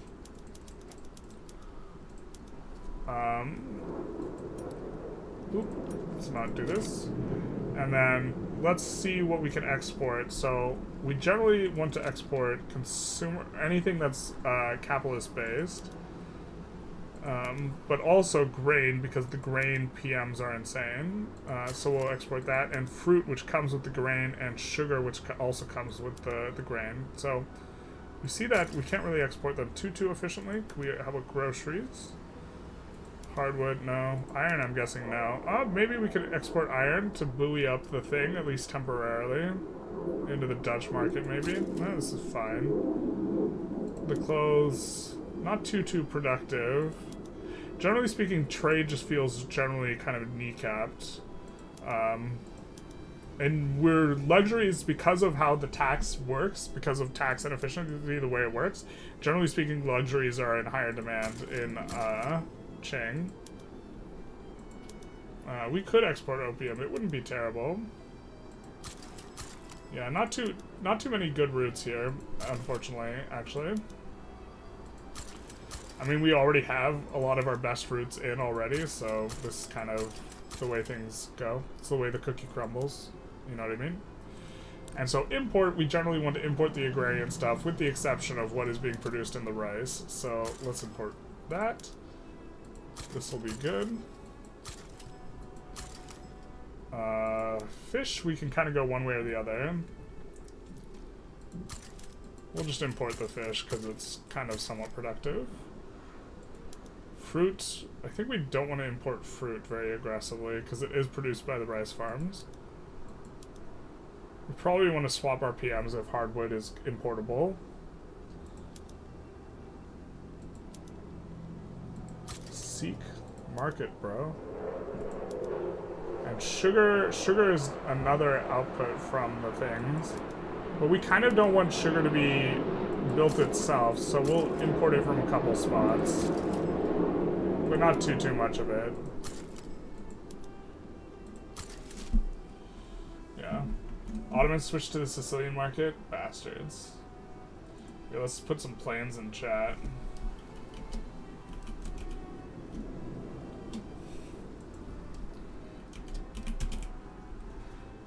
There we go. Mission accomplished.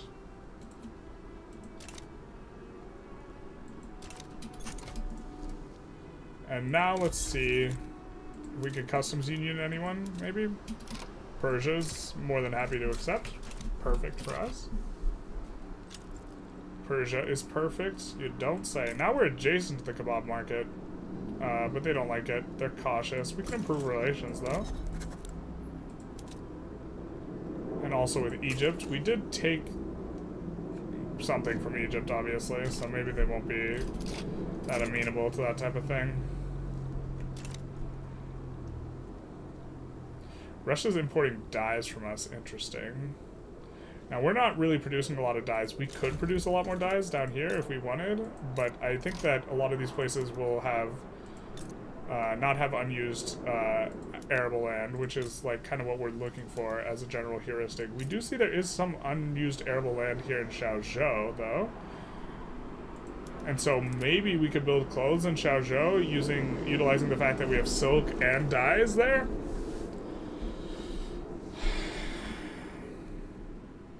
I mean, let's build a little bit. Try and be a little bit tentative with it. Put it on auto expand and see how things go. We're still ramping up the construction. I mean, we're losing a very acceptable amount of money, but I mainly just want to let the economy adjust and not have it be super inefficient when we just like crank over everything to steel. It's another 650k.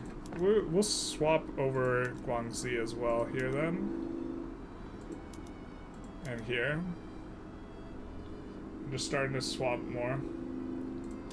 You love you love the kebab, and then I'm assuming that's supposed to be a kebab flag. We'll do a trade agreement with the Sikhs. Maybe we invite them to their customs union. I mean, someone wanted to go after the Sikh Empire, but oil's the future? You think it's the children? Nope, it's the oil. The children of the oil. The oil of the children. Not very useful to us right now, though. Don't think we have any real demand for it, so...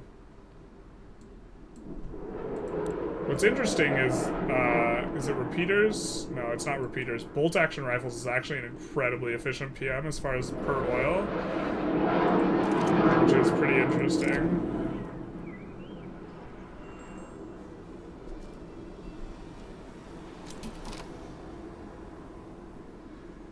We don't mind that. We'll eat some decreased taxes for a while. This is fine. For mobilization, we do want to put on first aid for everything. This is something we missed doing. And this is only when it's mobilized, but the increased fabric and liquor consumption, again, we are getting like a positive modifier. It's a free money modifier for these, so. These guys are already mobilized, so they can't do it. Big sad. We will full occupy these guys in just a moment here. Or they are full occupied. Shangzi is building up these to max level, which is going to help our company, our iron company, regain their prosperity bonus. Looks like we are not hitting prosperity bonus on this either here, so let's just take a look and try and see if there's a place with really low earnings that we haven't taken a look at yet, and Yukon territory is one of them. So let's take a zoom in on the Yukon territory. And maybe, okay, so we do have this on auto expand here, and we are using railroads, but there's not a whole lot we can do here. We could add this and put it on auto expand and have them use railroads, but there's not much we could do to buoy up the price here to kind of deal with that, because it's the situation's a bit of gold. Alright, so we do have now around 9 infamy to work with if we want to be a little naughty. And we have a protectorate with the EIC. We will have to move that up the chain naturally. We have Dominion with Tunis. Could maybe chill for a little bit. I think I like chilling for a little bit, to be honest, while we're passing. Oh man, this approval is so nice. Like, I mean, we are generating, what are we generating radicals from exactly? Unfulfilled political movements, standard of living below expected minimum, and unfulfilled political movements that want to ban industry. Okay. Can we tell you see you later? Yeah, we'll say smell you later. And we'll get rid of that political movement. Hopefully. They still want industry banned, but that will hopefully, that agitation helps that out a little bit. And then, because we weren't too keen on necessarily using an exile in the near future. I guess we could have thought through that a little bit. We kind of do want to get rid of this royalist. If we ever want to go parliamentary republic. Okay, we finally get a tick advancing this. And we are completing a whole bunch of glassworks and other stuff here, so I think that maybe we can do this. Maybe. It's kind of a lot still. So let's maybe just do a few more by hand. Xiaozhou, we do it. And we're just kind of looking for some of the higher level ones, more so than necessarily hitting the right ones here. And we'll just swap over several of these. And now we're up to 3,400 construction, but we're not using all of our construction. Okay. So we're going to come in, and we are going to, actually we're going to look at prices, because prices can be a good indicator of what you're going to need to, actually no, we're not going to, looking at prices is not the way you want to do it. We look at earnings. Food industries, furniture, glass is really good. Clothes can be good. Tools can be good. Alright, well, not having this 51 does us in. That'll go to 51. That'll go to 51. There. I guess Southern Manchuria will 51 as well. Northern Manchuria. Add a little bit. Alright, these textile mills. Hebei is doing really well with these. This is kind of where we had built up a lot of inputs for it. So we'll get that to 51 in Hebei. These are very profitable. If we come down, Eastern Hubei is doing okay with this. Now, do you have a lot of logging? No, you don't. So this doesn't make a whole lot of sense to be building these here. So we will not encourage that. That's the auto-queue being silly. But that does imply that we should be finding places like Guizhou to build up furniture. So we're going to add, and we're going to put that on auto-expand because they have this situation here. And we're going to get that actually to 51 and maybe take it off auto-expand. Okay, Guizhou will build up that furniture quite a bit. And then we saw Glassworks also was looking good. We'll get Nanjing to 51. Kind of don't like that it's being built up there. And this Guianyi, or where right here, we are going to also move that. We'll add a little bit to Guizhou, but we're going to move this over to prioritize glass production as well here. I think we'll keep the tallest ones on prioritized glass production.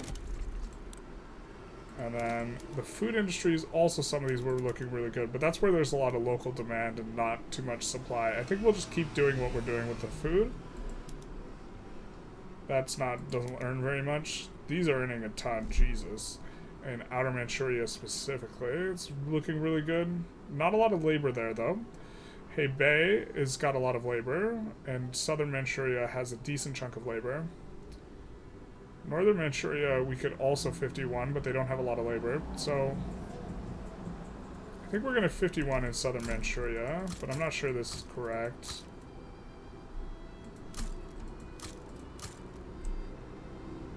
We are going to need some extra infra. There we go. And I think that'll be pretty good in terms of what we're constructing. Oh, we probably shouldn't have mobilized this army specifically. Eventually, we will reach the point where we want to mobilize all of our armies at all times, but,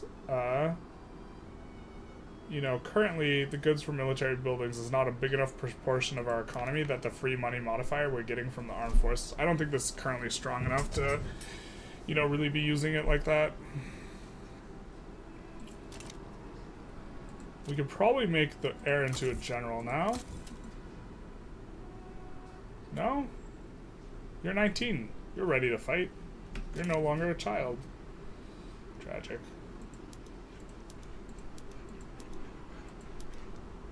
I'm gonna try and merge the 15th Army with the 16th Army.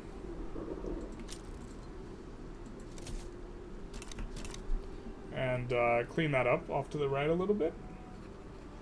I see we got quite a few new faces in here. How are all you all doing? All y'all. All y'all. The infamous, phonetically difficult all y'all. We're now unacceptable. We're gonna knock down taxes a notch to stay up above 50%, so we have the better enactment time. Much better enactment time. While we are trying to pass prop tax here. Big nice. How expensive is this? 350k, not quite what we can afford yet. We do have a big buffer before we default, so... But I think that, and we are going to be getting more money when we get on to proportional taxation. Quite a bit more money by the looks of it. It's 551k. This is notoriously unreliable, but it is 551k, and it is on the upper rung pops, which is going to be really nice because it will help to increase SOL for us. What are you doing in Japan? Conquering Kanto and Tohoku. The AI really just brutalizes Japan now. We'll have to do a 1.5 Japan run, but I'm not sure how it's going to look. We might even want to help Japan here. Ask for become subject. We love to see it. This is how we get Japan.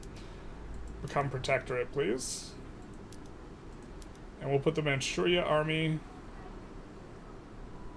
Actually, I think we'll just mobilize these guys, stick them at home, and then we'll put the Emperor's army we'll station them in Japan.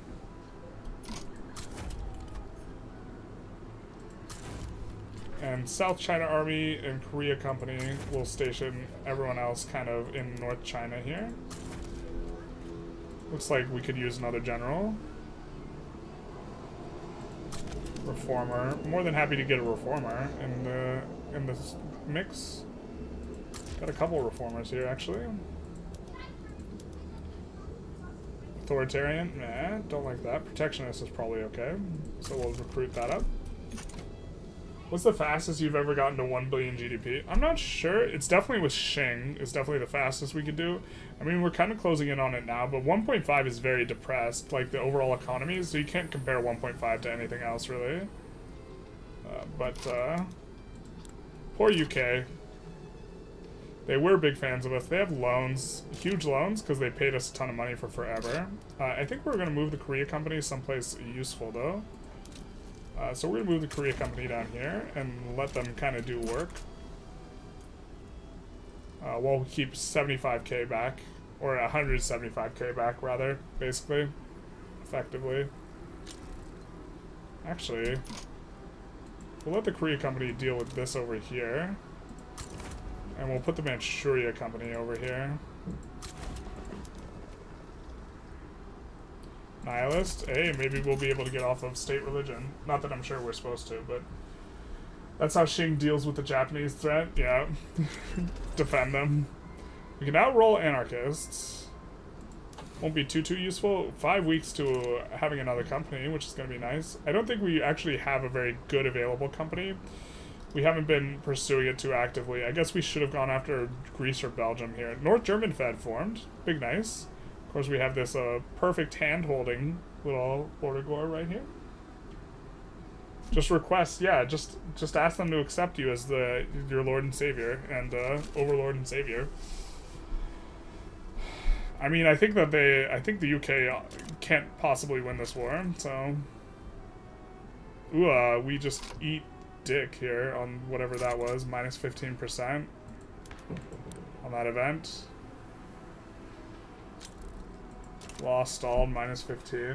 Jesus, that's not how we drew it up. But we get another company and the very important modifier, extra urbanization per urban level, so now we're getting way more of these. I think we might even actually start wanting to swap up, yeah, this to covered markets in some spots, specifically where we have a lot of steel production or glass production. Oop, that's not the right building, is it?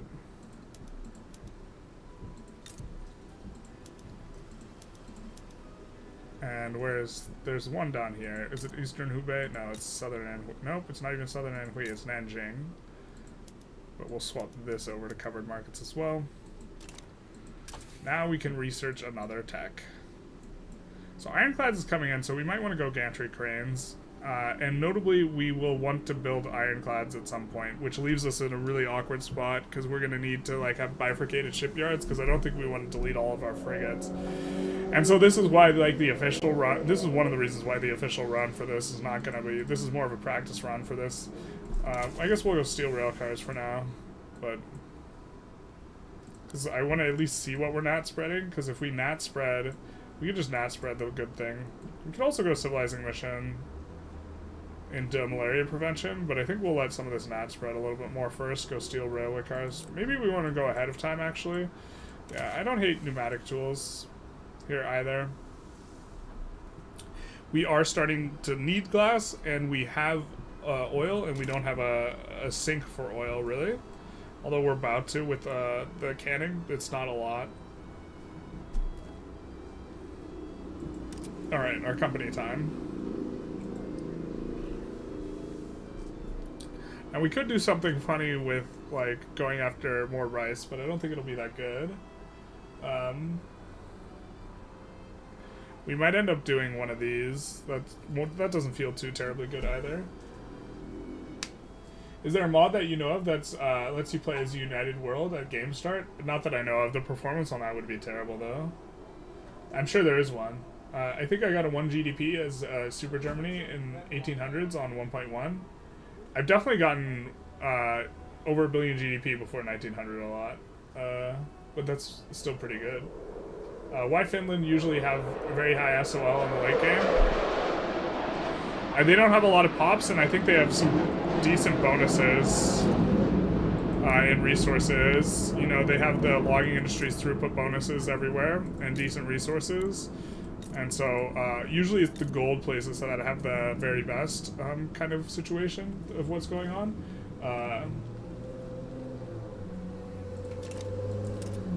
I understand why it's cities of Hamburg and other low pops, but Finland is strange in that regard. I think they have relatively low pops too, though. Jets, nice. Yeah, the jets be jetting. They do be jetting. I guess we want increased loyalists. This one looks kind of nice right now for increased loyalists from standard of living increases, because I think this will let us do some stuff. Now we could go Southern Anhui Motor, which is one of our unique companies. I think maybe it's not.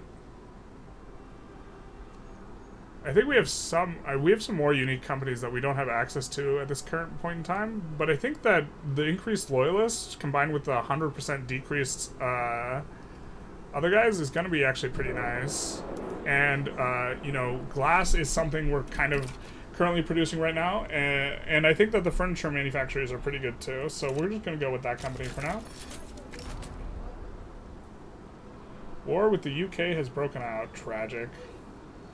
Okay, I guess we're going to get chunked out here. Or is this guy going to get here in time? Maybe he is.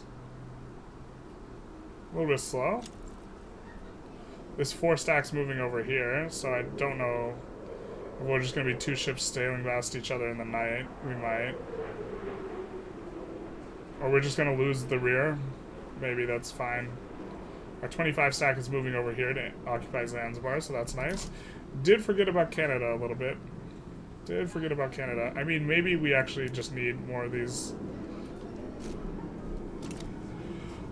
I mean, they're defending our capital with some of their armies, so maybe we need to move some of these out to kind of push some things. So we'll move this guy to the Canada front. And the 100 stack is just going to defend Japan, and we have our 25 stack and a few others defending China, which should be enough, I think. Maybe it won't. We could also land with our 100 stack on their capital if we wanted to move someone else to defend the Japan front. But I think that it looks like they're trying to land Japan specifically, so I think we want to stay in on defending Japan specifically. But yeah, lots of jets outside. Can I get some jets in chat? You should play with the United Africa mod and use that mod. Lets you unify it at game start. I've had a few runs with those 2 mods and it's really fun. Interesting. It doesn't change anything else. That's generally the type of thing I'm interested in. I think 8100 eternal expenses is going to be worth this. Notably, us making sure we have the bonus on the Industrialists is going to be quite nice, and it's doubled right now. Big nice. One day we'll get prop tax though. One day I'll fly away. Something like that. Diplopacts? We could maybe get an obligation from these boyos. I'm not sure how useful I think that is. I think we can also just raw dog a trade agreement here. Yeah, we can just get a trade agreement, and so we can get an obligation for the... Everyone knows the RSM Revolt name, the fearsome enemy, so...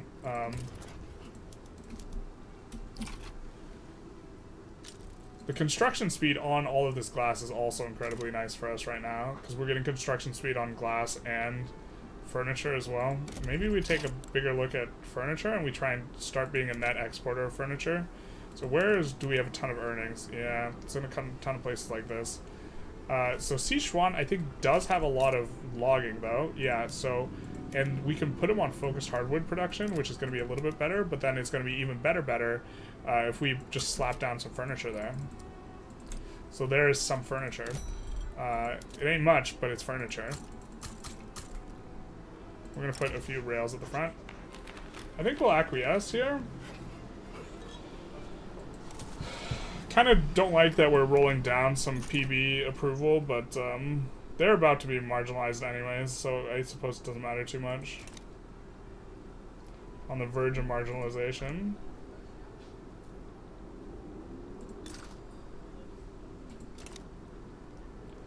And we can just ask the UK, what were you thinking when you decided to try and go for this? It looks like they're sending in a few armies, but it's not going to be enough to do much of anything. Looks like we're getting a little bit of a push here, but we're partially occupied, so that's a little awkward. Korea Company, where are you going? Oh, they're over there. So we can't re-land any of this, unfortunately. But we can land Sierra Leone with the Korea Company, I think. That should be pretty good. Will you give us colonization rights? You will? Fantastic. Let's go.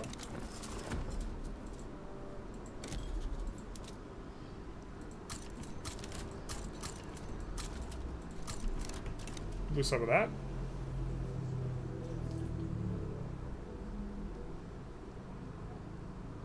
Well, basically how it works is that, let's say you pick Egypt and unify Africa, then you keep all Egypt's tech and all the African lands become colonized, then you have to incorporate them, which is a struggle at game start. Yeah, but I mean, it's definitely, Africa's probably the strongest start then, I would guess, but it's manageable. Maybe not the strongest, but I also think you can unify it with any other nation too, like UK, etc. Interesting. Then you get one culture for Africa as a whole. That would probably improve performance. Good morning, Paul. How's it going? The stream's going relatively well. We got the loud jets outside. Everyone's favorite. Not much I can do about that, though. But yeah, just a decent stream here we got going. Generally, the starting streams will tend to do a bit better, but this is going to be nice because we currently don't have any demand for oil, and so now we're creating oil demand. Yay, or not sufficient. Let me take a look at the 2 mods. All right. One day we'll get prop tax, and then once we get prop tax, I think we'll turn on the rest of the steel frame construction. I think this will work pretty well. Very nice that we're just getting Japan basically for free here. Alright, well now we have a 50-50 chance. I think we might just turn it on anyways. That will boost up the economy quite a bit. We also aren't on max taxes even, because we wanted to keep this kind of going a little bit. Yeah, I think this is going to turn out pretty good. This prosperity bonus too, the 5% loyalist on top of like the extra construction speed. I like this setup. We would prefer a better mining company, but what can you do? It's not like we can take Congo and do the Congolese one. A lot of logging here, though.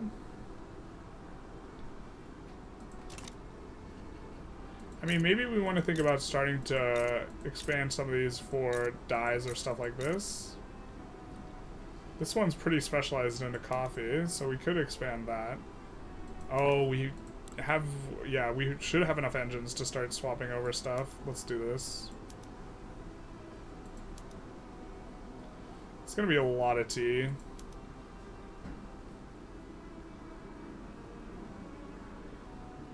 Tobacco and fruit are kind of the worst ones, I think, so we'll leave those for last. The mods are called African Unification and Formation of Africa. Live chat? We are on live chat right now. I remembered this time. I remembered. Do we want to increase institutions? No, I don't think so. Now we have a virtually, like, shoe-in here. Resource boom, boost them further. Oh, baby. So good. Let's take a look. Are we still getting... yeah, we're still getting our prosperity bonuses up. Kind of ramping up. Not as much here on the productivity of QING steel, but that will be quickly changed once we finish this. Actually, let's just swap it now. So, which will cost 270 more K more in terms of construction, but it will also make a lot of stuff more profitable. And we are going to need to put in a lot more stuff. So, let's actually fill up the queue here. So, we are going to be a little bit more focused on the glassworks now, I think, because we are getting the construction and the throughput. Guizhou is out of labor? Really? Okay. Jiangxi, we're going to just 51 this. There's a ton of labor there. And then Jiangsu got a decent amount of labor. 51 it. Of course, this is probably not the best way because they don't have lead. But they can make dyes eventually. Yeah, all the lead production's up here. Yeah, okay, fair enough. You got us. This has really high lead, but Milan doesn't have a lot of peasants, unfortunately. But we could start trying to get people to come here and expand the glassworks. Yeah, really not that ideal. We have a bunch up here. I mean, I guess we can kind of do some of this as well. And then go after furniture. And so we could look at this and look at, you know, production. So we're producing in southern Anhui a solid amount of furniture, and in the Manchurias a solid amount of furniture. And we can just, you know, get this up to 51 and put in at least a beginning of some of these furniture. I mean, maybe it would be better to 51 these, but I think that'll be okay to kind of get our queue rolling a little bit. We maybe want to put in auto expands a little bit more aggressively as well. So let's also see about, you know, getting fishing on auto expanding everywhere.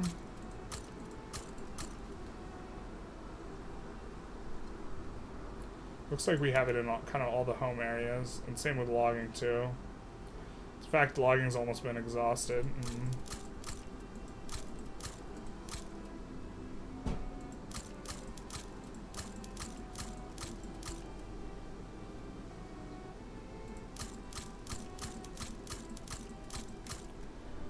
We're just going to put a level 1 everywhere, and we're going to put them on auto-expand, and they should take care of themselves, and also manage to keep our queue, you know, kind of going a little bit. We will also put all of these mines on auto-expand now. Kind of entering a little bit of a different phase of the game, where we are having enough construction that we can really crank up stuff quite a bit. I'm going to crank up these as well. And get the last of the things on that. We especially don't want to forget. So 4,100 construction, very nice. Is it worth it to go on 1.5? This question is a bit weird to answer. It depends on what's important to you. Is kind of the answer. And you know, if you really like the ecoing, for the eco, 1.5 is definitely better. But warfare is broken in a lot of ways, and you often have to swap sides in order to, you know, ensure the correct outcome and swap nations, and this is kind of a less fun play pattern. And if bugs are really annoying, then yeah, if you're concerned about being annoyed for the bugs, you probably should just stick on 1.4 would be my suggestion. But also, if you're tired of like 1.4 and like it's a little stale to you, then yeah, definitely mix it up, you know? Yuck. We do want to be, oh, this is great, that we can just be more legitimate like this. Yeah, this will be nice for us.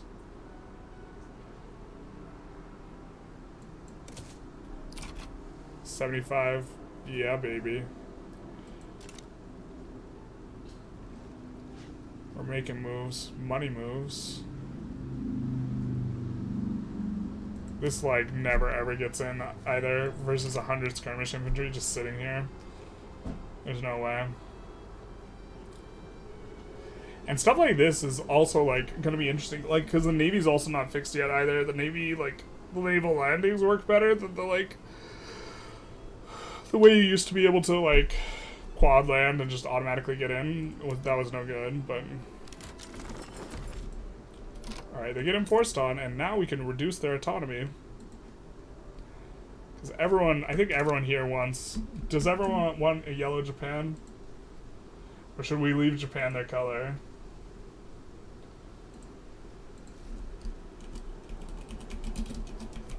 Should we do something else with our infamy here? At the very least, we are going to be decreasing these guys. Oh, no.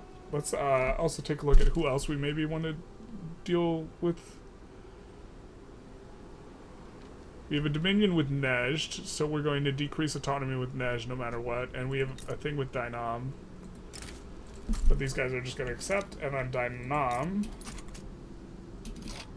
is 6 infamy here, which isn't too bad to make them a dominion.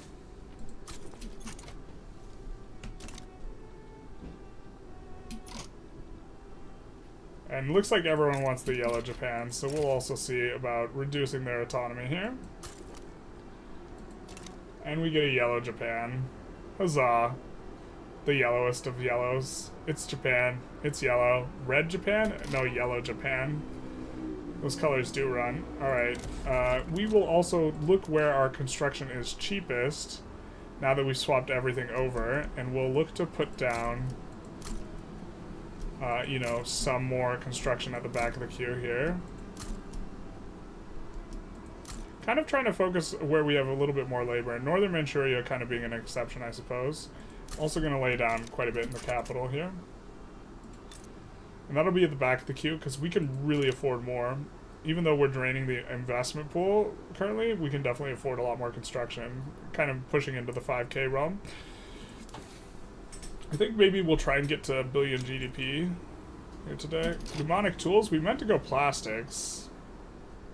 Here, not pneumatic tools. Kind of awkward that we gained so much progress towards that, but, you know, it is what it is.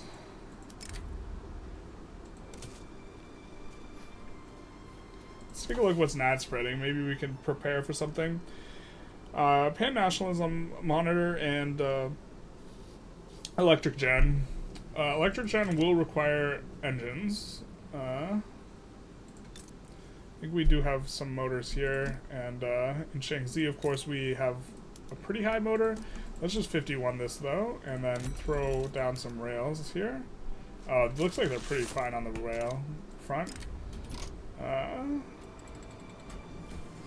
We'll get progress on combustion engine. That'll feel pretty good, I think.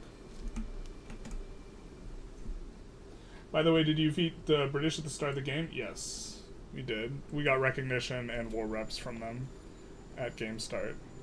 Looks like East India Company continues to annex their interiors, which is nice. This is one of the reasons we've left them on a dominion. Good morning, everyone. Good morning, Richard Brackman. How's it going? Other than good in the morning. Oh, this is a big fight. I think we'll get involved, like, involved in this. So, they want to unify. So, I guess maybe we'll pull this one as well. Assuming... This is under the assumption that we can get something tasty from both of them. Who should we help? Germany trying... Or North German Fed trying to help... trying to form Germany? Or France trying to not form Germany? Are we Team Napoleon or what?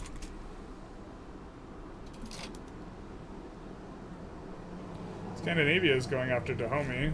Dahomey Protectorate. We might have to intervene in that as well. Oops, looks like we see some votes for Germany.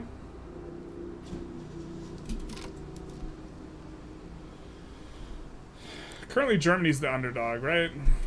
Oh, we have a truce. Just kidding. Sorry.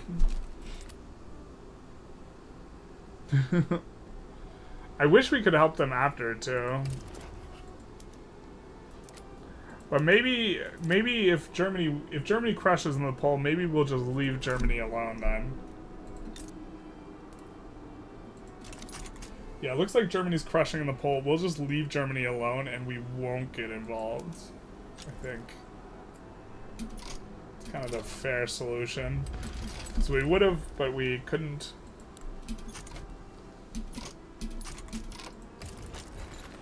Dahomey, will you become the subject in exchange for us preventing the other guy from becoming your subject? Okay, thanks. You will.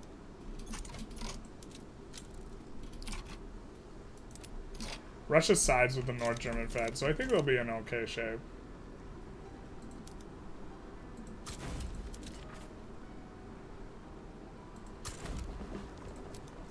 We'll end the poll.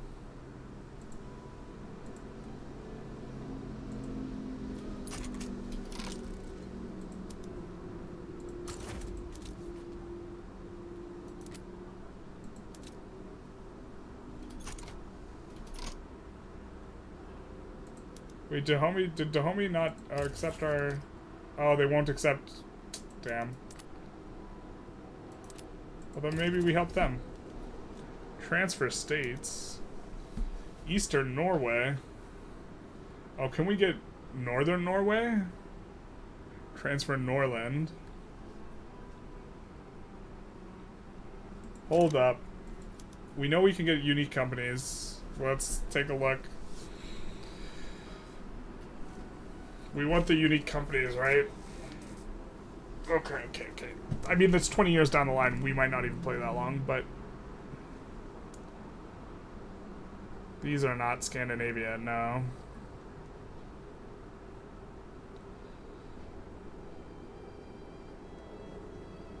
New South Wales. Central Hungary. Why am I even... you know what's probably the case? The ones with pictures are... Or the Swedish ones will have pictures. These are the Greek ones we were saying that maybe we should have gone for. Notably Koupas, in particular, seems good with the railway building throughput on top of, you know, having tools and engines. Ericsson is Electrics, is Svealand. This we know is Norland, and this is the one I was thinking we might like be interested in, which is just the absolute monstrous iron throughput, but it's maybe not that good. Navy offense and defense on this, probably not that good. Convoys and fishing wharves building throughput, maybe not that good. Nokia, Southern Finland. I mean, Nokia would be okay, but that's southern Finland, isn't it? Yeah, so... Euros is lesser Poland, so I guess we're out of the region. So I guess Norland maybe something we want.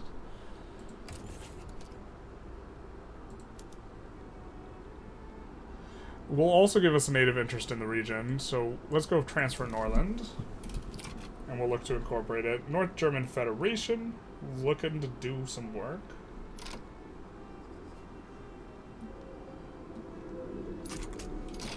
Oh, it looks like we even have an adjacency here to Dahomey. So we'll move this Manchuria company over to help deal with that. Yeah, we're just staying out of this one. But it looks like they're both confident. And bigger mobilization on this side. We get an election through. This is the most legitimate government we can have. I think we should also just start looking at a law pass. And we could decrease taxes 2 notches. I mean, we're making a bunch of money. I'm pretty sure that's because our construction queue is not filled, though. Yeah, it is. We could also increase tax a notch without it being a problem. Especially because these guys have a bonus on the Confucian Scholars. So we can do this.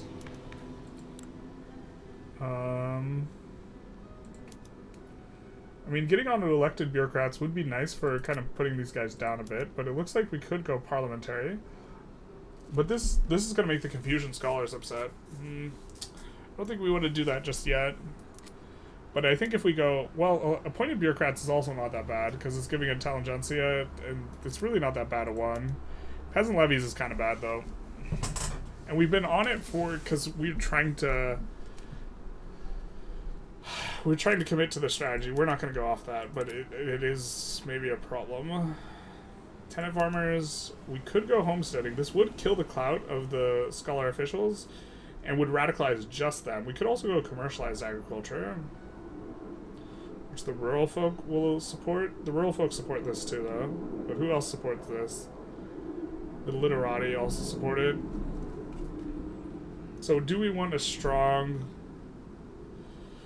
we actually have a decent amount of agriculture, and we can incorporate the Dutch East Indies, and so maybe we want this class a little bit stronger. So homesteading is probably pretty big on our options right now. We could also just pass dedicated police, which the rural folk don't like, but would kind of help us when we're not having the bonus. We could also get rid of this. Oh, this is not too bad. Restricted child labor, then we could upgrade, you know... Well, we won't be able to upgrade this any further because I think that's the max level for religious schools. Yeah, that is the... Right? Maybe I'm misremembering something.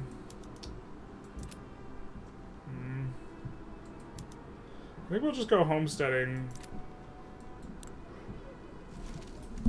And then look to next one. Go for the other one. You know, go for the parliamentary.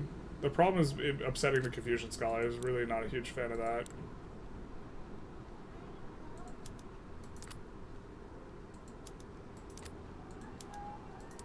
I wish I could get an ideology on those guys where they don't care about going for this.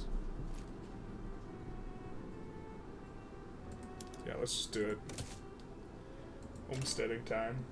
Not Dahomey, they're our homies. No, they're gonna be France's homies in a moment. German unifying is good since it stops them from including Austria later. It also gets rid of some small countries for conquering. Yeah, but we're not, like, this isn't a very uber pushed run. You worked for Nokia? Nokia looks like a decent company. Get off tenant farming? Yeah, I think this is the way. What's the owner class? It's a combination of capitalists and aristocrats. So it's like homesteading, but with capitalists instead. But we're starting to get to a GDP point where the capitalist stuff is falling off. So we're just gonna, you know, kind of go this route. And this is going to provoke, you know, these guys. We actually wouldn't mind this level of revolution, to be honest. Just fight this out. That'd be pretty okay with me. Zanj. Okay, we already have that taken care of. Oh no, the UK needs to reduce Parochian autonomy. Surely they'll want our assistance in this matter. Why are we illegitimate now? Okay, so the scholar officials are out, and so we will reform to this. And we will decrease taxes 2 notches here. We actually will decrease taxes 3 notches here, which is going to be expensive, but it's going to help us pass the law faster. And we're going to start looking into maybe pushing the resources a little bit aggressively. I'm going to look where can we build some of these. A bunch of our level 1s came in. It looks like they're not doing too hot. I'm going to do something like that.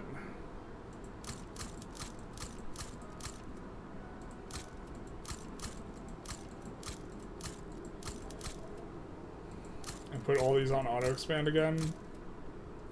We're also going to do the same with the oil and the lead mines and the iron mines.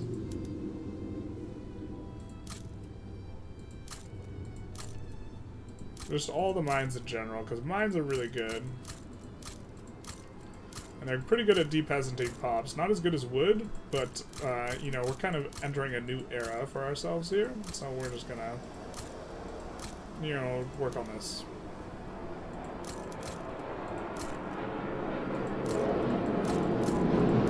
That is a loud plane. We love to see it. And this will also help us keep the queue going, because, I mean, as you get to 4, 5, 6K construction, it starts to get a lot harder to keep the queue going in general. And doing this, while not, like, maximally efficient, because you do want to push EOS and local economies and these types of considerations, it does play a little bit nicer.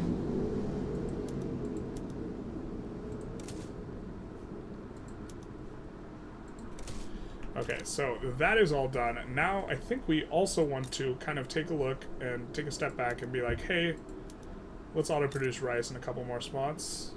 This has got a ton of tobacco here. I think we'll auto-produce rice there, too. It's all in the southern area, but,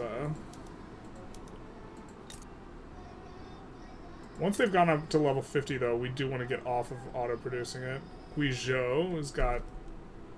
Well, I think Guizhou specifically, we do want to push this dye plantations up to 51, so that's going to be the rest of our kind of construction there for those. This on auto expand, I guess. Chongqing. Some auto expanding there. Southern and Hui has a lot of pops. We'll let that auto expand as well. This should come out pretty okay. This also has a lot of these, so we're also going to put in auto-expanding food industry. Meow. Alright, now we're going to close the window.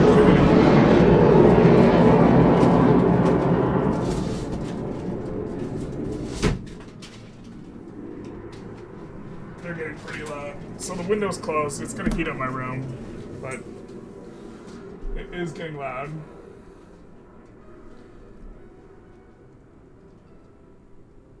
It's a weird hybrid capitalist. Yeah, it's 2/3 aristocrats, 1/3 capitalists. So it brings in more of a private queue. Now we are losing a lot of money, but I think this will be good for us overall. And we are going to try and sway our way in here.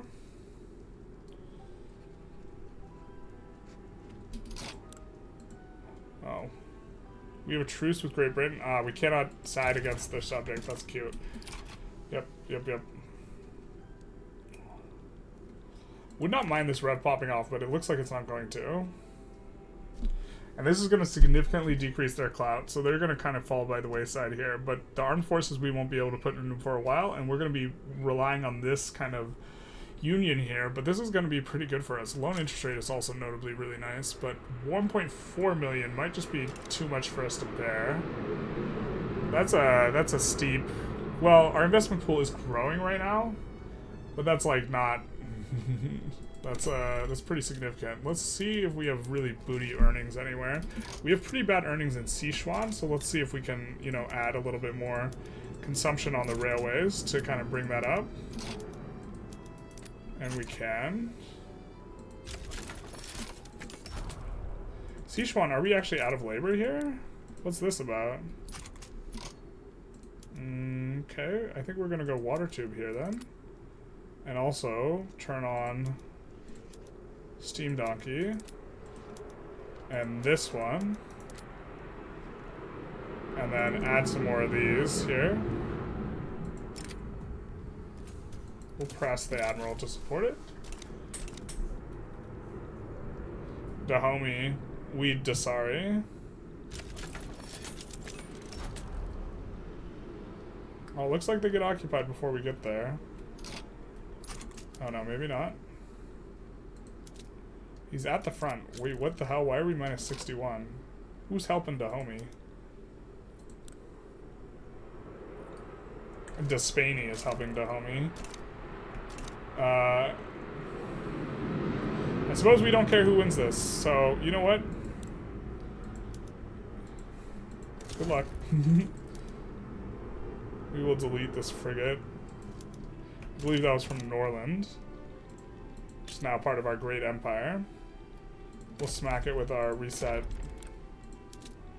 production methods, and then we will, of course, add a port at the front. The great place of Norland.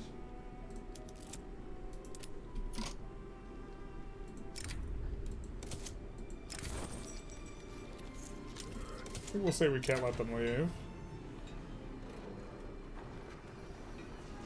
I think we'll just keep the approval up on these guys. And now it's going to be a little bit nice. But now, we also are going to incorporate Norland here. I suppose we could actually incorporate a few more things, huh? Especially Versat, where we know eventually we're going to want to kind of build tall there. I guess it's just Versat, kind of.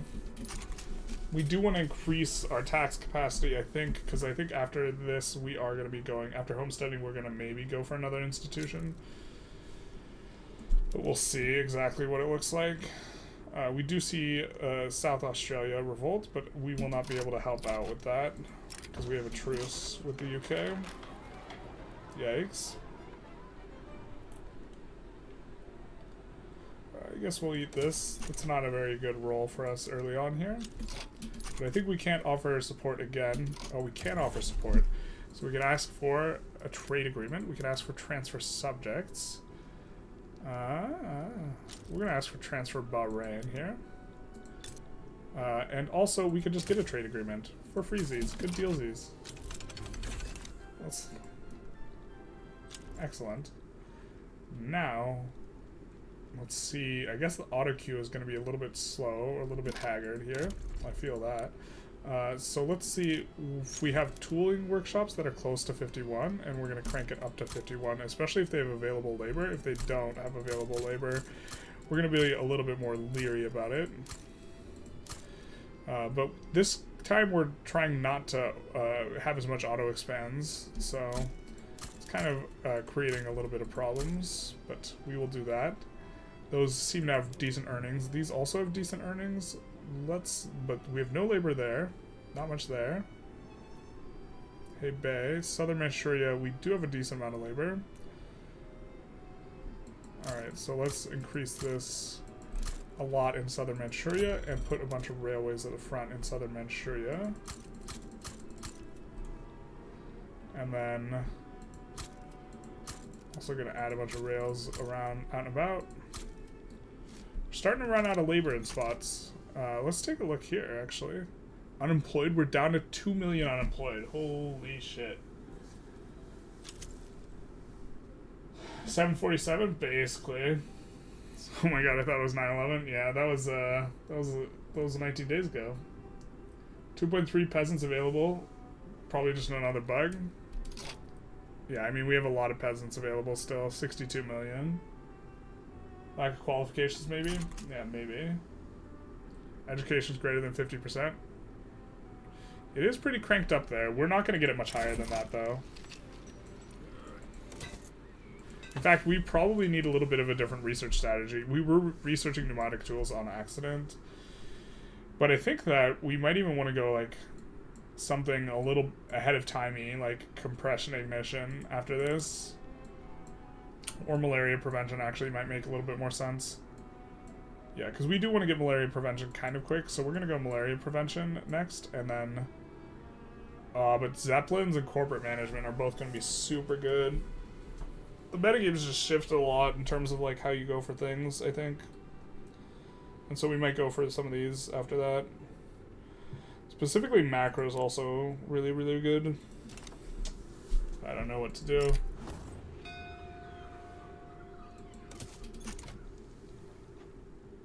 I guess we also want to go after Greece sometime in the near future.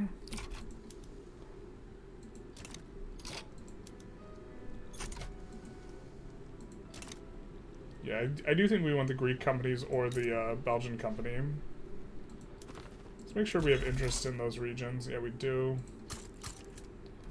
We have interest everywhere now. We can thumb every pie.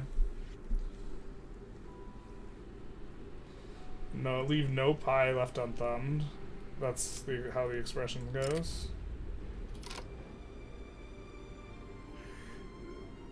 Urga, I don't think we have any academics in Urga.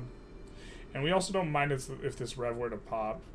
Because I think when we finish putting down the rev, then we would be in really good shape.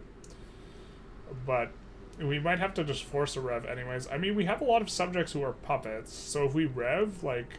as long as it's not completely, like, screwed, like, we would be in pretty good shape, I think. Co-belligerents in default. Oh no. We will yet again, not help them at all. Actually, we'll let them use our front, though, I guess. How kind of us to put down the southern Australia. Yeah, okay. And now we can, capitulate here. Now that they've full occupied it.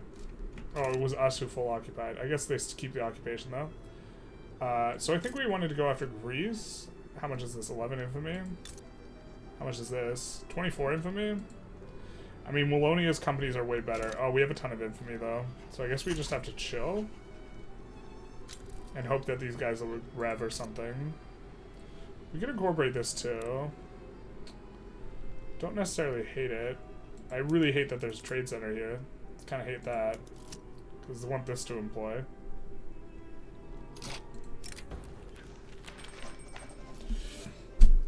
%, migration attraction, don't really care. Enactment chance would be nice. Migration, wheat farms, etc. Less enactment chance. First legislation. Yeah, let's get this legislation done, my guys. My brothers and sisters. Alright. God, we're getting so much out of this. Maybe we actually want to start using more resource decrees. So southern Manchuria has a lot of resources. We've expanded it up pretty high. So let's actually get rid of one of these. Because this really isn't generating... I mean, that's not like moving the needle, you know? Not that much at least. Encourage resources in southern Manchuria as well here. Which should be kind of nice.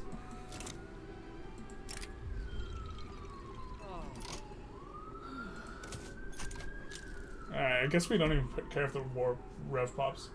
What is your better, in your opinion, exploitation or resettlement? Exploitation with a low degree of confidence. I think you want the extra throughput on these buildings, but I haven't, like, thought it through, like, a ton, you know? And so I would need to, like, think it through a little bit more, I think, before, like, feeling really good about it. Or feeling really good about my evaluation. So, yeah. Where's the pop kind of coming from? There's a ton of Han. Yeah. Yeah, there is a ton of Han here. I mean, I guess we could annex these guys, right? They probably have a lot of gold here by now, and this would give us another front. And while we have a lot of infamy, it's like not too big a deal. To go over a little bit. Let's first actually see if anyone will join the customs union. Nope. Okay, sure. send the North China Army to deal with that.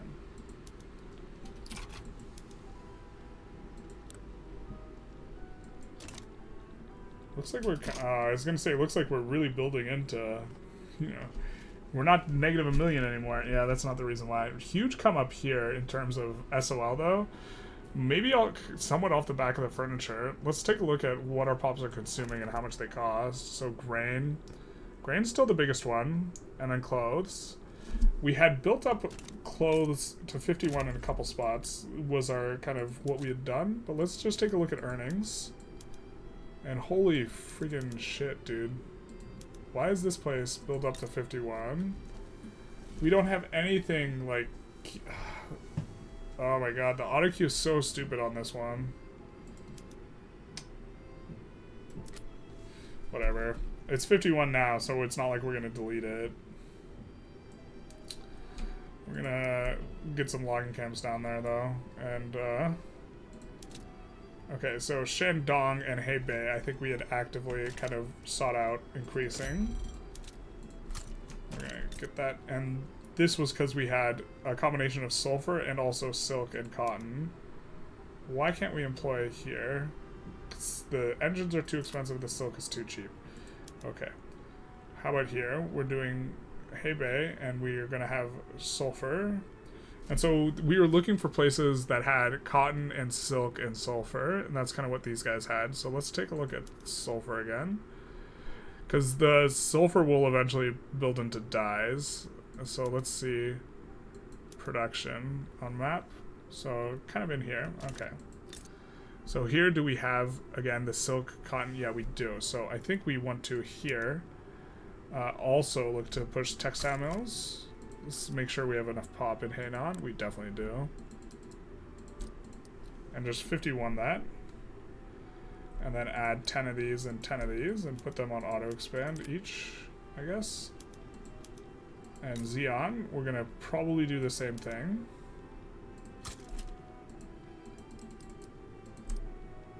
And 10 and 10. And then here in Shangzi, we're just gonna add 20 here because we have a lot going on there already. And then look to crank up the railroads here.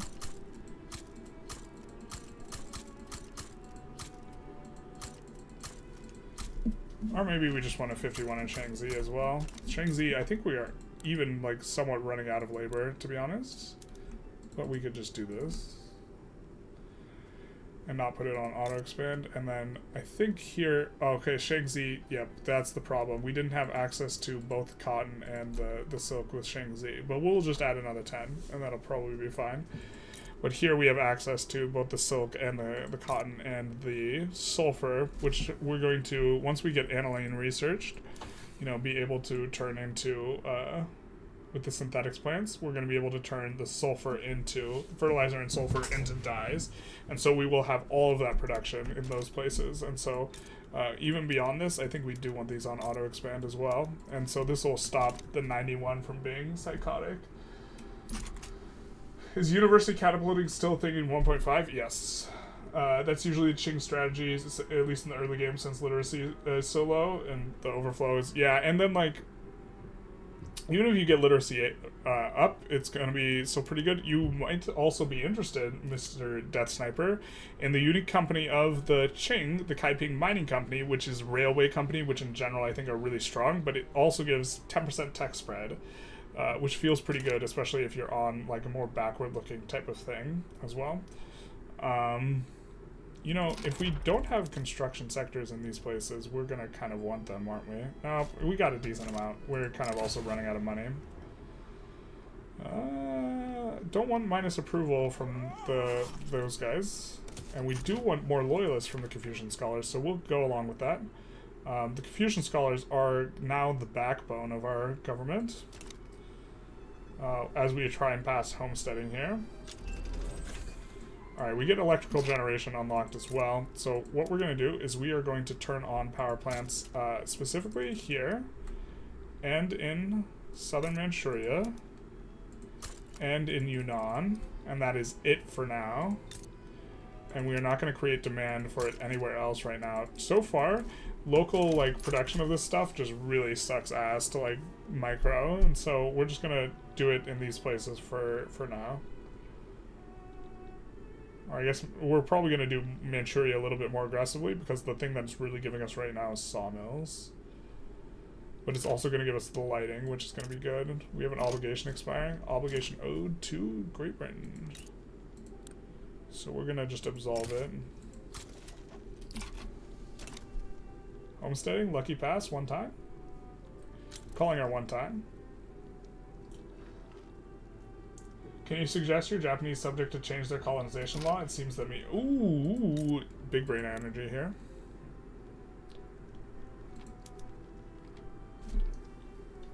They do not have anyone in Gov who is willing to pass it. They have these two guys in Gov, but... Oh, we can't ask them to pass religious schools either. Huh. You know, us being able to turn on migration controls actually would be really nice. Or turn off migration controls. Slave trade, we could ask them to enact slave trade. They have a movement to enact agrarianism. Yeah, let's just do this. It's gonna be good for you guys. Getting off traditionalism sucks. How about you? Can you pass agrarianism? No, you can't.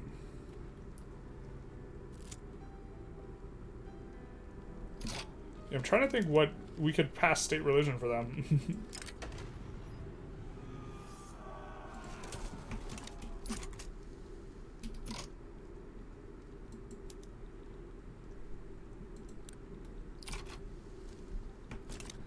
Naval is going to be a nice annex here. Notably, 800 construction on all of these power plants. Nokia would have been a really nice company, though. Alas. Radical Finland, though. Can we possibly get southern Finland somehow this way? Probably not. But we'll see what we can sway. Transfer subjects? Can we transfer Finland? No, that'd be funny, though. We see Orta Juge would actually be not the worst. Can't transfer that. Uli Juge we can. Transfer states. Let's see. Lesser Poland. Greater Poland. Jesus. Obviously we don't have access to these, even though they're decent states. Azerbaijan. I think these are just states that aren't incorporated. Yeah. Lithuania would give us an ingress into some of these other ones. Erlisk. But we would maybe want to take something out here. Uli Juge is really... Or Transbaikal is really good. No, we can't transfer Transbaikal. Erlisk. We'll just take a look at some of these. Irkutsk is pretty good. Tomsk is pretty good. Irkutsk, Tomsk. I know gold appears out here. Chitoka would be good. Tomsk. Alright.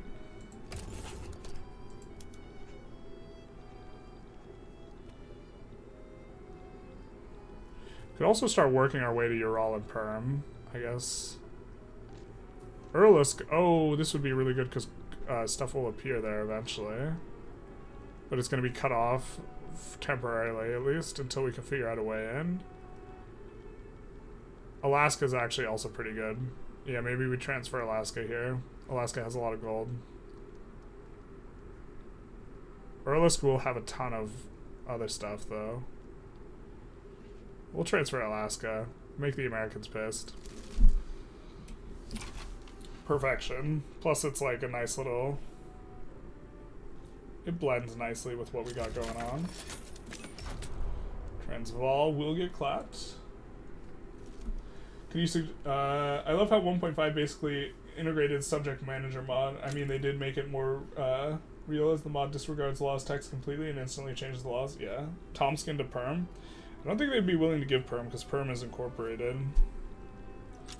But yeah, Tomskin to Perm would have been a good shout too. I think I couldn't resist Alaska, which has like 12 gold, I think.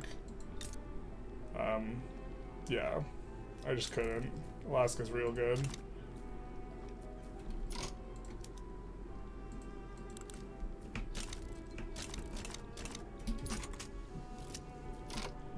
Vultures upon a carcass, so be it. We'll give them our clout, and then here we will just, maybe we'll help out here. Korea Company. Maybe we'll help out a little. Be a little kind. Alright, so we're about to have electricity produced in these 3 states, these key states. I think you just can't produce electricity where you don't have available labor. I think it's really bad for you. But in theory, we are going to want to put electricity where we have this high level, specifically eventually electricity really plays a big part in the textile mills, and so this is going to be interesting. Russia's passing state atheism? Is that right? They have a movement for it. It looks like they're not passing it. Oh, I think we can. I think it's bugged right now, and it actually, like, lets you do this. It lets you, even if they're not a subject, it lets you still do it. So we can make them pass state atheism. I think they rev if this happens. Yeah, let's do it. Obviously, in a more serious game, we wouldn't do that, but I think that's funny. So we can force them to pass that.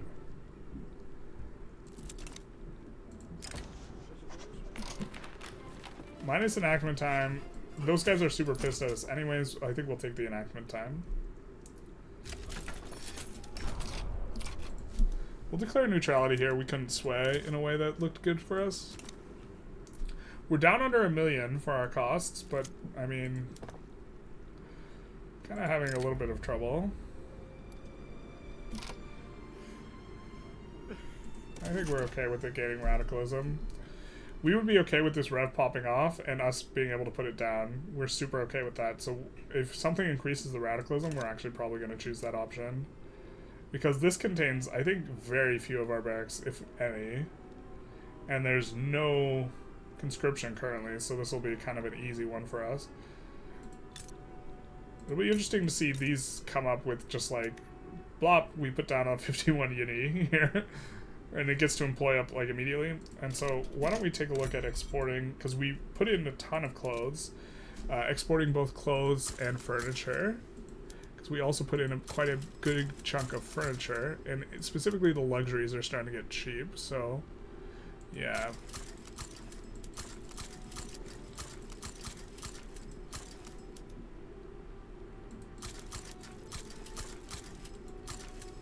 And then I think we could also increase, based on this, you know, some of these as well.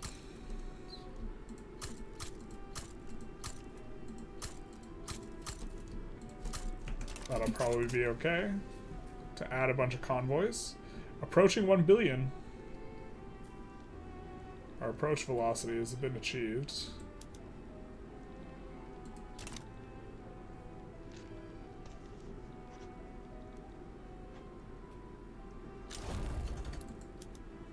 Makes you wonder how broken it is in multiplayer. Yeah, you can force your other people to pass laws. Yeah, that's not gonna be okay in multiplayer.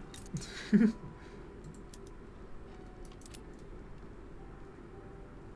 think we're gonna delete all these. Oh, because we can't because of Rev is brewing. Son of a bizzle. We have just this random huge Alaska fleet. Alright, you got us. And we do want this rev to pop off. Heavy-handedness.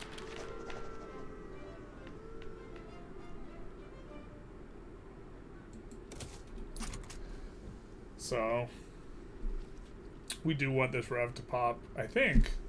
Oh, maybe if this rev pops, it actually triggers the Heavenly Kingdom? I don't think it does. I'm not sure the exact triggers for the Heavenly Kingdom.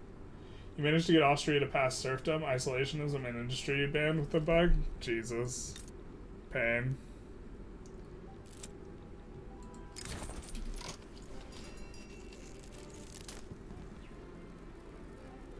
We could go for some loyalists.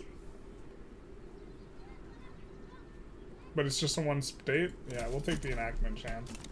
We do want to enact this eventually, even though we're trying to get the rev to pop first. 900 million?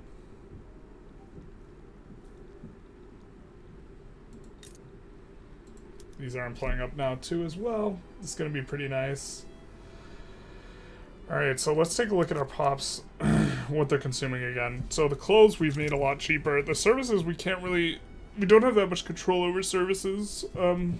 Actually, we haven't swapped over all the stuff on services. Let's do that now. He says we don't have a lot of control on services, as he has a ton of control on services. I don't think that causes a shortage here, and it will dramatically increase the amount of services we have.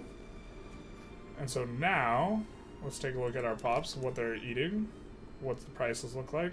Yeah, it looks like they're still paying a decent amount for their stuff, but a lot better. Of course, the economy didn't like that swap very much. Interesting. We have 76 here, so we can't quite roll over 100 because it's plus minus 20% for the natural roll, but if we get a good event and a good roll, we can rev off this. Heavenly Kingdom requires Protestant pops in main cultural lands. I doubt you have any. You don't think we're capable of having, having Protestants? We have some Sunnis. For whatever reason, like, Jews start out over here. You start out with, like, some Jews. Or I had that in one of my games, they had Jews in, like, Beijing for whatever reason. I was like, how'd that get there? How'd that get in there? We can also just leave these guys. I mean, we've already helped them enough to obviously, like, get through this. Okay. So we can think about, hey, what do we want to do? I guess we will just want to chill out, especially if we're going to force a rev here in a sec. Maybe we just don't want to do anything too crazy. Don't want to get involved in anything too gnarly. Boop. We got another 10% chance. Unfortunately, troubling them on the commons. So we are going to look for something that increases the radicalism.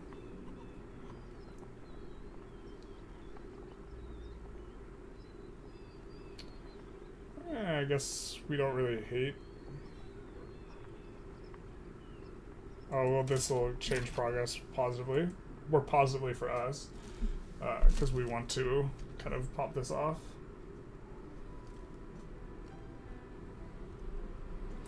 We want to rev. Significant import route for steel. That's interesting. Oh, because we finally stopped constructing and steel just got real cheap. So we gotta figure this out. All right.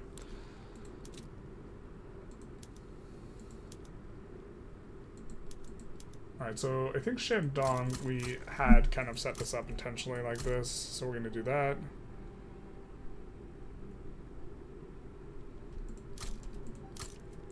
Something like this. Those really aren't that profitable, neither is this. Neither are these. Let's see, we got a place with really high earnings. The two places that are focused on the other stuff has got really high. Xiaozhou. Does Xiaozhou have lead?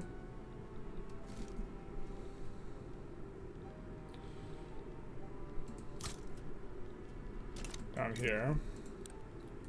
No, it does not. So we'll leave that out of Xiaozhou for now. These are not obscenely profitable. The textile mills. How are the textile mills super profitable? That's wild. I think eventually we have an enormous amount of pops in GNZ, so eventually we're going to want to build a lot there. Or force them to migrate out, I guess. Just kind of look around a little bit. I mean, these places don't have a lot of pops. Shangzi. Oh, that Shangzi doesn't have a tooling workshop at 51. This is probably something we can rectify. But we're starting to run out of pops in Shangzi as well. Explosives factory is not really that profitable. Fertilizer, how are we doing on these? I think we can 51 some of these. And then maybe pull them off of auto-expand.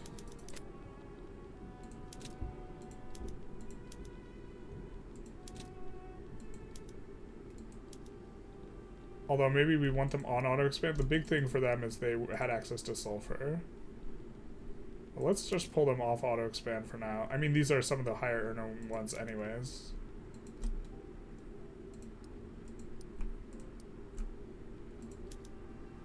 So let's do that. Explosives. Fertilizer. Motor industry is looking pretty decent. I mean, they're also going to be used in the power plants, right? Yunnan's basically out of labor, though. Southern Manchuria is not doing too well. So maybe we need to put it in a new place. So where has the absolute best earnings here? Southern Manchuria is really good. Northern Anhui and Guangxing. So let's take a look at Northern Anhui. Northern Anhui, we got a lot of steel, but, well, I guess we have a lot of steel there. So we're going to try and do this. I don't know, it just doesn't look too good. I mean, Shaanxi, we could... I mean, their earnings on Shaanxi are really good. Maybe we just auto-expand... Maybe we just actively expand a little bit more in Shaanxi. Feels a little bad, though. Alright, our power plants did finish, and we do need to turn on something to make them do anything. So we're going to turn on electric sawmills. And I think we had Southern Anhui also. We're going to turn on electric sawmills. Shortage, perfect. Oh, these are all going to be shortages. I think that they can. I think 5 power plants can run this many though, and then it's going to fix up the thing. Kebab wants a trade agreement. Did you finally leave the evildoers market? We could owe them an obligation to do this. I guess I don't really hate that. I wouldn't hate being in a defense pact with them. They're pretty good.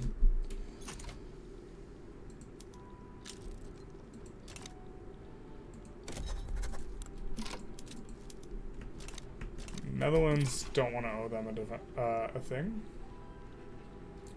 Don't want to owe them nothing. So this is coming up.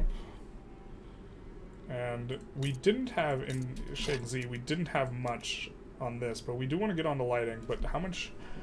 This is going to cost 300 more electricity. How much electricity are we producing here? Not even 100, with like 1/5 employment. But I think we could get up to 3, no? Maybe we need a couple more levels here. But then we come on up to using the electric lights.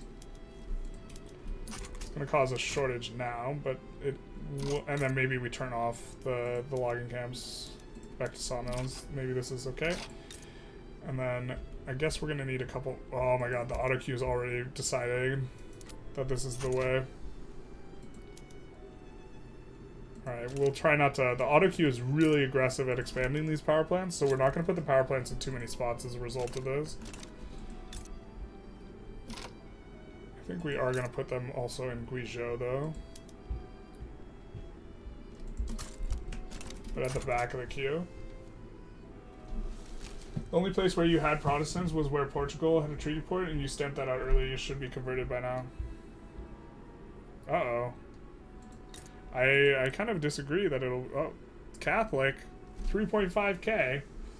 You said it needed Protestants, though? So we should be fine. Allegedly.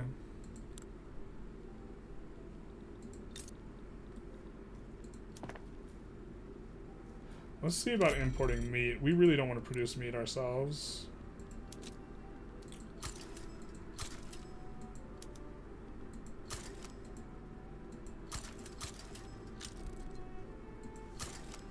Alright, we're on ascent. So the first time we don't want to rev, we're going to rev is going to be... Or sorry, the first time we want to rev, we're not going to rev. Fantastic. How we drew it up. We're also on super low taxes, so if we ever get to 55% contested, we'll just like swap up the taxes a little bit. But we could definitely tolerate quite a bit more. In fact, we could even increase taxes to slow this down, because we don't necessarily... We want this rev to pop, right? So why don't we increase taxes a couple notches here? Which will kind of give us a little bit better situation with what's going on. Transvaal. Nice. Max Colonial Affairs. Also nice. We will want to eventually build a Tall and Transvaal, so we're going to incorporate it. Approaching 1 billion GDP. We're going to get there relatively soon. So, that'll be nice. And now the auto queue goes absolutely ballistic. Yeah. They just blast the power plants into fucking outer space. It's really a problem. Maybe we shouldn't have built any of them anywhere, to be honest. Maybe we want to rethink this.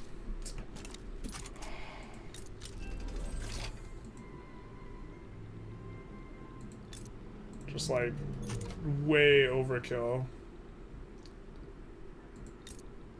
Are they going ballistic here? No, not as ballistic. Power's not super expensive here though, so but we haven't also turned this on yet. The thing is, electric streetlights in theory should actually be really, really strong. But this is like what we don't want. We don't want an infinite construction of these. I guess Yunnan, are we out of labor too? We're kind of out of labor. God, we picked the wrong spots to do this in. Here we will eventually want those. Here, because we have the textile mills, we will want them.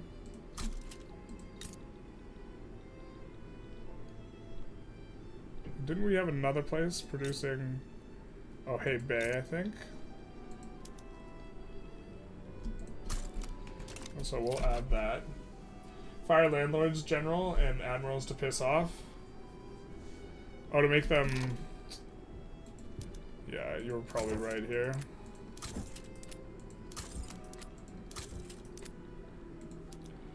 And this will also attack the clout as well, so we're kind of okay with that. We won't go through the cycle of hire and fire, but this is gonna increase their radicalism, right? Wow, reformer, one of the few we actually like don't mind the ideology of. He's hated though, so oh, we can't retire him. Oh, they have to be not insurrectionary. Interesting. I'm so glad the AutoQ stopped building arts academies like that. They used to. It was so obnoxious, and they would just build 30 to 50 stacks. Yeah, they would, but now they do it with this. Like, they're not done with this.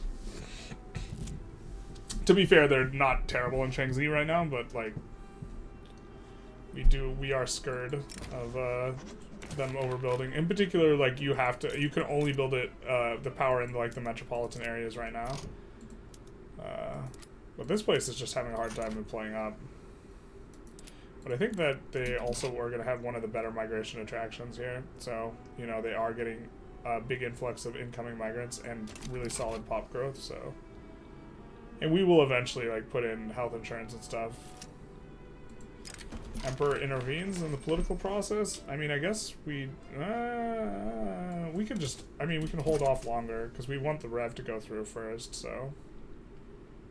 And then I assume the increased clout we will get will make passing the law trivial at some point. Makes more radical, and this will.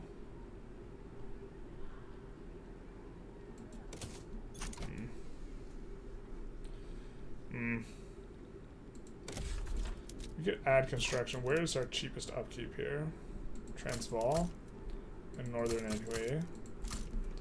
I think Northern Anhui is the one that has like the random 51 level steel plant for no reason. God, we have a lot of stuff built really tall and like not, other than that, like not correct, so. I guess we're gonna put a bunch of oil in the queue as well here, because we have this coming on up where we're gonna be able to use it, so.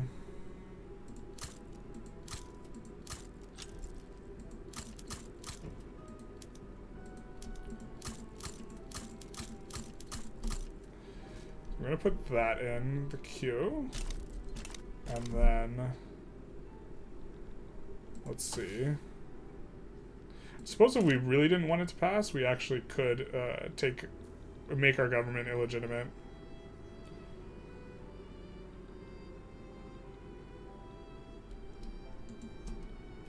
Someone's importing tools from us. Good, nice. But this minus 50% speed should be, I think this will be fine enough.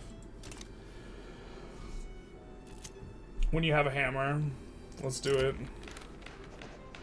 Oh, God, the permanent, I hate that event so much because I think I accidentally click the wrong one sometimes, you know?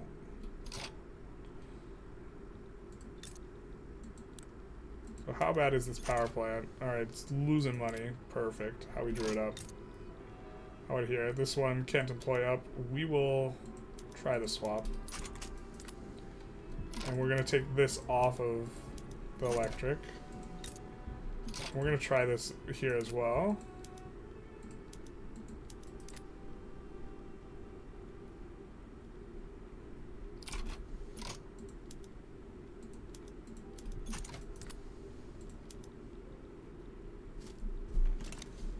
See if that will help out a little bit.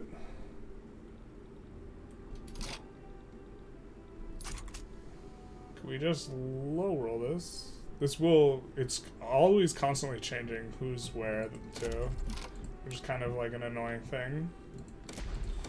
Like who's gonna be part of the rev and who's not, because it kind of does change who's gonna win it.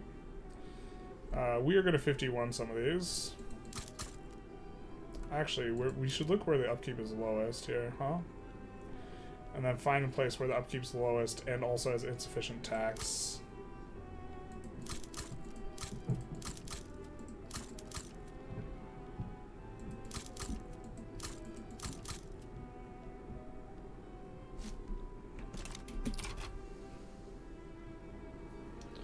Build up our ability here a little bit. Also, us draining the investment pools is fine as well. Oil's the future, it's not the children, it's the oil. The children of the oil of the children.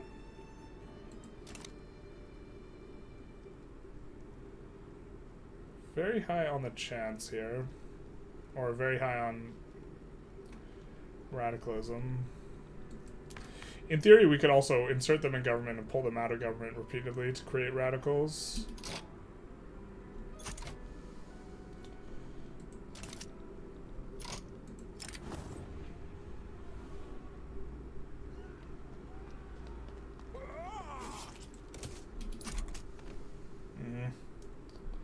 I want that to get progress. I mean, if they rev on the other stuff too, I suppose that's also not like the end of the world. Steam-powered thresher, we will not be using.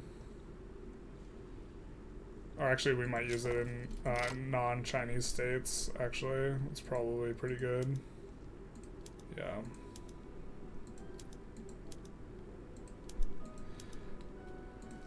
Yep, it is good. Non-Chinese states.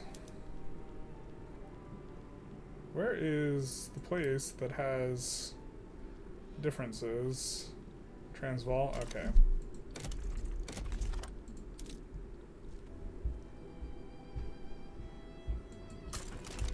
Yeah, hopefully this doesn't cause a shortage. It doesn't look like it. We want to downsize that uni, but we can't.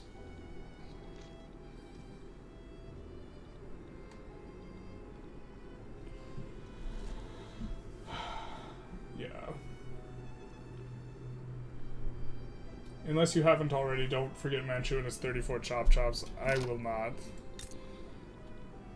But we do, I want to get the other stuff. I want to make sure that the urban center is up first. And now we can swap this. But we do have to be quite a bit careful about it because of how it's working. Because if we don't really have too much labor, it's gonna be particularly nasty with the auto expand. So can't retire rebels. It feels bad, man.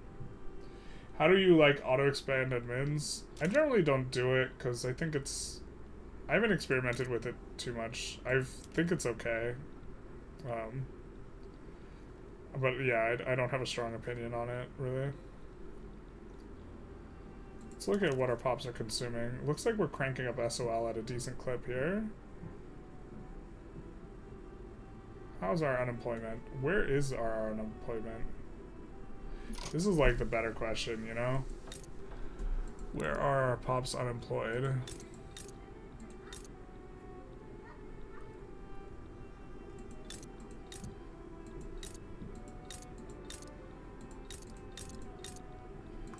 So we got a decent chunk of unemployment here, so we're going to put down textile mills here, I think, especially because we have silk and cotton as well. I'm gonna do this. We're not going to add cotton because we don't want to, because they can't use the arable land anyways. We're going to make sure that this is on. Well, we're not going to do that one yet. We're going to do electric streetlights, which will employ that up. Now, Fujian also said they had a lot of unemployment, yeah? So what can we build here? That looks pretty good. Well, we have a bunch of silk already, so probably leading clothes. We don't have cotton, but we have silk plantations and dye plantations in huge amounts, actually. So the textile mill is going to be very good here. And so we'll add some railways at the front. And also, add a bunch of rails where we need them. AutoQ's not handling the railways very well. Maybe in there too.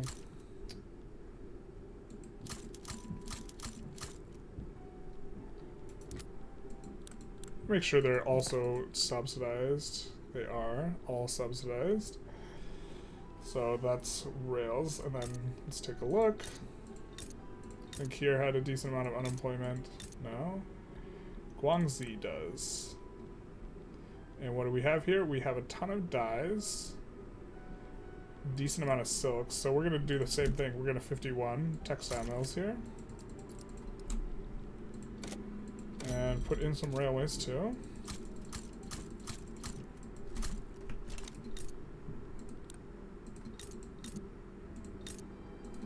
$500 unemployment's not a problem.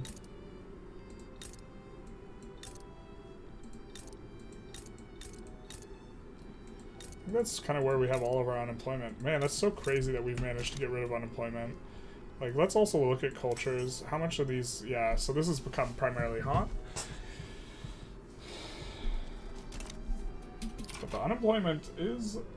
I'm very close to default. No, what? How am I close to default? I'm miles away from default. It's deficit spending, baby. Pup of Portugal, why not? That's a pretty good reason, to be fair. I played QING so many times and I don't know how the states are when I see their name. Yeah, there's a lot of different states. You know why we're actually... The unemployment's not that much problematic? Because pop growth is, like, severely nerfed. But we should still do this because this will allow our pops to actually grow. And we won't run out of labor as fast. I mean, we're kind of running out of labor in spots, so... They're also emigrating out of here, which is because they're unemployed and they can't employ up, so this will be nice. Revolution, please. I mean, we could antagonize another interest group too and do this, right? Except they're all pretty happy. God bless this bonus. So nice. 5% loyalists when we don't have access to the institution. Oop, let's see if we can maybe do a little bit of... Nope, can't do this.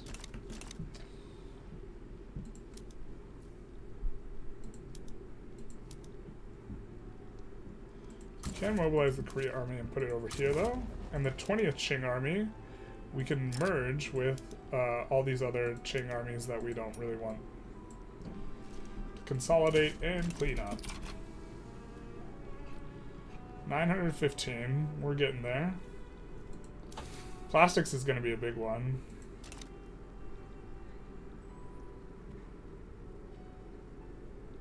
The Rev moves again. But it's not in Manchuria, which is kind of where... Actually, it's where we have a lot of industrialist clout, is kind of up here, because this is where all the mining is, and so this is why they're, of course, not revving, because it's landowner clout, where they have a lot of clout. It's down here.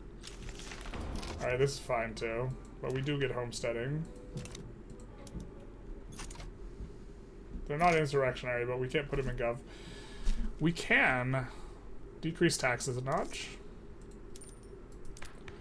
And now we're contested here. And... Oh, why can't we pass this anymore? Yuck. Mao Zhou of the rural folk. Okay, so Mao Zhou we are not a fan of. We could do this, though. This is temporary. And Mao Zhou, the royalist. Damn.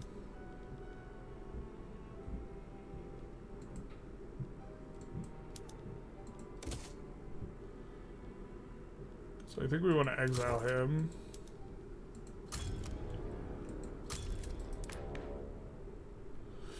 We just get another royalist. Son of a bizzle, dude.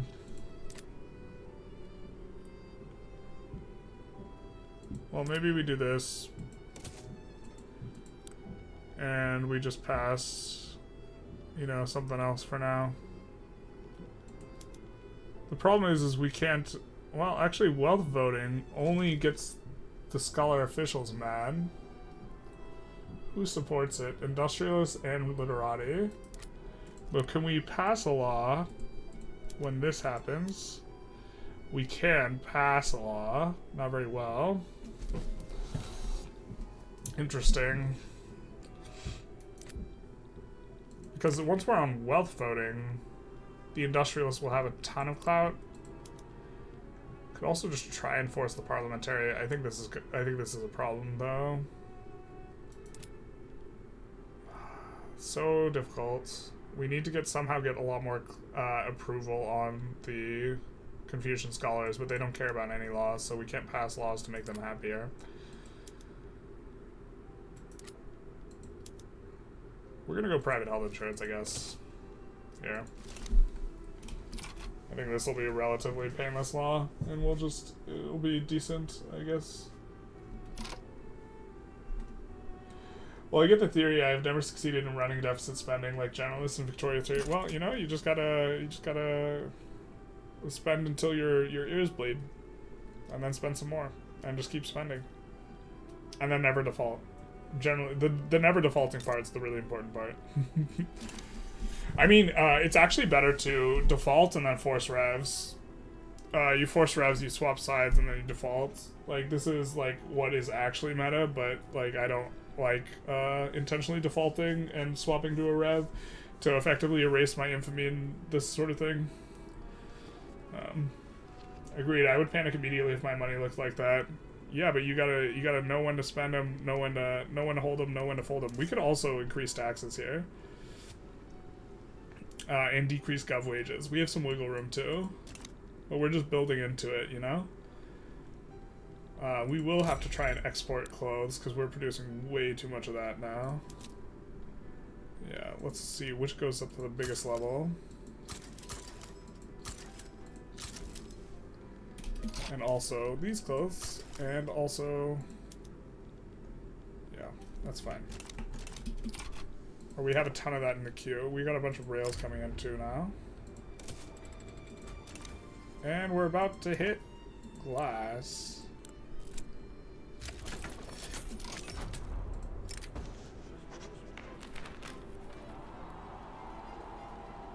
I think we just halt production, to be honest.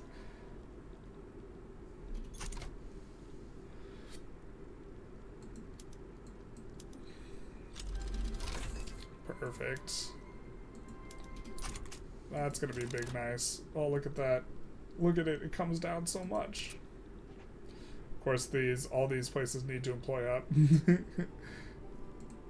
As they get insanely unprofitable. Combustion engine is also a decent shot for the oil derricks, but I think we can produce enough oil to not be running a shortage. We just have to, they have to employ up. No, we can't. Holy shit. We can't.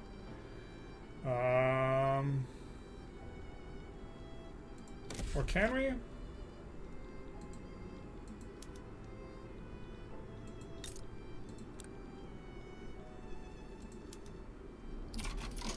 I mean, that's fully employed.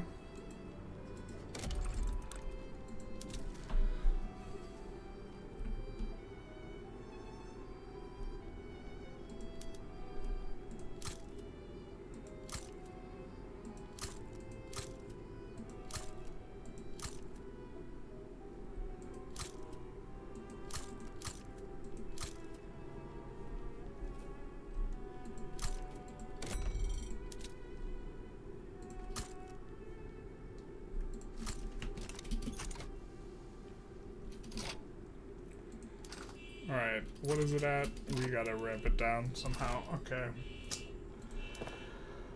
Alright.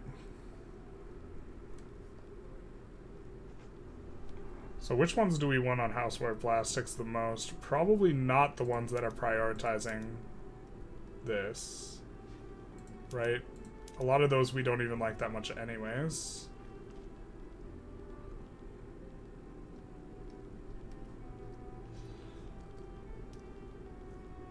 But that's still not enough. Southern Manchuria, maybe we want these on crystal glass here. And prioritize.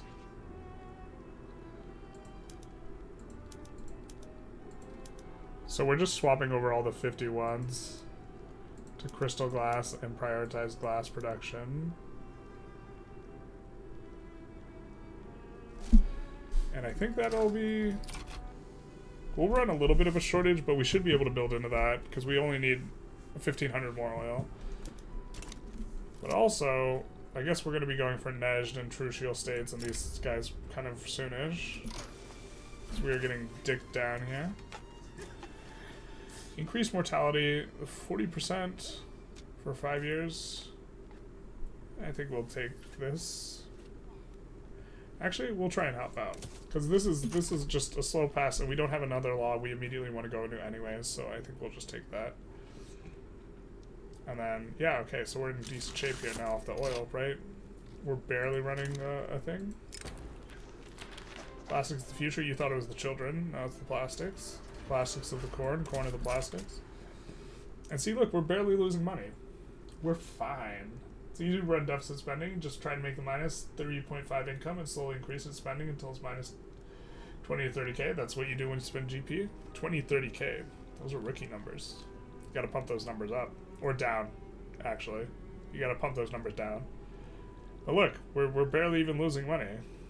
We could even be not losing money if we wanted to be, but we don't want to be. We want to get this 75 like on the dot here. I suppose we high rolled a little bit here, so we could actually, you know, swap this over and then we don't want to keep swapping the Confucian scholars out though. They're not very happy with us. I mean, well, the industrialists are going to be really happy with us, so why don't we do this here? They're really happy with us anyways. Yeah? Actually, why don't we check, see if we have any agitators. We have a Luddite that we could put in charge, who wants industry banned and stuff, but is at least not a royalist, right? Yikes.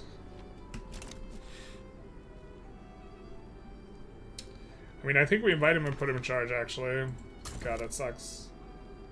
But that's kind of what I think is best, but we'll do this. We'll put the Luddite in charge. Just to get rid of this loyalist. So now the loyalist is gone, and then we'll decrease taxes 1 notch. So now we're losing money again. But, we're righteous, so we'll pass, you know, fast, and we'll gain loyalists, and we still have a 10% enactment chance on this healthcare. We just have to not roll, you know, low, although we didn't use our 1 time on this, so... yeah, when you see the cred limit increasing in real time, you could go minus 50k and so on. Yeah. I mean, like, if you keep the... As long as you never default, you'll always be fine. You know what I mean?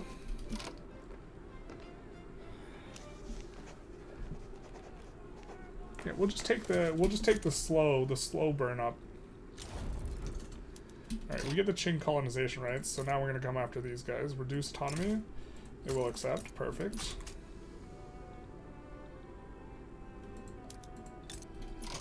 So Nejd, we have a truce with. Okay, fair enough. I mean, we know that Banjar has some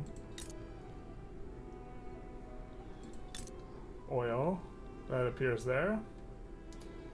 I mean, maybe we're just supposed to annex these guys. Let's check our infamy. I think it's relatively low, so we could just kind of small ball a little bit.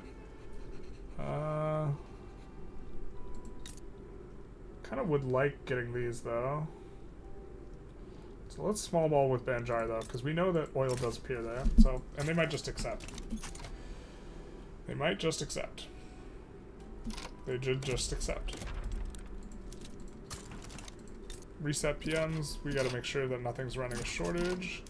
Gonna downsize that. Oh, let's also downsize our naval bases up here.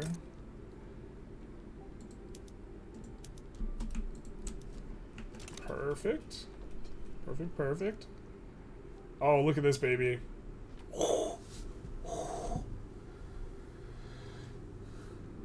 Yeah, these economies are incredibly unstable in your eyes. The moment you stop constructing, your economy just collapses, as it's mostly just construction goods. That's right, baby.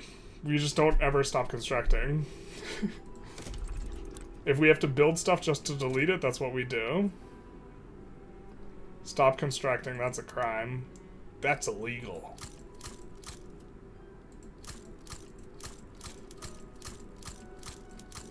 That'll make our transition to rubber a little bit easier. Western Australia might need a railway because of that. Yeah, they will. They will need a railway. They will need some assistance. We can also put some auto expands down here that are going to make a lot of sense because this can only ever make livestock, so we're going to have it make livestock. And I think we're going to do intensive wool gathering there because all it can ever do is make livestock.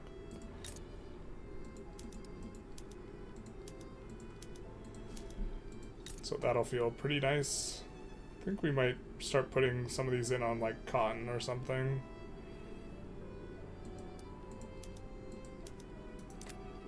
South Angola. I mean, we could incorporate it. I'm not going to. But 1 billion. Wow, hype. Let's get some hypes in chat. We hit 1 billion GDP in 84. So that is going to be nice for us. As will the oil once it eventually appears here. Which we might be a little bit of a ways away from. I mean, I guess we could go after Kutai, just like, you know, kind of in general. Like, just look to conquer it. We could also make Venezuela into a protectorate, and this would not be insane. I'm not going to accept. We could also just annex these guys. These guys don't have... I don't think there's much oil there, though. I'm trying to remember where all the oil's at. There's a lot in Persia. There's a lot in Russia. Maybe we should have taken the Russian state, which would have given more oil. I think there's some in Alaska, though, anyways, eventually. So I think we're in chill mode, but... yeah. That's why you prefer laissez-faire unless you deficit spend? Exactly. I mean, I think there's a lot of reasons to prefer laissez-faire now. Like, it also gives you an additional company. We can increase taxes almost. We're almost righteous enough, as it were, to increase the taxes. Big war you can't lose, but not enough money for construction and military without defaulting or running out of pops. So, I mean, what you do when you're starting to encounter some difficulties is you start ramping down construction. But the problem is if you're revving at the same time, it's a little bit tough. And so you kind of have to be a little cognizant. I mean, you can technically swap back to iron frame construction too, a little bit. Deleting buildings the moment they are built sounds like a scam. I mean, once you get sufficiently large, this is actually what you do. Or, I mean, it would be a fine way to play. It would be very tedious, but...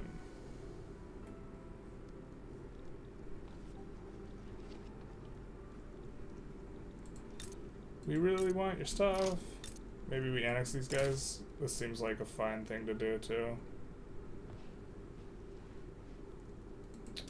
Maybe not. Do they even have any resources? Probably not much.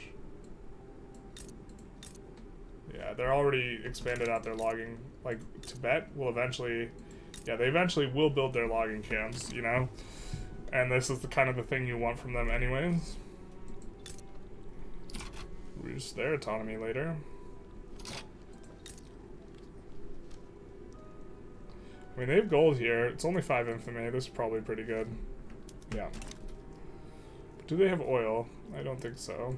I don't remember, actually. Let's just annex them anyways. They might just accept. We'll send the South China Company, and we'll delete this Qing army. Actually, let's delete down most of it, and then keep having it merge with some of these, like, later ones. Yeah, we want you to merge.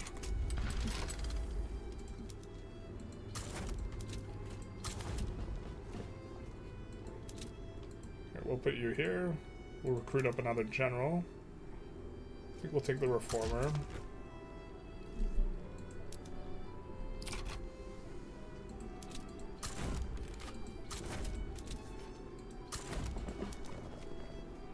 Positivist, sure. Why not?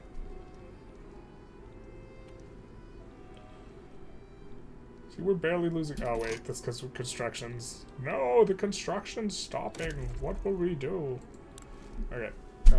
We're gonna see if there's rice that's close to 51, and we'll 51 it and maybe stop the construction of it. So GNZ, we see that it's close to 51, and this is kind of GNZ and Hainan. Hunan? No, Hainan. Where's Hainan? These two provinces are really close, so we'll kind of come in here and we'll crank it up to 51. Or this is 54, but that's also fine. And then maybe we'll stop auto-expanding here. And Hainan, we're also going to crank it up to 51 and also maybe stop auto-expanding. It is like one of the sulfur places, so we do know that we can get a little bit better there. These textile mills in GNZ, I thought we put them up to 51. I think we do want them at 51. So we're going to do some of that. And we also have a bunch of these places with power plants that aren't that well employed.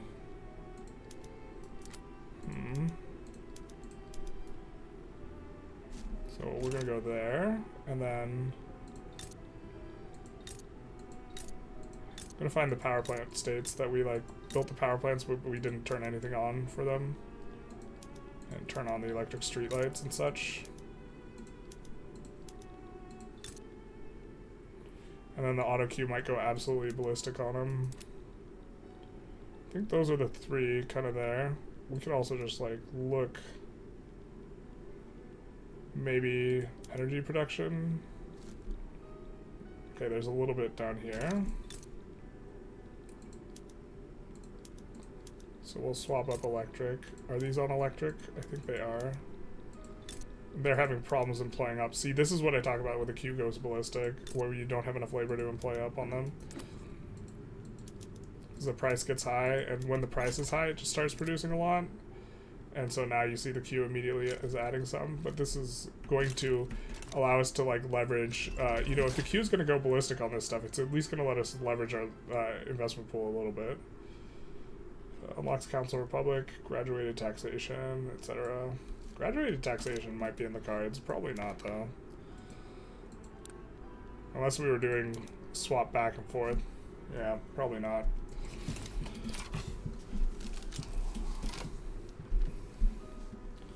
Law debate failed. Oh no. Offer support. Transfer subjects. Where are you? Oh, it's true. They already transferred Bahrain. We already got Bahrain from them. Rip the dream. Brunei will have gold. Belungan and Kutai will have oil. Transfer subjects. So we could go for Kutai.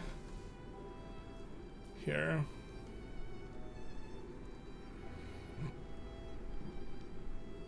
Gibraltar's maybe not insane. I think maybe we want to clean this stuff up a little bit though. So any place, so we could, they won't give us Benin. For sure.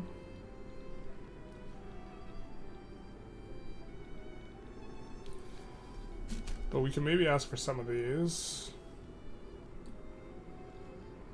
Oh, Eche I think has, yeah, I think this place, if I'm not mistaken, it does have oil, eventually.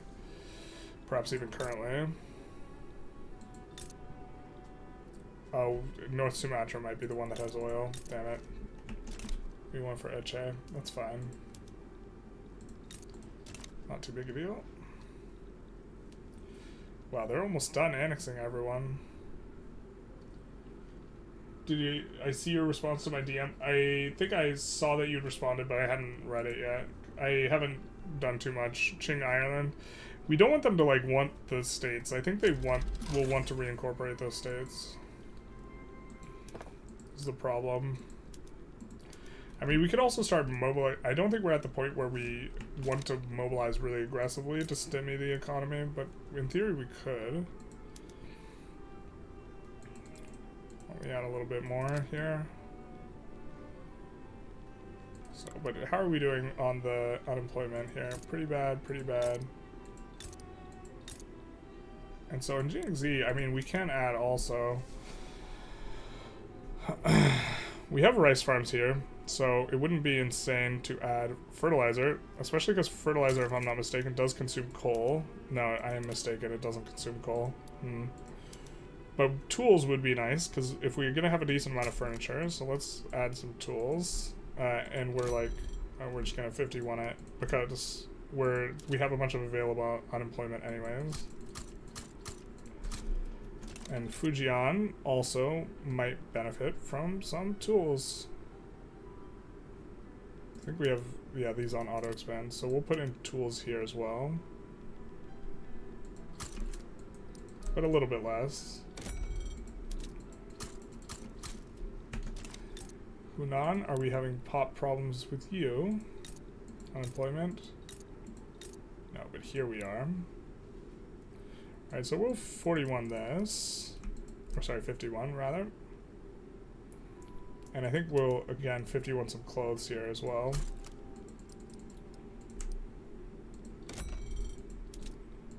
And add some railways at the front. And then we'll look at the Emperor problems.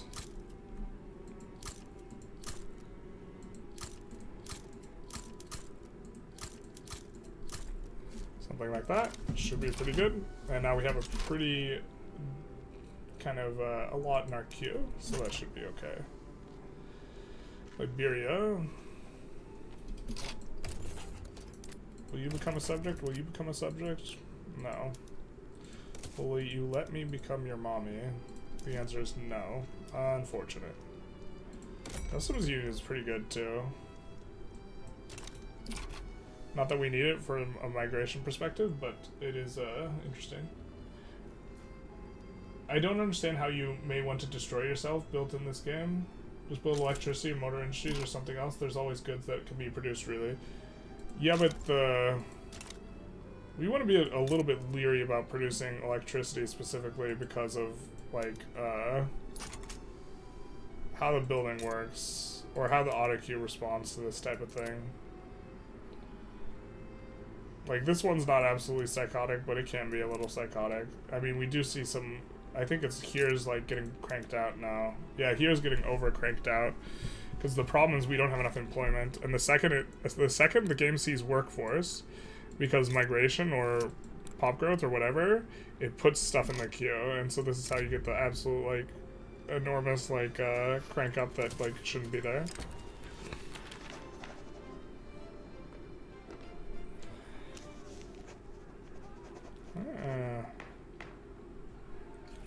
Sure. I mean, we would love to be able to put the Industrialists in power more. Also, would like to be able to increase taxes a little bit. So let's see what kind of shakes out here. Okay, so now we are stuck here, but if it drops just a little bit, we're going to increase taxes. Probably by 2 notches, and or put the Industrialists in government. We might actually, here, let's just put the Industrialists in government and increase taxes a notch.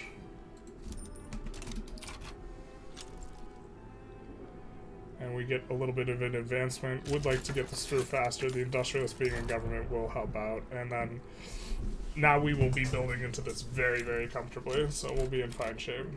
War with Sind. Wait, what's this about? Okay. Our bad. Austria wants some help. Transfer states? Yeah, buddy. Austria, Gabon? Perfect. It's not much, but it's honest work, isn't it?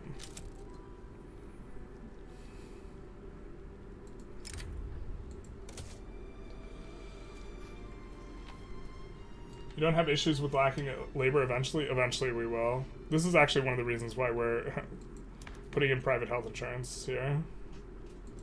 Because we're starting to see the writing on the wall. The overall trajectory of population is way, way lower now. I tend to prioritize high SOL and have high birth and migration, etc. I should figure out how to raise SOL. Maybe I just don't import the right goods. I mean, it's about getting people to not be peasants as fast as possible, which involves building as much construction as possible.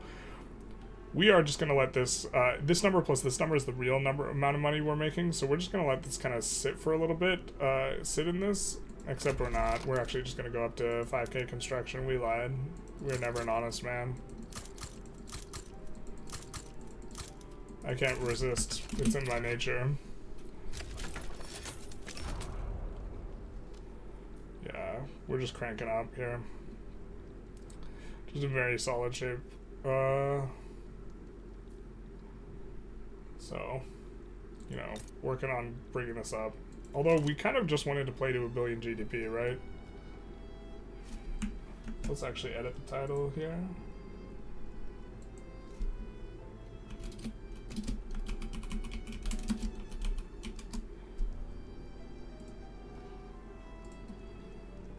And we're kind of where we wanted to get for this episode. This is the Billy mark.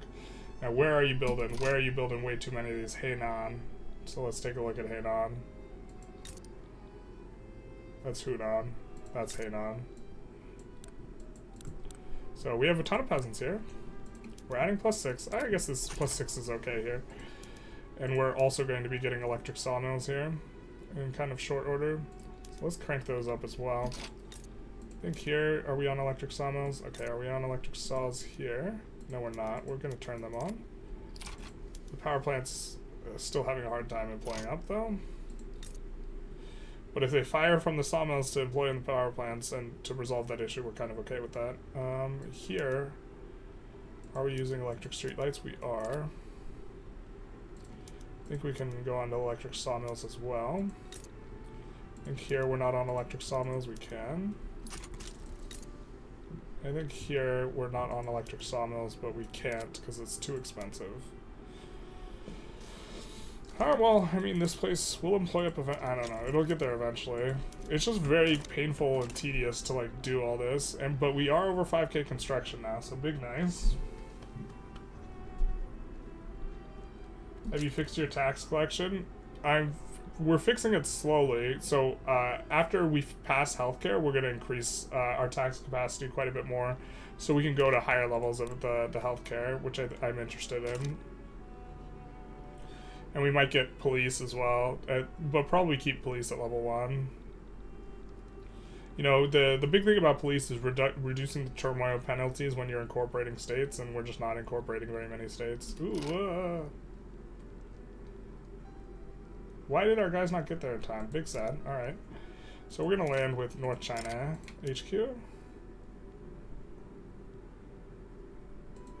You're traveling to the wrong HQ, buddy.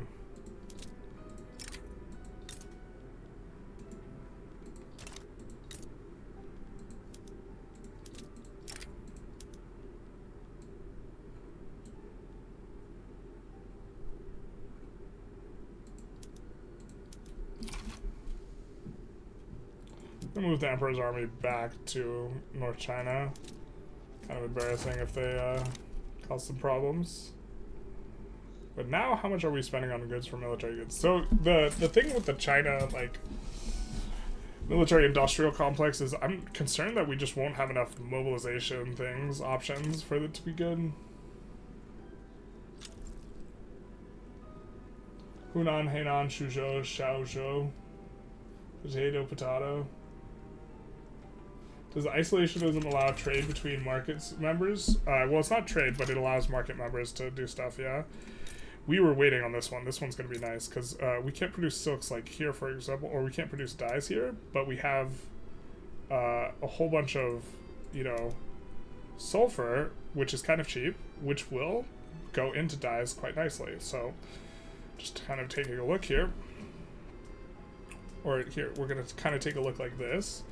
So these states up here, these 5 states, are all going to use dyes manufacturers pretty well. Or synthetic plants.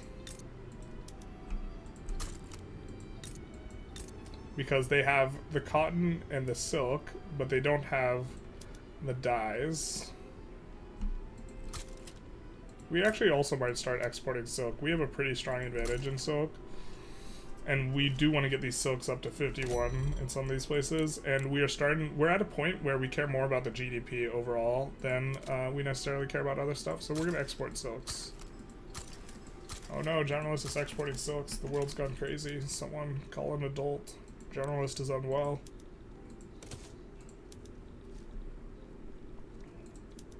Generalist is unwell.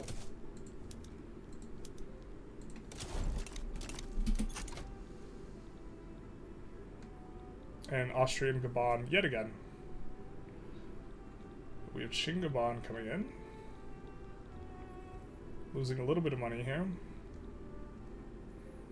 Cranking up pretty well. Approaching 1.1 billion. We're in consideration here. You know, these guys have cooled off a little, but they're still going to be really mad when we go for this. And man, the Confucian scholars being -10 as well is going to really hurt. I'm not sure if we can do this through them being so powerful. But we do want to do it. I think we're going to stop building up construction for a little bit here, now that we're at 5k as spell. Because I think we do want a little bit of a buffer for some weird stuff when we try and go parliamentary republic. I mean, can we just leapfrog it and go communism, actually? How's this play out? How do people feel about this? No, Confucian scholars don't like that either. If the Confucian scholars were okay with it, you know, it would be an interesting one. Who's supporting it, actually, right now? The trade unions who are marginalized. Oh, they're almost demarginalized, though. So, actually, we're going to make a little bit of a stop here. Oh, that'll help the lower rung pop anyways, what we're doing. Just stopping taxing the liquor. Exit reform government. To bolster these boyos. We want them to come on up. And then we will decrease these wages. So, with the lowest level of taxation, it's pretty possible to get 23.5 SOL on laissez-faire late game. Yeah, I mean, in the hyper late game, you don't want to be on LF, though. And deficit spending, lowering taxes is a viable strategy for raising SOL. Yep. How do you have such high literacy with such a huge population? I think we have the level 3 institution, and we've been kind of increasing. It's the level 3 institution, mainly. That's giving 30% education access, right? But the rest is coming from wealth. And as we increase SOL, this will help out even more. Literati are no longer influential. Alas, poor literati. Their bonuses sucked so hard anyways. But we will want to get rid of a consumption tax here. So we're gonna remove, we're actually gonna remove it on wacky tobacco instead. Because even though this generates less revenue, we'd rather tax upper rung pops than lower rung pops. And lower rung pops do consume tobacco as an intoxicant. So, yeah. I think in these states we will kind of put in auto expands. Okay. Not here, but here we will want auto expands on these textile. Oh, they're already on the textile mills, aren't they? Yep, they are. Alright, we're going to increase these a little bit more than we had initially intended. Shandong also a sulfur state? It is a sulfur state. Okay. Let's take a look at what we got going on. Alright, so we're also going to add these in Shandong. Where are they? That should be fine.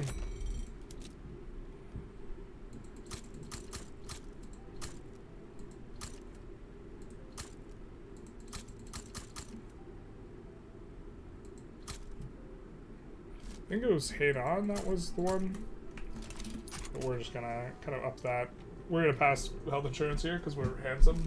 And obviously handsome people pass it when they call it.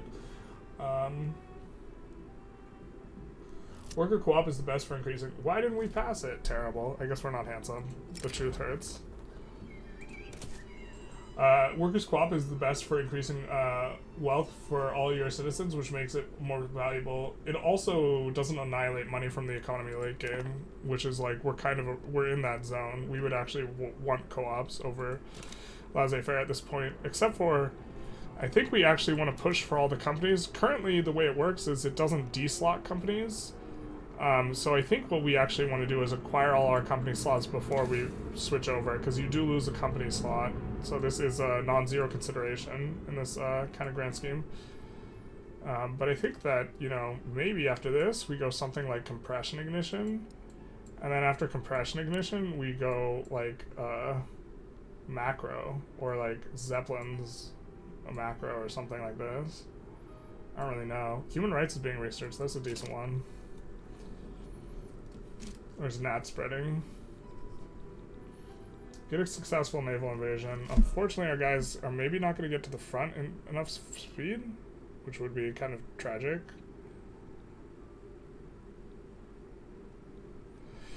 Yep, this is a case of the can't win because the armies can't get to the fronts in time.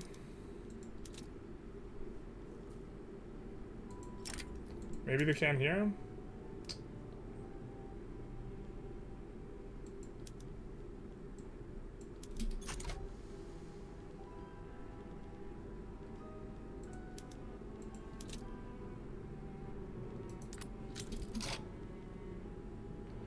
It's going to be a little bit tedious, but we're going to need to kind of swap around a lot. North China Company.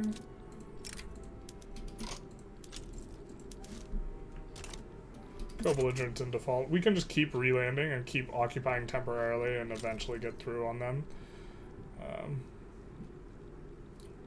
Private healthcare, about to roll it up. Let's double check what the cost of our institution is. Alright, it's 4.6k. So I think we're going to come in, we're also going to increase some of these government admins. We're going to look where we have the lowest upkeep. And also where we need tax capacity.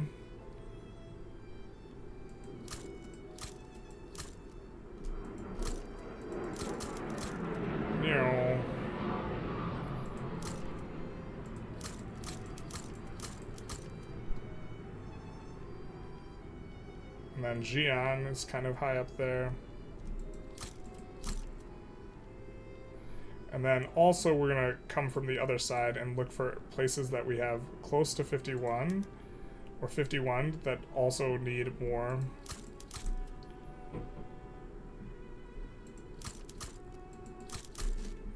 I think that'll be good. And we need Sichuan and Chongqing. We do need more rails there.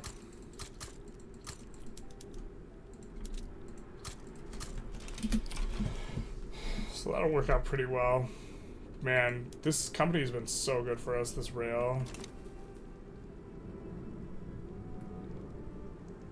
Sucks that our units couldn't get there in time, and so now we have to do something like this. Or our landing can't... Yeah, okay. Our landing auto fails because we can't re-land occupied territory. I forgot about this. But we can land here instead. So let's land here instead. They can't be in two places at once, except they can. True lyrics. It's best to incorporate all states you get because it affects education because they won't get access to it, right? But your literacy rate is only based on your incorporated pops. If we incorporated more aggressively, we would have, every time we incorporate a spot, it would dip our literacy. But there are other reasons to want to incorporate it pretty aggressively. I think we're just going to take the extra, you know, clout on these guys because they are probably going to be a big part of what we're doing. Let's see what's not spreading us. Let's see. Steel cars, railways is nice for a not spread. Okay, this will be good. This will be good. Generalist not handsome, blasphemy. Well, I mean, the game said it. It wasn't me. It was the game. While we're still at it, is going communist and socialist still meta in 1.5.2? Yeah, they didn't change I don't think the loss of a company. Well, so in 1.5.2, you just slot in all your companies, and then you can't slot in anymore when you change to LF, because it doesn't actually de-slot any of your companies. And the biggest advantage is getting access to the companies, and so, yeah. So it looks like, I don't think they can assign everyone to every front here, right? So it looks like we're going to get in some sort of way or another. Let us annex you, please. And we have a bunch of fronts, and they're trying to assign to all of them. Or they're trying to assign up here, which is fantastic for us, because then we get free reign down here. Okay, that works for us. South China Army. We'll move this army over here, but it's not going to get here in time, I don't think. But this army is going to get here in time, it looks like. This army's got here in time. So now they're going to push out here and then back the other way. Yeah, it's looking good. Oh, well, they just accept it. Annex New South Wales. Let's go, baby.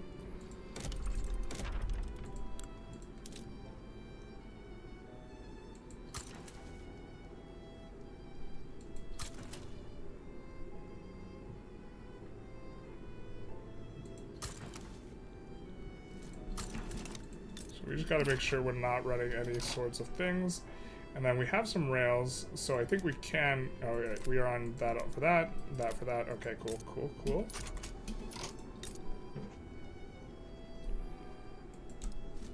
Those will construct super slow. Actually, we'll just let the auto queue pick those up, because they will. Almost assuredly. We're at 1.1 billion. Let's go, baby. We do want to get on to Parliamentary Republic. Looks like we can increase taxes here and still maintain 75, so we will do that. I mean, maybe we just bite the bullet, go Parliamentary, force a rev, fight the rev, win the rev. I mean, we have a lot of subjects too, which should help a little bit. So I guess we're not going to delete this army then. If we're going to try and fight a rev here. Because that rev shouldn't be part of the thing. Let's check our infamy, actually. Down to 9. Should we reduce? We can. Let's see what East India Company is up to.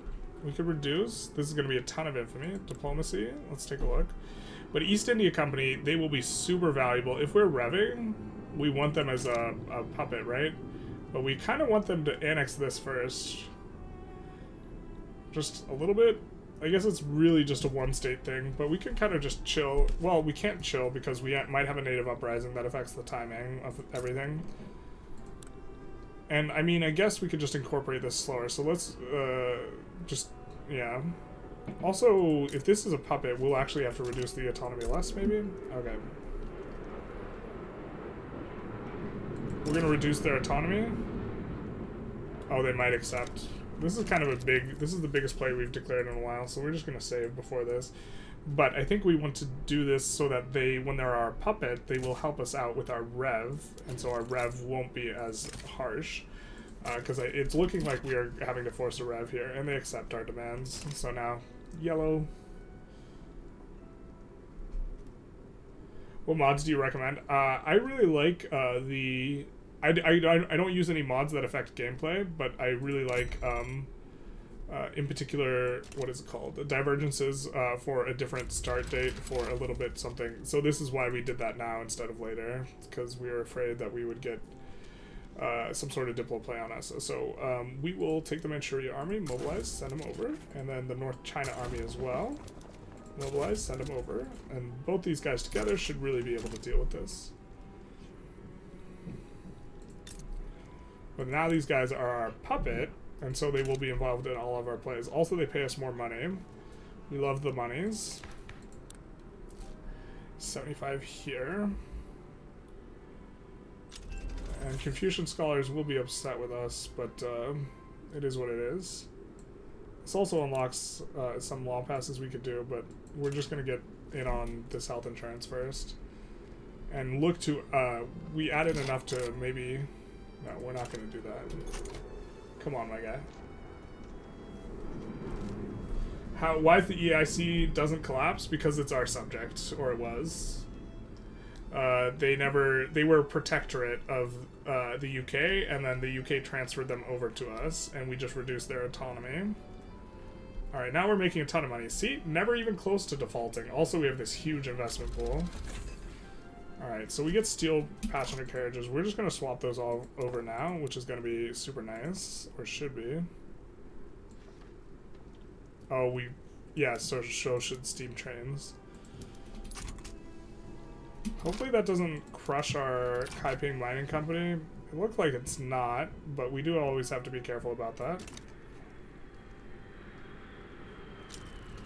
Currently, actually, this company could be doing a little bit better, so we might actually turn on the labor-saving PMs, specifically on, or we are actually going to turn on some labor-saving PMs. Specifically on the furniture, we're turning on the labor-saving PMs of water tube boiler, which is going to fire a bunch of pops, but we're doing this so that we could try and be more productive for this company. It's not helping. Damn. No! No! Is it productivity? Productivity should be better. I don't know how I feel about that. Because it shouldn't be including wages. It shouldn't be. It should be improved when we do that, because it's decreasing the total number of laborers. I mean, here we'll just switch to rotary valve, and that'll actually be better. But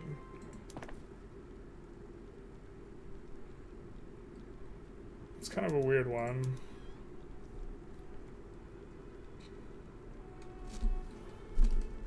I mean, it should be better. I don't know what's going on.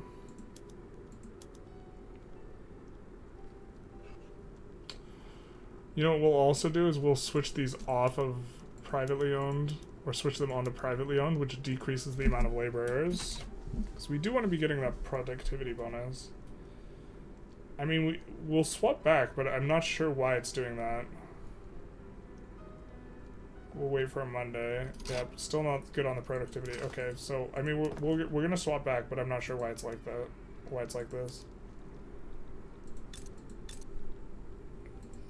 Except for this one. We'll keep that one like that.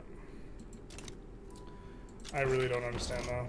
This is gonna be nice though. So we get health insurance, and we are going to just immediately turn around and do this. And now, we can do a whole bunch of things. We could go dedicated police force. We could go appointed or elected bureaucrats. That's not really too great an idea right now, I don't think. I think that would actually hurt us.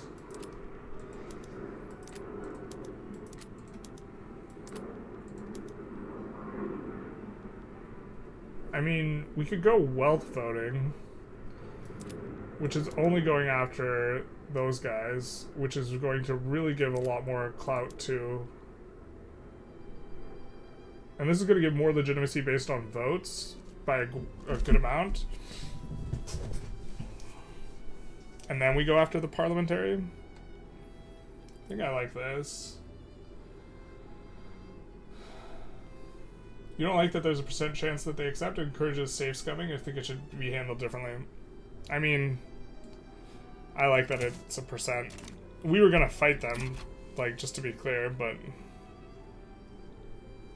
Or that was the plan.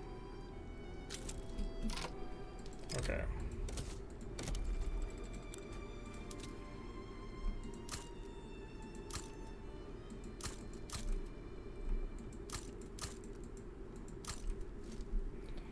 I'm gonna add that to the queue. We need to add more to the queue, though. Right, let's look where we have unemployment. Insignificant. Looks like we've gotten rid of most of the unemployment, actually. Happy day.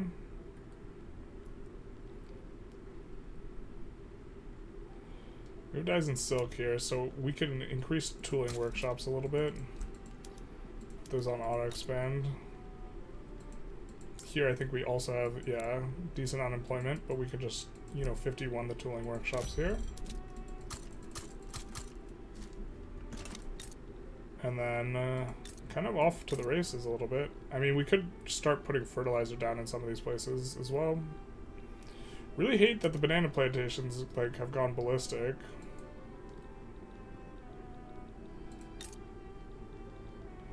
And maybe we want to think about some of these states that are, like, way more expanded, like this state, you know, where we don't have any use of the sub-rice paddies. We want to start, you know, doing some of this. So this is 20 up to 27 right here on this one. We're going to take it off auto expand once we 51 it, though. I'm going to take this off auto expand. So this is 31, 41, 51.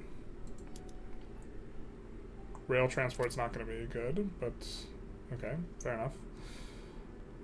How's the railway doing? It's hot. But we could afford to, you know, do these, I think. Because we have a ton of, these will be good. And then we could 51 this as well. And we're going to need rails for this, I think. Those in Shaanxi. Nope, we're super okay on that. Not going to need rails for that. But here, this is probably another example. Nope, this isn't freed up yet. We haven't freed up the labor. The Manchurias, we've kind of freed it up.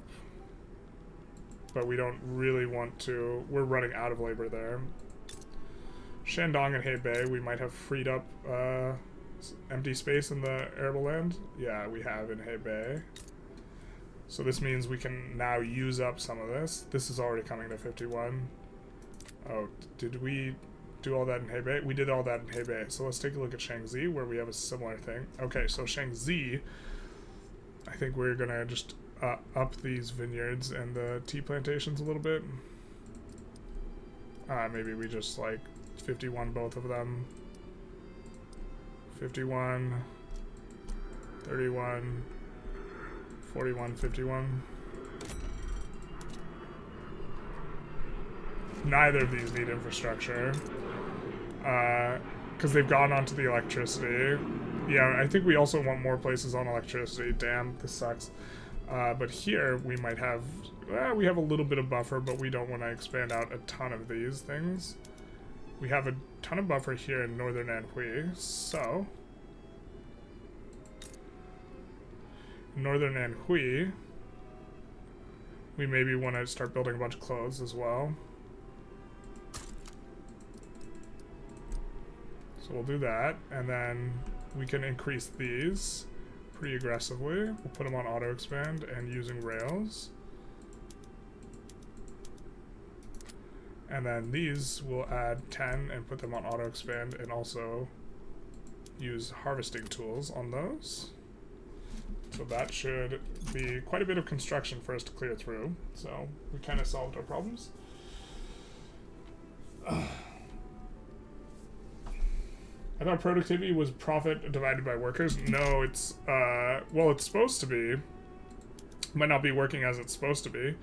But productivity is the outputs minus the inputs divided by workers, and profits excludes wages. And so labor-saving PMs will, in general, increase productivity by quite a bit. So, like, here, let's find... Well, actually, here it shouldn't make a difference because the number of workers isn't going to change. Actually, wait, so let's see here. It's 13 right now. If we swap this, the productivity goes to 0. You know, here it will go to 23, but here it's less productive. And I think the reason is because this is one of the inputs now, so we add this as an input, and it's not decreasing the labor by enough. Except, no, it's just finicky. So it's hard to illustrate. It's easier to illustrate if it's like fully employed and we use a labor-saving PM. Like maybe we can find another furniture thing here. Well, actually, it wouldn't be insane. It wouldn't be insane for us to turn on labor-saving PMs here. So we could take a look here. Productivity 22.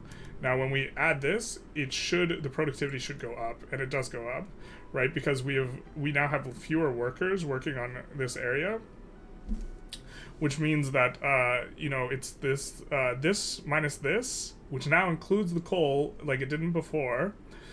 Divided by the total number of workers, and the total number of workers is lower as a result of using the labor-saving PM. So we will actually come in Northern Manchuria and use a ton of these labor-saving PMs. Water tube is notably like way better than the other one, so like it's probably better for us to actually be on water tube. They're going a little bit ballistic here, but we'll also, you know, come in steam donkey here. And are we using rails where we can? We're going to use rails there too, and then here's steam donkey as well, because we're running out of labor there, and so that'll help out Southern Manchuria. We could also put this onto electric fences. Southern Manchuria, I think we're also running out of labor, so we're going to turn on steam donkey everywhere. But are we running out of... How expensive is the railways? They're still pretty expensive on the railway stuff, so... But we can turn on steam donkey on all of these as well, which will free up some labor. Steam donkey's a pretty good one for this other stuff, and for this other stuff we can also use water tube, and this will be a little bit better on the productivity as well, which, like, maybe this is a disadvantage of Qing now, is they have a harder time hitting higher productivities because labor-saving PMs generally suck for them, and you kind of don't want to use them, generally speaking. Not here specifically, because obviously we have a bit of a situation where we're running out of labor, but if you're not running out of labor, then it's a little bit different. Here, we'll just use steam donkey, and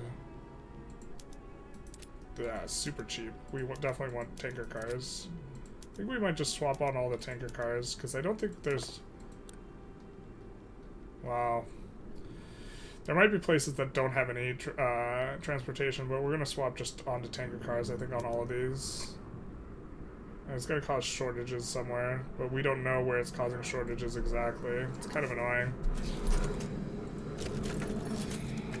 Article Columbia? Yeah, you got it.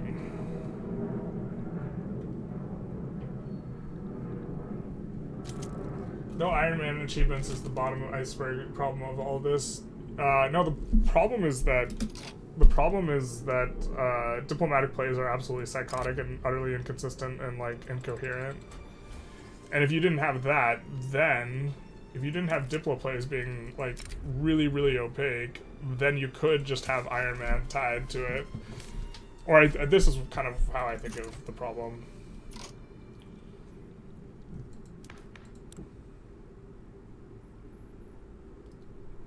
But I think that... Can we get an agitator? No.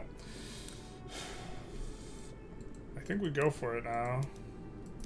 Oh, we're not going. We're going this into the next one. Yep, okay, we're going wealth voting into the other thing. But this is probably going to radicalize... Or it's not radicalizing them. Interesting. So I guess we're just going to go for a cheeky wealth voting first. Only if the cost for extra inputs outweighs the decrease in labor, and generally decreasing the denominator is really effective though, because it will hurt profitability more, because the laborers that it gets rid of have a wage multiplier of 1. It gets rid of laborers with a wage multiplier of 1, and because it's only getting rid of this like brand of laborer, it's going to be it's generally going to increase productivity. Yeah. With Iron Man, all percentage chance of agreeing will make sense. Any diplomatic play would have been risky. It would have encouraged caution. Yeah, but we weren't scared of them. We just wanted their help. Alright, so we do have... They want support. They will transfer states. They will transfer anything. They'll give us anything. They'll give us the bag. They won't give us become subject, though. Oh, we owe an obligation to them. Oh, we owe an obligation to Kebab, so we can't side. What do we want?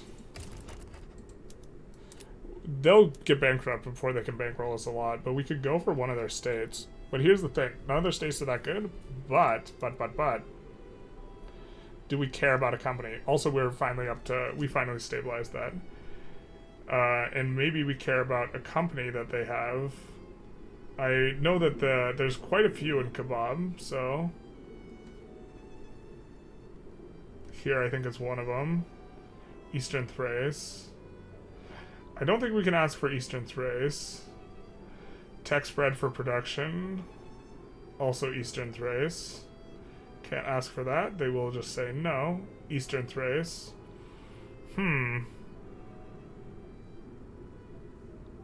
Will they say no to Eastern Thrace? I'm pretty sure they say no.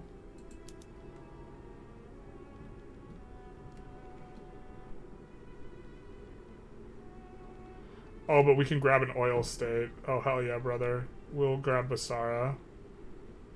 Yeah.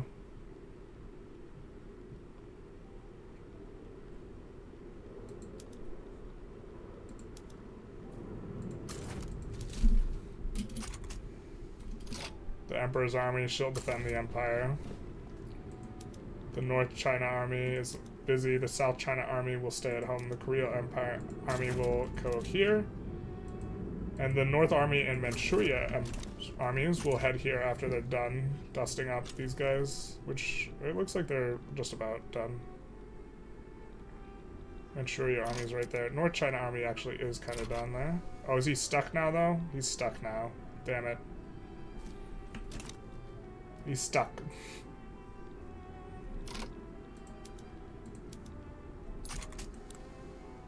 They're worried. Yeah, you better be. You have a great power of the Emperor's army heading towards you. But for now, when it says 6%, people will just save scum it. I don't see a better solution. Well, I mean, like, if people want to save scum, like, the AI is super beatable. If they want to save scum, they want to save scum. I know a lot of, like, I think the people who post the super OP runs, like, they're generally safe scumming for, like, various things, so, like, I don't know. I'm not interested in spending that amount of time to, like, get the perfect run, so, like, there's that involved.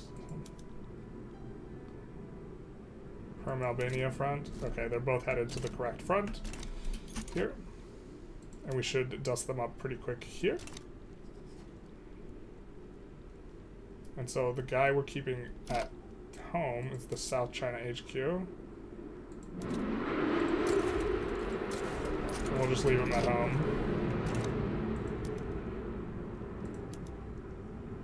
This is the Australian army, but we'll merge it with the 16th army and just keep merging these guys. Or it's the ragtag army, I guess. It's the non-Chinese army. Yes.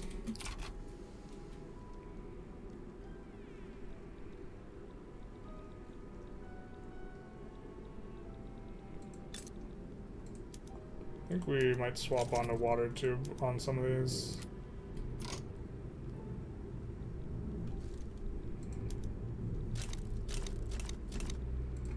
Field's depleted.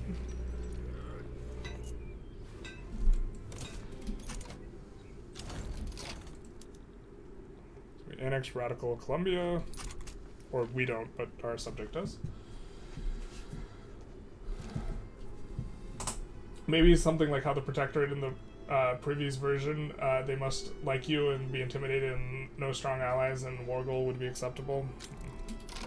Russia backs down, and we just secure ourselves a nice little bit of dirt here. That's gonna be big nice. Not gonna run any problems here currently, but also very nice. Oh, it also gets rice farms. Jesus, how we drew it up, baby. But all right, it's got rice farms and sulfur. That it truly is how we drew it up. We'll add a couple of these here. Put this on auto expand, I guess. But mainly just put a couple railways in back here. Actually, we're gonna put several because we know oil's going to appear here. You're welcome, Kebab. You're welcome. Holy 4 and Victoria 3 combined would be an awesome game, although Paradox shitty game engine would not be possible. Yeah, I mean, it's just, that's just like completely outside the realm of possibility. Hoey like performs. Oh, we would love for them to lose some. Yeah, let's do this. This is gonna be super good for us in the short term, you know, because we are looking to juice these guys up and have the Confucian scholars be a little bit weaker. So that's gonna be good. I know that a lot of Victoria 2 players don't like Victoria. I assume you meant Victoria 3, but I genuinely enjoy the game. Yeah, Vicky 3. Even basic military system would be nice if the devs just fixed naval aviation. I mean, they're like in the middle of fixing it right now, kind of with a lot of these changes. So, well, we maybe want some of these, to be honest. It's a little annoying initially, but we'll just take them all. So now, what's our infamy at, and what are we thinking? Okay, the infamy's high. We're thinking we don't thumb any buys. And also, we're gonna have to fill up this queue again in just a second here, because a lot of this is agricultural anyways. But we are making gobs of money. I still don't think we want to expand.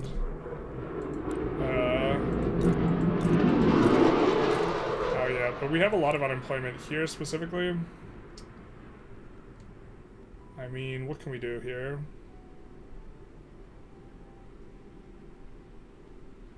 Problem is we don't have cotton here, but these are relatively profitable. We'll put this on auto expand. We will try and see if we can export more luxury clothes. We can kind of do it.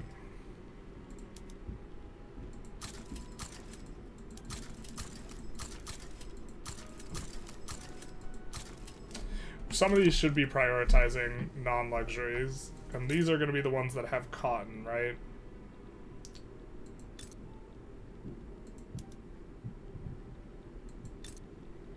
The ones that have cotton but don't have other stuff. Do we have anything that has just cotton and not other stuff? I mean, this doesn't have other stuff, right? We don't have cotton or silk. Okay, so here, let's prioritize non-luxury clothing. It makes less money, but this is going to make our other ones make more money. We'll put this on auto-expand as well.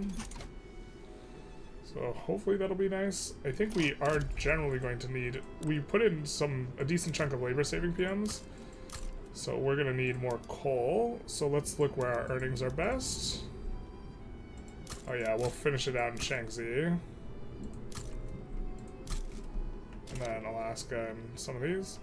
Transvaal we are working on incorporating, but it's not going to be, it's going to be a hot minute. We can downsize this. But we will put some tooling workshops there. How much is the turmoil? Yeah, I guess we don't really want to build too much in Transvaal. So we'll just put that up there.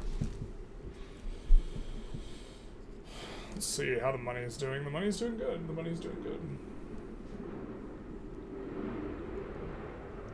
Would be nice to have more ways to affect literacy. I would love for news and information to be a good instead of, or a combination of news to be good instead of art. You bought the game after a private construction key was implemented, before it was too cringe. Before it was like, you just like were ultimate god mode. Could do whatever you wanted.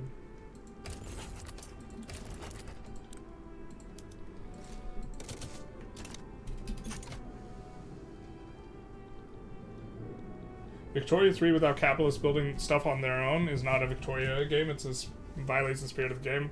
Well, the problem is you can't completely remove player agency and have it just be you watch the economy grow type of thing, right? So, and the primary, the primary agency loop is construction right now, and so they would have to add something else to fill a void. Otherwise, nothing's gonna happen. Wow, this is the best deal in the history of deals. Perfect. Untrained hands. Couldn't catch these hands. Know what I mean? Minus dependence income. I don't think we want to eat that negative I don't think we're close to running the trade union's malice here, so we don't want to do that. These guys are marginalized. Trying to demarginalize them though. Couldn't catch these hands. And after wealth voting shakes things up, then I think we might be able to pass stuff much easier. Let's see. What are we even doing with our Diplo? Nothing really. Alright, let's go see if we can customs union anyone. No, not really. Can't improve relations with too many cats. I think we'll just, with the UK. Because we just generally don't like getting our pie thumbed. Yeah, I mean, where are we supposed to really build a bunch of cotton is kind of maybe one of the questions we're asking ourselves here. The dye plantation sucks right now.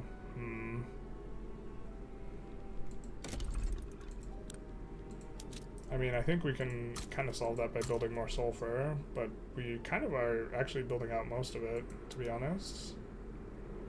Interesting. Do you just use more sulfur now with the explosives? I guess you do use more sulfur than you used to before. We're gonna put these on auto expand. And build out, level 1 everywhere and auto expand.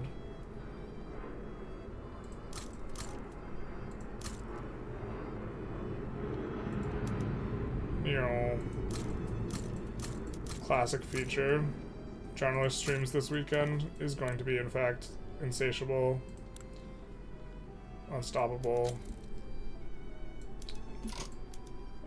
We actually intentionally bifurcated this one. Yikes.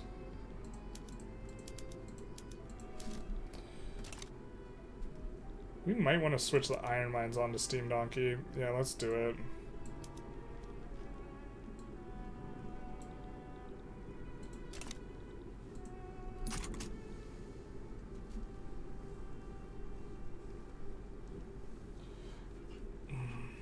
Yep. More commentary on Victoria 2 versus Victoria 3. Both being unpolished. Kiki says, wow. Wow for the cars outside, or I mean the planes? I agree. We'll take this. We have a ton of that kind of set up. We can't let them leave. We're playing Qing. So I take it this run we're now conquering Beijing. Oh, how wrong you are. We're gonna move the capital and rev just so we can take it. South America's free real estates. RP is business usual, basically. South Africa or South America? Both. Porque no los dos.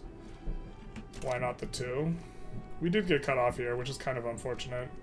We could go for Messina. Rest in peace is the old dream. I remember back in my day, Messina was good. It was the best state in the game. Actually, I think it was the second best state in the game, but alas, the fun police came through. I was actually a fan of that metagame. Like, I thought it was so cool that there was like, it felt like a hidden gem and it was just like super critical and you'd just take it every run, and now it's like not a thing. Even in the slightest. It just like, they didn't even nerf the numbers, they just completely nerfed it. Like, now it doesn't exist as a thing. We're still super infamous. Mainly just waiting on this wealth voting to get through. I mean, we could reduce taxes 3 notches just to, you know, be in the next legitimacy tier up, but I don't think that's worth. I think that's probably a bit of a reach. You know. But we are making money, and we're going to continue. I want to let this, I want to run down to about a half our line of credit. That way we have a nice big buffer for when we're forcing a rev. Health system increasing to level 2.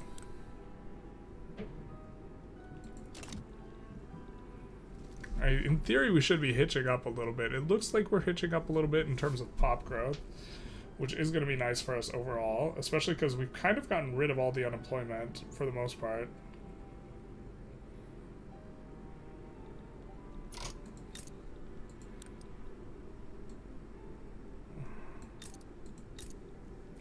There's 2 million, so I guess there's still a lot of unemployed, but I don't know where they are. 240k in Chongqing. Okay, I guess that's kind of where we're gonna work on next, and also Zhejiang. This place can't build, unfortunately, any of that.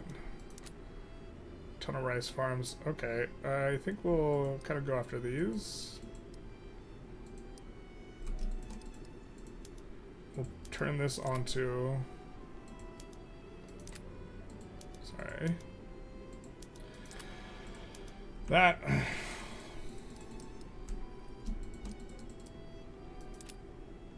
And then also we can just expand the navy here. Although I kind of think if we were expanding the navy, we want it to be ironclad. So steel hulls.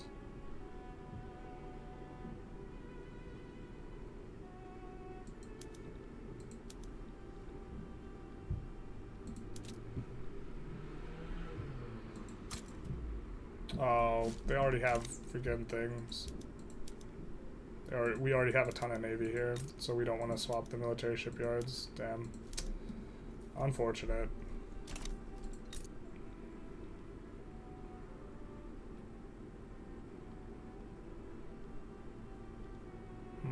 We have silk here. What else can we build here? The paper doesn't even make any sense. Maybe it's just clothes. Maybe it's just tools. Tools are reasonable. Most of the times. Just 51 tools kind of out in the middle of nowhere.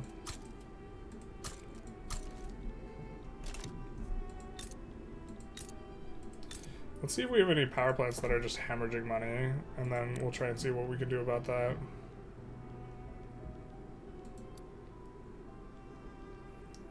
I guess they're all kind of hemorrhaging money. Shaanxi, we know Xi'an and Hainan are maybe those are funny. What's going on with these? They're on electric streetlights. They're on sawmills.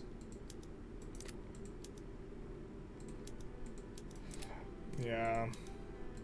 This isn't on sawmills, so that'll be a little bit better. Much struggle though.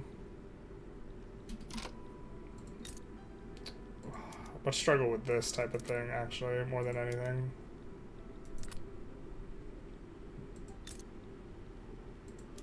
These are much more reasonable.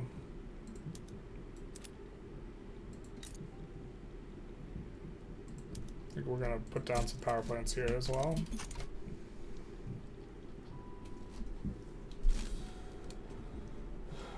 Good evening, night at Generalist. May I ask what the official release of the new update is? They haven't. Oh, it's like I don't think they've set a strong date, but it's gonna be around 30 days from now, around a month from now. I don't think they have a hard set date though. We can maybe increase government admins a little bit more.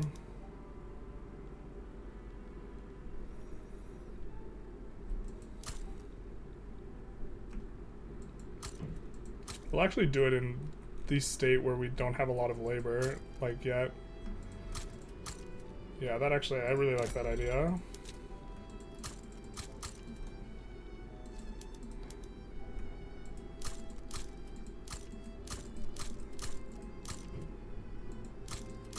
I think the auto queue is freaking overbuilding some of these pretty high, and like Fujian, like why do we have a really tall railway of Fujian, man? Is it because we're using these? No, we're not even using these. Or is it super profitable somehow? No, it's not. It makes no money. But we don't want to do this, right? Because we don't have the arable dudes. I mean, I guess we can send some of these guys back, so we'll do that.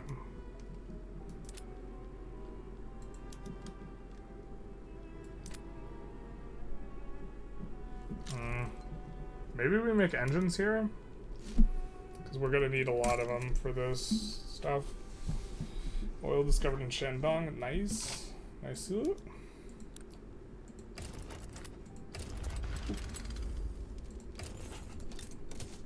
mean to click that button. Transfer states. Oman. Transfer Gwadar. Yeah, buddy.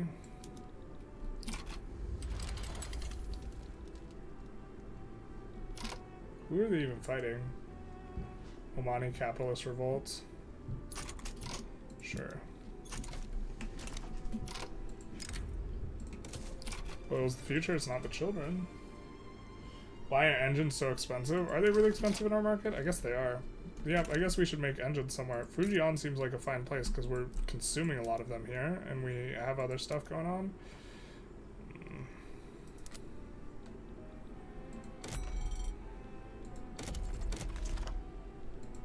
We'll take a look where we are going to have the most profitable engines and maybe build a little bit more of these. Where our earnings are best. Shaanxi is kind of crushing it. Southern Manchuria we will get up to 52. And then Yunnan, also we're going to try and get these up a few levels. But Yunnan is having labor problems a little bit, so this won't employ up very well, but it will be nice throughput. Yeah, it won't employ up very well at all. We're starting to run out of labor here in China. After we hit the 1 billion GDP mark. We do see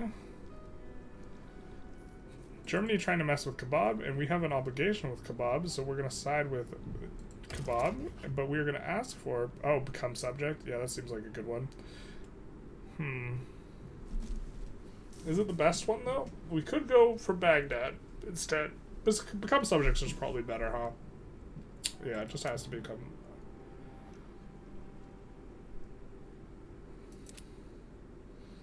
We are currently the target of a sway. Oh, they're calling in an obligation. Sure, I guess they got us. They got us, Captain.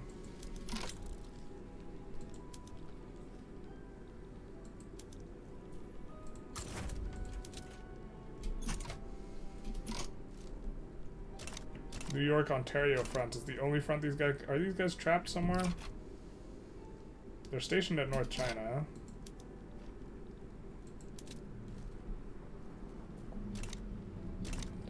Oh, this ghost front is the only front.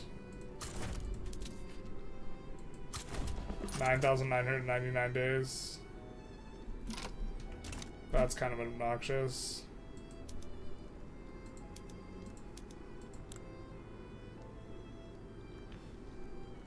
And it's North Germany that's declared war on them. We'll just mobilize everyone. Actually, we should have kind of looked at some of this stuff. Ooh, luxurious supplies. Ooh. We should have looked at everyone first.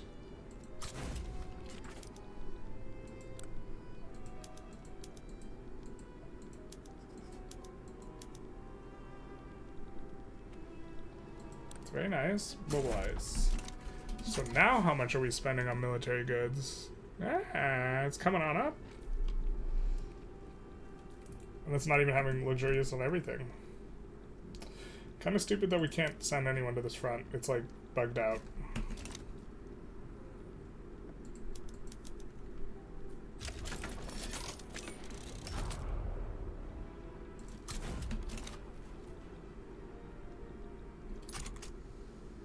I don't even know where the other part of that capitalist revolt is, to be honest.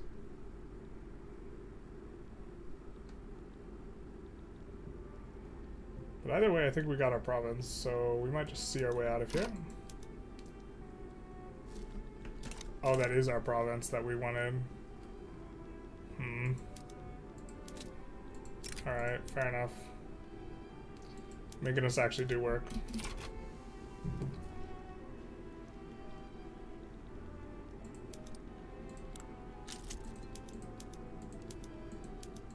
Meat and groceries is interesting. I don't think we like the meat consumption, but it is what it is. You're just confused with updates. I wish more journals and making each nation more unique. It would be nice. Nice to see Romania unified. It happens like every time, every run, I think. I've seen it. Bro, how long have we been streaming? We've been streaming close to 7 hours. I'm probably going to close it up, wind it up soon though.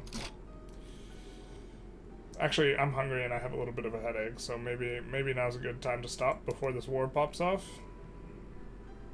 We want to conquer Al Rif, which is just Ottoman, so this is kind of not too big a deal. So this episode, we got to 1 billion GDP here. You know, making moves, money moves. Coming up quite a long... Haven't really gotten an opportunity to really make use of trying to, you know, game this military goods thing. And the thing is, it's really gonna come down to what are like all the mobilization things that we can put in, and what exactly is you know, this going to disallow peasant levies, because if you could stack peasant levies with these guys being powerful and happy, you know, you will get minus 75% military goods cost. However, really been pleased with how good ascetism seems, because like we don't have, look at this, we don't have any, I mean, this is from like political movements, but we don't have any what's it called, we don't have guaranteed liberties. And so the fact that we're able to generate so many loyalists versus radicals without guaranteed libs off the Confucian scholars, it's actually very impressive. I was not anticipating that to actually look like the more meaningful bonus, but it really does. However, the Confucian scholars also block us from trying to pass parliamentary republic. And so this part is annoying. And also the lack of radicals actually makes it so that it's harder for us to get political movements to like go in that direction as well. So like it really sticks us in kind of on the more backward like ways of doing things. Like we have been generating radicals from preserve the unfulfilled political movements, I think primarily. You see, yeah, political movements, 12 million is where they're coming from, not the standard of living, because the thing's voting it. So the people trying to preserve landed voting are what's like producing these radicals and the decrease in loyalists, and so this is a bit interesting. But yeah, you came back from dinner and you're still streaming this dedication, yeah? Well, I mean, we were popping off. Probably don't release a video later today then, because this was a really long amount of time, but yeah, we're approaching 500 million. We did put in, also interesting is, you know, the changes that they made to pop growth. We never run out of pops this early, I feel like, or this level of GDP on QING, and we are now, which is probably a good thing. Also, like, we needed to put in, like, this kind of the earliest we've done health systems on QING, this type of thing, and so this mortality per wealth is going to help out quite a lot for reducing this, but also just kind of going after unemployment. I wish there was a better way, there might be a better way in the UI that I'm just, like, forgetting. To like look up the places where we have a lot of unemployment specifically. Can we actually see in this unemployment we care about, not labor, although I suppose the places where we have a lot of labor, it probably implies that we have unemployment there. So southern Anhui, we might have, yeah, so, well, actually no, we have like no unemployment here, but we have a ton of peasants in southern Anhui, so This is the thing. Anyways, I hope you guys enjoyed the stream. Feel free to like, comment, subscribe, hit the notification bell, you know, the YouTube algorithm stuff, and other than that, have a good one. I hope the planes are quieter around you than they are around me. As the child was a market liberal, the child was a market liberal. We couldn't promote him to being to government though. We could take a quick look at him. We couldn't. There's no character interactions here. We wanted to make him a general. He's well liked, but we need to make him leader of the IG. Is the problem? Is what we really need him. And so yeah. Hello, General. Oh, goodbye. We'll watch the hi, Palea. You caught me on my way out. So we are concluding right now. It was a pretty long session though. Yeah, about 7 hours. So, yep. Toodaloo. Godspeed to everyone. Bye-bye now.